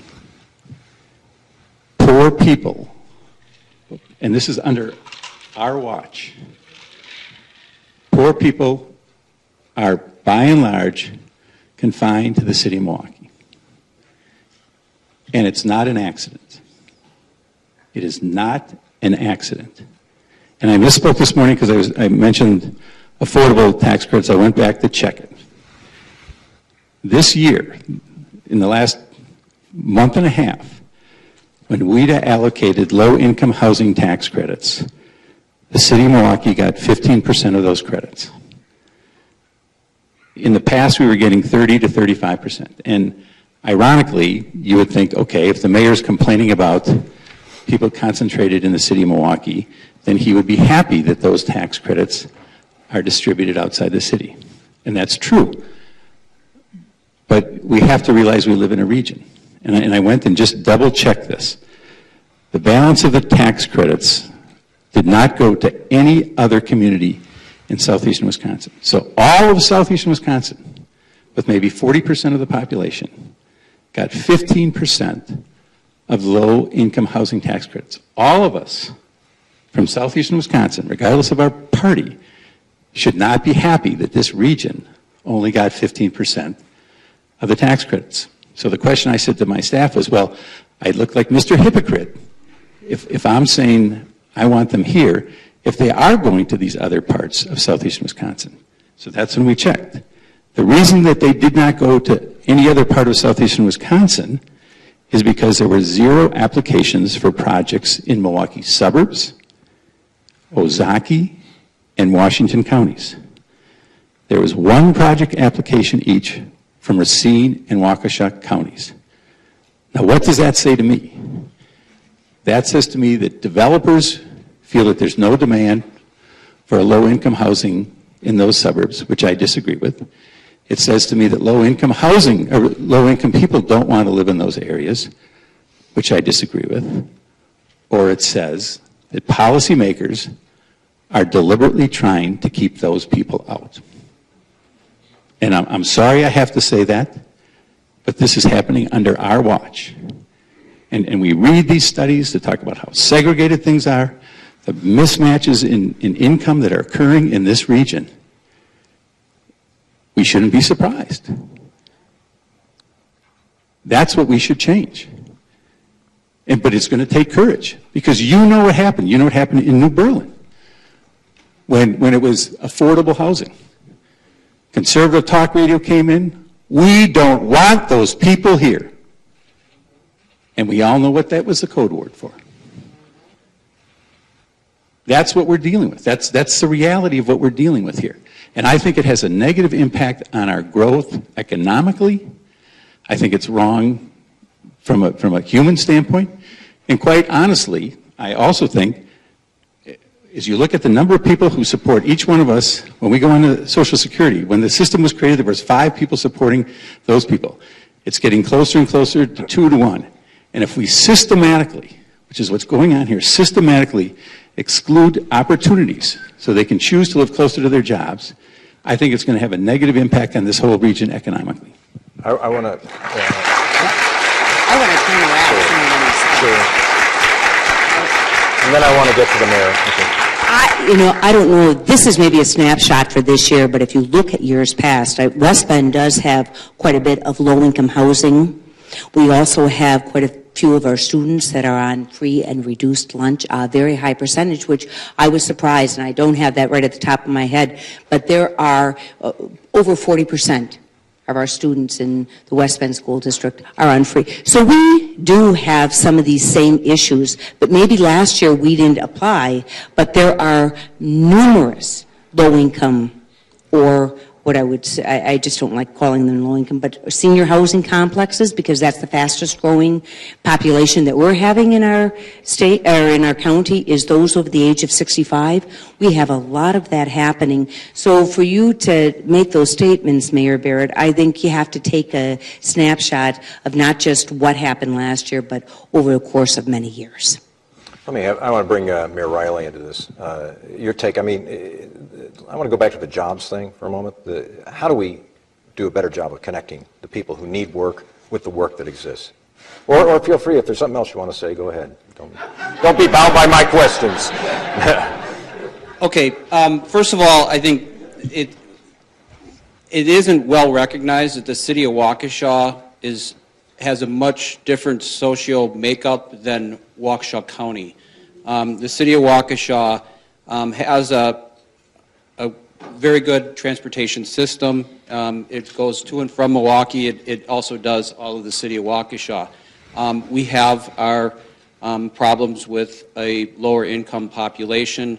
We do have significant low affordable housing, and we are addressing those issues.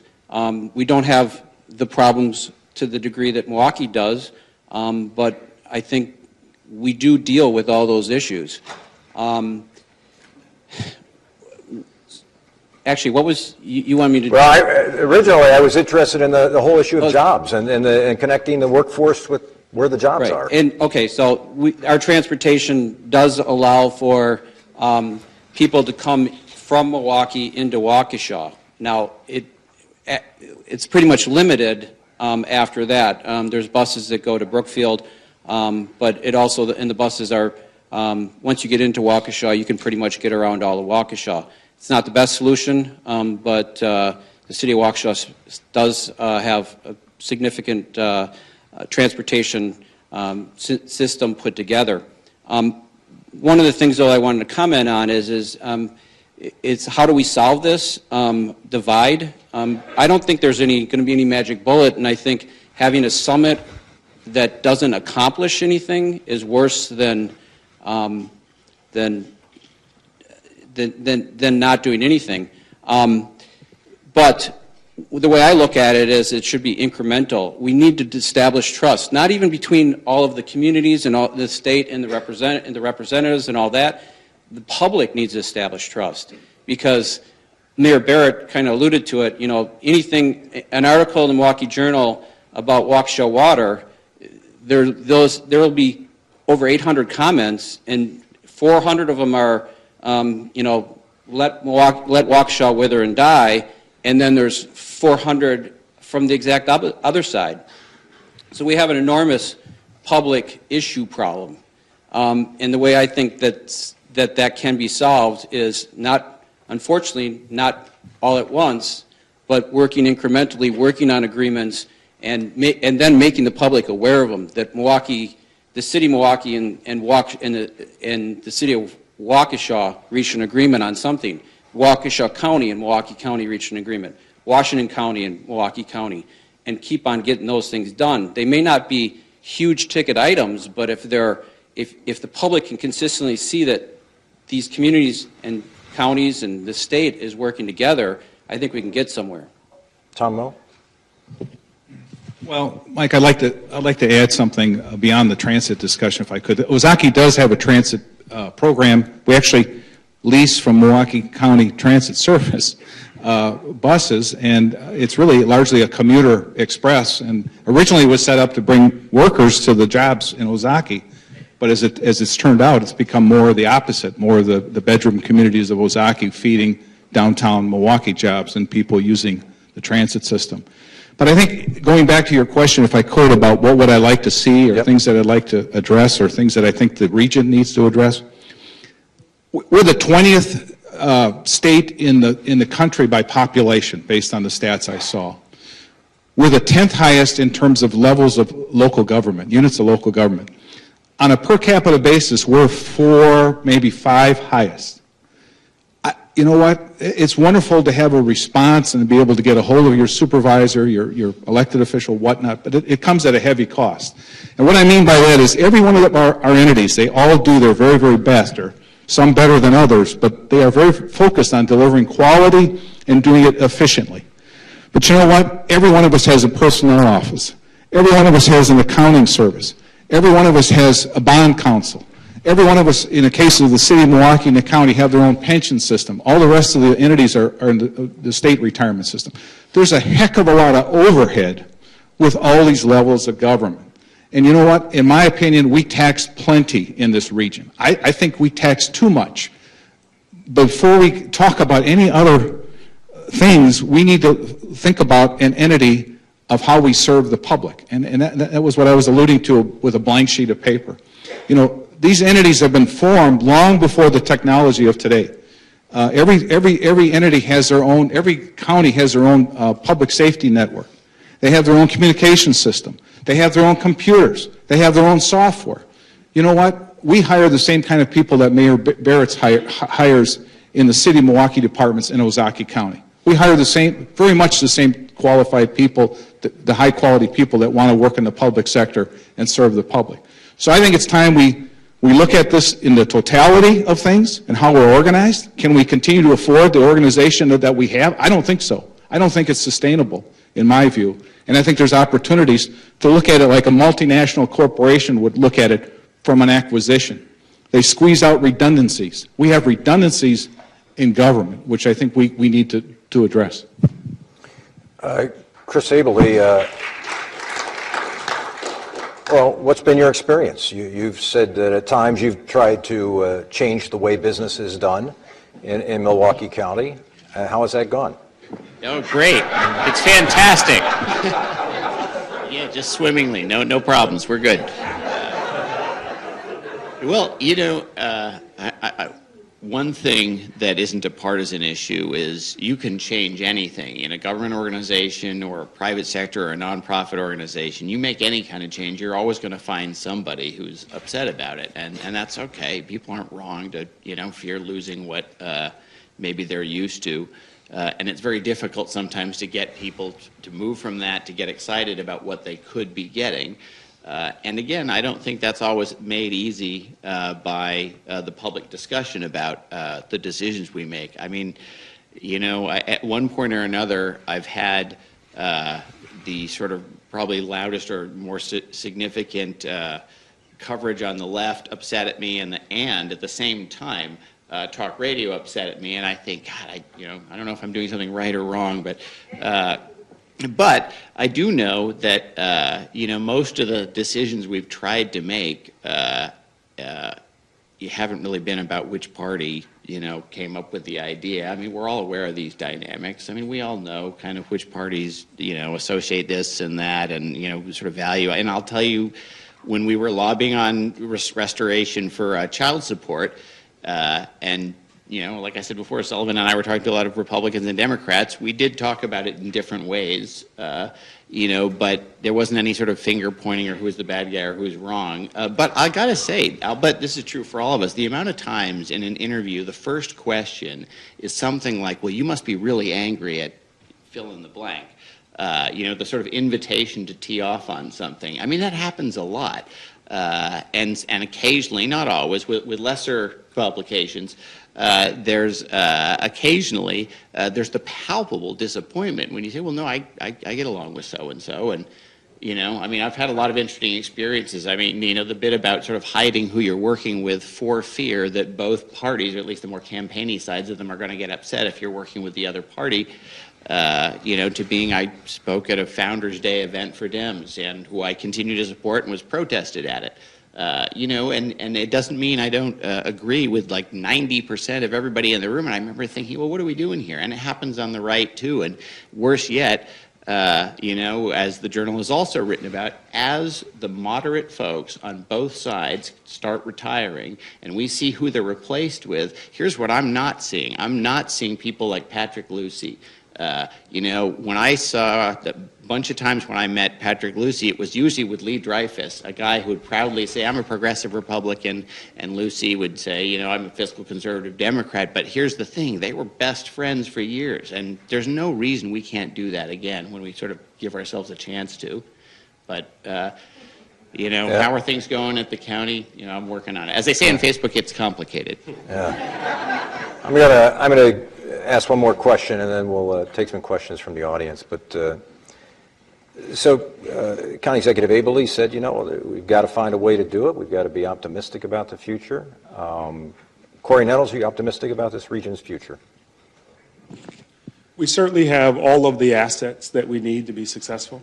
You can't sit on the largest freshwater asset in the world and not have a shot at being really successful. And as frustrating as we all are, as frustrated as we are with some of the real socioeconomic challenges in our community, they are still of a scale that with leadership, they are manageable and they're fixable. And I am an optimist by my disposition and my orientation. But I think these sands are slipping through that hourglass a little quick on us now. And we really need to kind of cut through all this crap and figure out a way to really get focused on doing the work.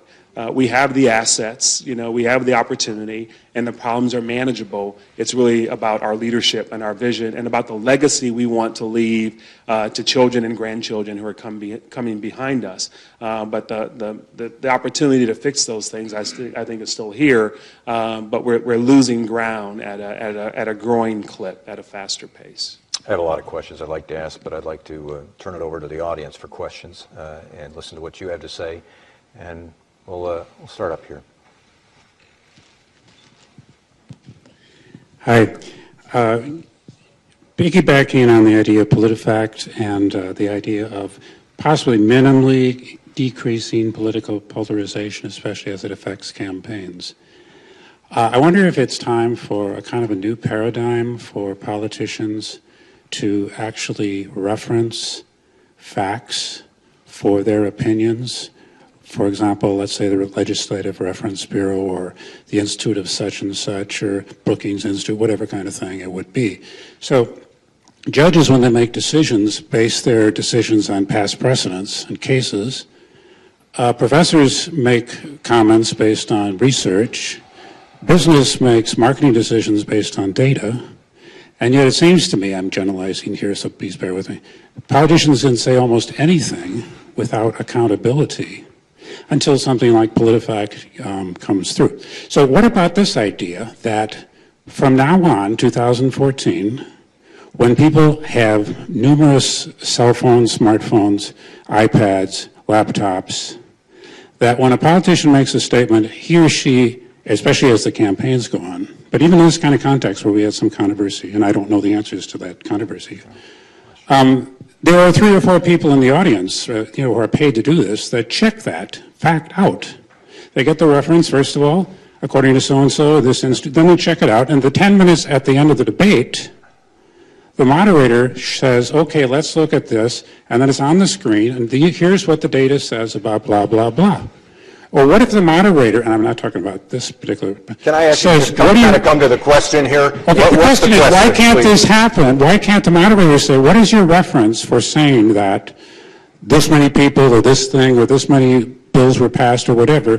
Where's the factual data for that the consumer can say, oh, okay, it may not be perfectly factual, it may be cited, but why can't that be more factual in a day and age where information is rampant?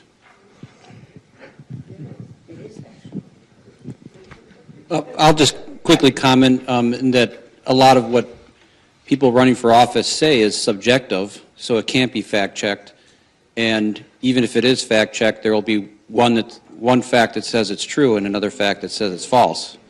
So that does make it difficult. Now, if someone says something that is blatantly false, it would obviously any individual and/or the press can call them out on it, which I think is done quite regularly. For example, I'm right about 90% of the time, but I'm wrong about 45% of the time. So, other questions? Let's go down here, Ryan. Just hang out. Yeah, you can press down. I think I got this. The maps that we saw this morning that Craig Gilbert did really showed the red getting redder and the blue getting bluer, and there's this political divide. So I'm sitting here thinking about it. I'm just a constituent, and where I live, it's red, and if I call my legislator with a different idea, I feel like there's already an agenda there because there's 2 parties, and each have agendas. So do you listen? How can you give us hope? I don't even call on half the issues I care about because I don't feel like it's going to matter because there's agendas that are set by those maps. But maybe you could give us some hope. Am I looking at this wrong? Should we be thinking different as your constituents? Should we call, and then would you be willing to really listen and respond anyway? I mean, tell me about that. How about a quick response from several of those? Well, Mary, you can, but state law. I can't guarantee on either side if you make a call that your legislator, your elected official is going to hear your voice as you want to hear it, have it heard. But I can guarantee if you don't call, your voice will not be heard. Representative Barnes, you want to? Yeah, I mean, honestly, even on that note, like, if there's something that I don't agree with, if I got 10 calls about the issue, because we don't get many calls on any particular issue, some people have just completely removed themselves from the process, but if my assistant says, Mandela, 10 people just contacted the office and say you should vote this way, I'm going to start to think a little bit differently, even though it's 10 out of 57,000 people, because those are the people who contact my office. Senator Darling? People's opinion counts a lot, and when offices are in the heat of the budget, for instance, you really look at how people are calling in and constituents. You know, we try to answer all calls, but we try to zoom in on constituents, so your voice does matter. At election time, when you're out on campaigning, elections count. You know how many people are going to stand on certain issues because we're asked, how are you going to stand on certain issues? So, and sometimes we're not going to agree, and many times we are, but you should get those positions out during the election so you know how they're going to act in many cases. In some cases, people change their minds. We will, based on what people are telling us from our district. So your voice is very important. Representative. That is our democracy here. We're representatives of the people, and they call us. And I think I'm very representative of my district in the way that I think, in the way that I vote. And if I'm not, they're going to vote me out. And so, I mean, that's why elections matter. And I think it's very important, number one, that you will, elect people that they're not going to agree with you 100% of the time. That's what I say to my constituents. You're not going to agree with me 100% of the time. But it's sort of an 80-20 rule. I hope 80% of the time you can agree with what I'm doing, and 20% of the time you don't. But that's how I look at myself and how I vote. Other questions? Let me go back here. This young woman back here. Hank, no. Right there to the left. Yeah, right there. Yes. Thank you. I think the media still has a very important role in our community and in the way that people get information. And I'm wondering if the media representatives here today could make any kind of commitment to including positive stories about cooperation. I think it would be a great follow-up to Craig's series to say, okay, we had this problem, we talked about it, here's one thing we did. Okay, here's another thing we did. Here's another thing we did. Instead of starting with, who are you fighting with today? Don't be embarrassed to say, we figured something out, and let's show it proudly and have a story once in a while on TV or in the newspaper or on the radio. Once a week, once a day, whatever. We have the stories about how bad everything is.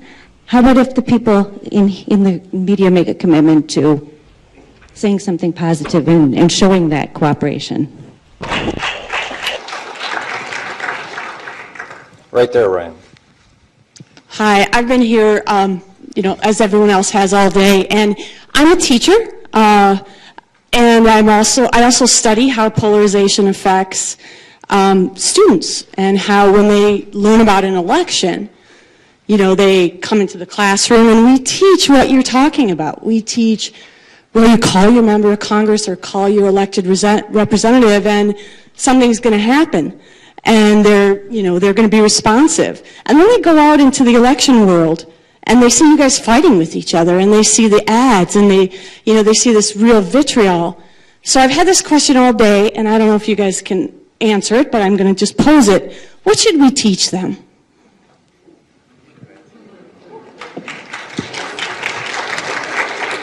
I think you teach them what you're teaching, but elections count. And I'm going to be optimistic because in 2010 there was a big election, and the Assembly turned Republican, the Senate turned Republican, the governor's Republican, and we inherited a huge deficit. We had an agenda that we had to accomplish, and we did what we said we're going to do. We said we were going to balance the budget without without stealing from other sources, and we did. We solved our deficit. In fact, now we have a surplus that we've given back to the public. We've given through tax cuts and other things. We settled a lot of our debt because we were told we want you to live within your means like we do. We want you to have an economy that we can be proud of. We're not the job creators, but we create the climate for jobs. And our job creators right now, 90% say we're on the right track. When we came in, less than 10% said we're on the right track. So something is happening, whether you like it or not, something is working. We said what we're going to do, and we did it. And this is important, to hold people accountable for what they say during elections and what they do.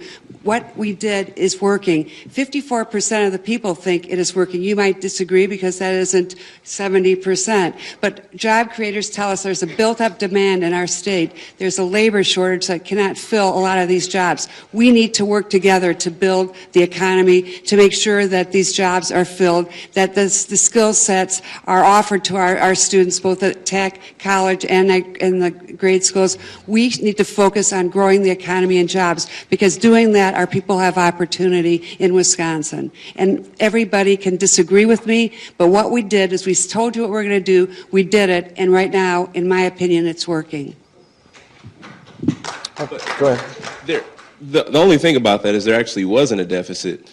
And when we talk about the vitriol, a lot of the vitriol came in 2011 with the new administration and the new legislature. It pitted Wisconsinites against each other. When we came in, when the tide shifted, is when people in Wisconsin began to not have cordial disagreements anymore. It became personal, and when the surplus is a projected surplus, and it's still money that we borrowed. And this is when we get back to talking about putting money in the pockets of people. Well, here, this is your money. This is your money. Well, where did that money come from? I mean, we took it from public schools, tech colleges.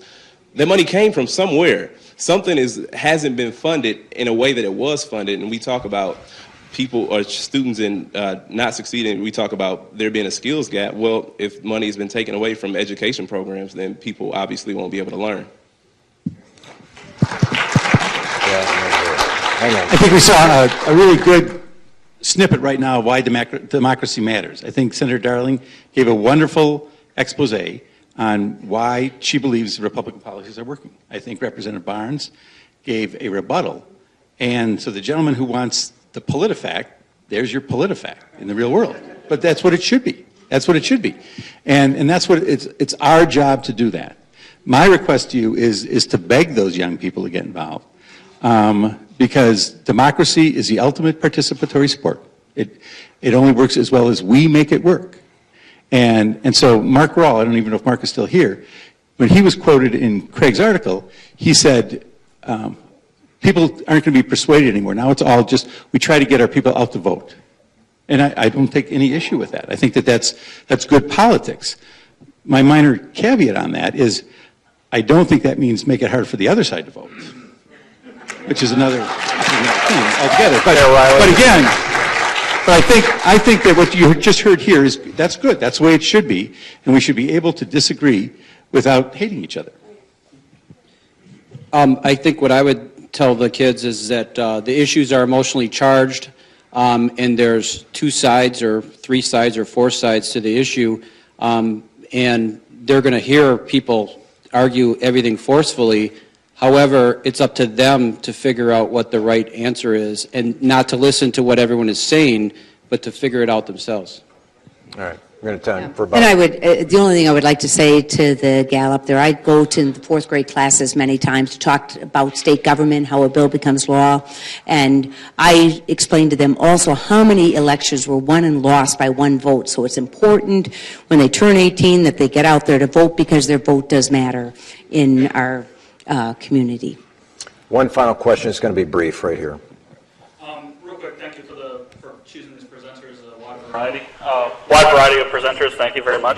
I'm seeing Tom Moe, County Administrator, and Chris Haley, County Executive. I know there's a law that says that Milwaukee County can't have a county administrator right now, but I think it'd be interesting to see if Milwaukee did have a county administrator to get away from the partisan politics of Scott Walker and this John Doe investigation, and now Chris Abley has some of the most money in the county, and people are afraid to run against him. So I was wondering if a county administrator could possibly work, in Milwaukee County, and why it would be a good or bad idea. Depends if they hire me or not. It can work. It's worked in larger counties across the country. It does work. I report to the county board. The county board has they're elected. The people can speak through them as well as I'm responsive as well. But the county executive model can work also. So I personally think the administrator makes more sense for me and for our government, for our entity. And do you agree with that, County Executive Abley? Well, actually, I thought, in terms of the potentially an implicit tone, this would be a good time to say that one thing I actually, and there's a lot that we agree on up here, I was very happy personally to contribute to the ACLU for the legal work against voter ID. I've been happy to put in domestic partnerships, gay marriage, pro-choice, bring back social program after social program. The thing is, and by the way, at record levels, but I've also done that in a county where I inherited an awful lot of debt and a giant deficit, and at the time a public policy forum saying, hey, should there even be a county?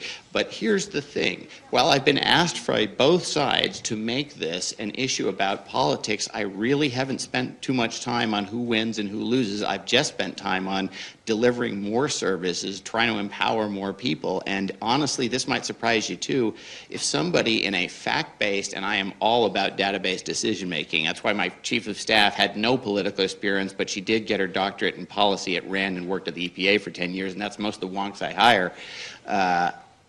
If somebody could show me that that's the best model, that's something an administrator, I didn't run because I want a career. I ran because I care about government. I believe when we get it right, we can do anything. And my biggest peeve is when we sit and complain about something and point fingers and we don't do something about it. I will tell you right now, I'm not going to get everything right all the time. I don't presume to. I don't presume that the things I'm going to try and do are easy. But you should hold me accountable. You should hold us all accountable. And if you're concerned about what I'm doing, you should vote against me. And if you think that, hey, maybe we'd be better under administrator, great. I mean, that's, you should, I'm never going to argue against that. I feel the presence of the dean behind me. That must mean it's time to wrap things up. I would like to just take a moment to thank this panel and all of our panelists today. I think I forgot to...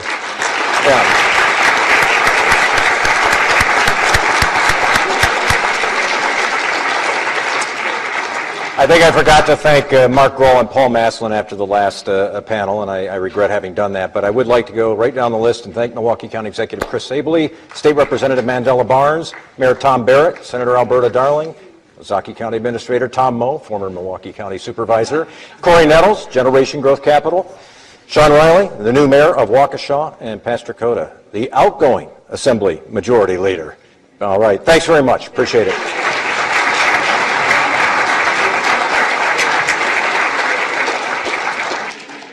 So I have closing remarks as brief as my opening remarks this morning. Primarily they consist of thank yous. I certainly join Mike Goucher in thanking the members of the afternoon panel for these discussions of these challenging issues. This is no academic or journalistic disquisition for these folks. This is the context in which they operate on a daily basis, and I'm very grateful that they would come to Eckstein Hall for today's conversation. I also want to thank once again Marty Kaiser as the leader of the Journal Sentinel for all aspects of this project. We see Craig as the author and the presenter, and rightly so, but as Craig himself noted, this was an extraordinary team effort both within the newspaper and with the law school, in particular Charles Franklin and Mike Goucher. I'm also grateful to our morning presenters, the pollsters, academics, and journalists, or in Charles Franklin's case, all three of those, for their very engaging presentations. A final comment, if you will. We may not have solved any problems yet through this project, but even if the politicians are not surprised, as just about each of them said, again, they live this every day, this Lubar Fund project has given us as a single community some unassailable common facts and a platform for discussion. The newspaper tries to do this every day on a smaller scale in a variety of contexts. The law school similarly makes an effort in its public policy initiative and its less frequent publications. In the latter regard, our semi-annual magazine, Marquette Lawyer, is coincidentally out today. It is edited by Alan Borsick, our senior fellow in law and public policy, and a longtime colleague of our journal Sentinel partners before that. For a statement that I do not make lightly and that I can make only because I do not edit it myself, Marquette Lawyer is truly as fine a magazine as you will read. It is the Eckstein Hall of magazines, if you will. And it, in this particular issue, touches upon, really delves deeply into important public policy topics such as dark money in politics, the use of prior convictions in criminal law sentencing, the possibility of common ground on the very divisive issue of Wisconsin's truth in sentencing law, and a number of other things. So as you leave today, you will find copies of the magazine at tables just outside the doors. I am known for ordering from the printer a few extra copies, perhaps to understate the point. So you will be doing us a favor if you take one. You will also be doing yourselves a favor, I believe. You really will enjoy the magazine very much. Having said that, and in the spirit of continuing partnership, I will also close by saying this. Do keep subscribing to the Milwaukee Journal Sentinel, though. As good as this is, it's no substitute. Thank you.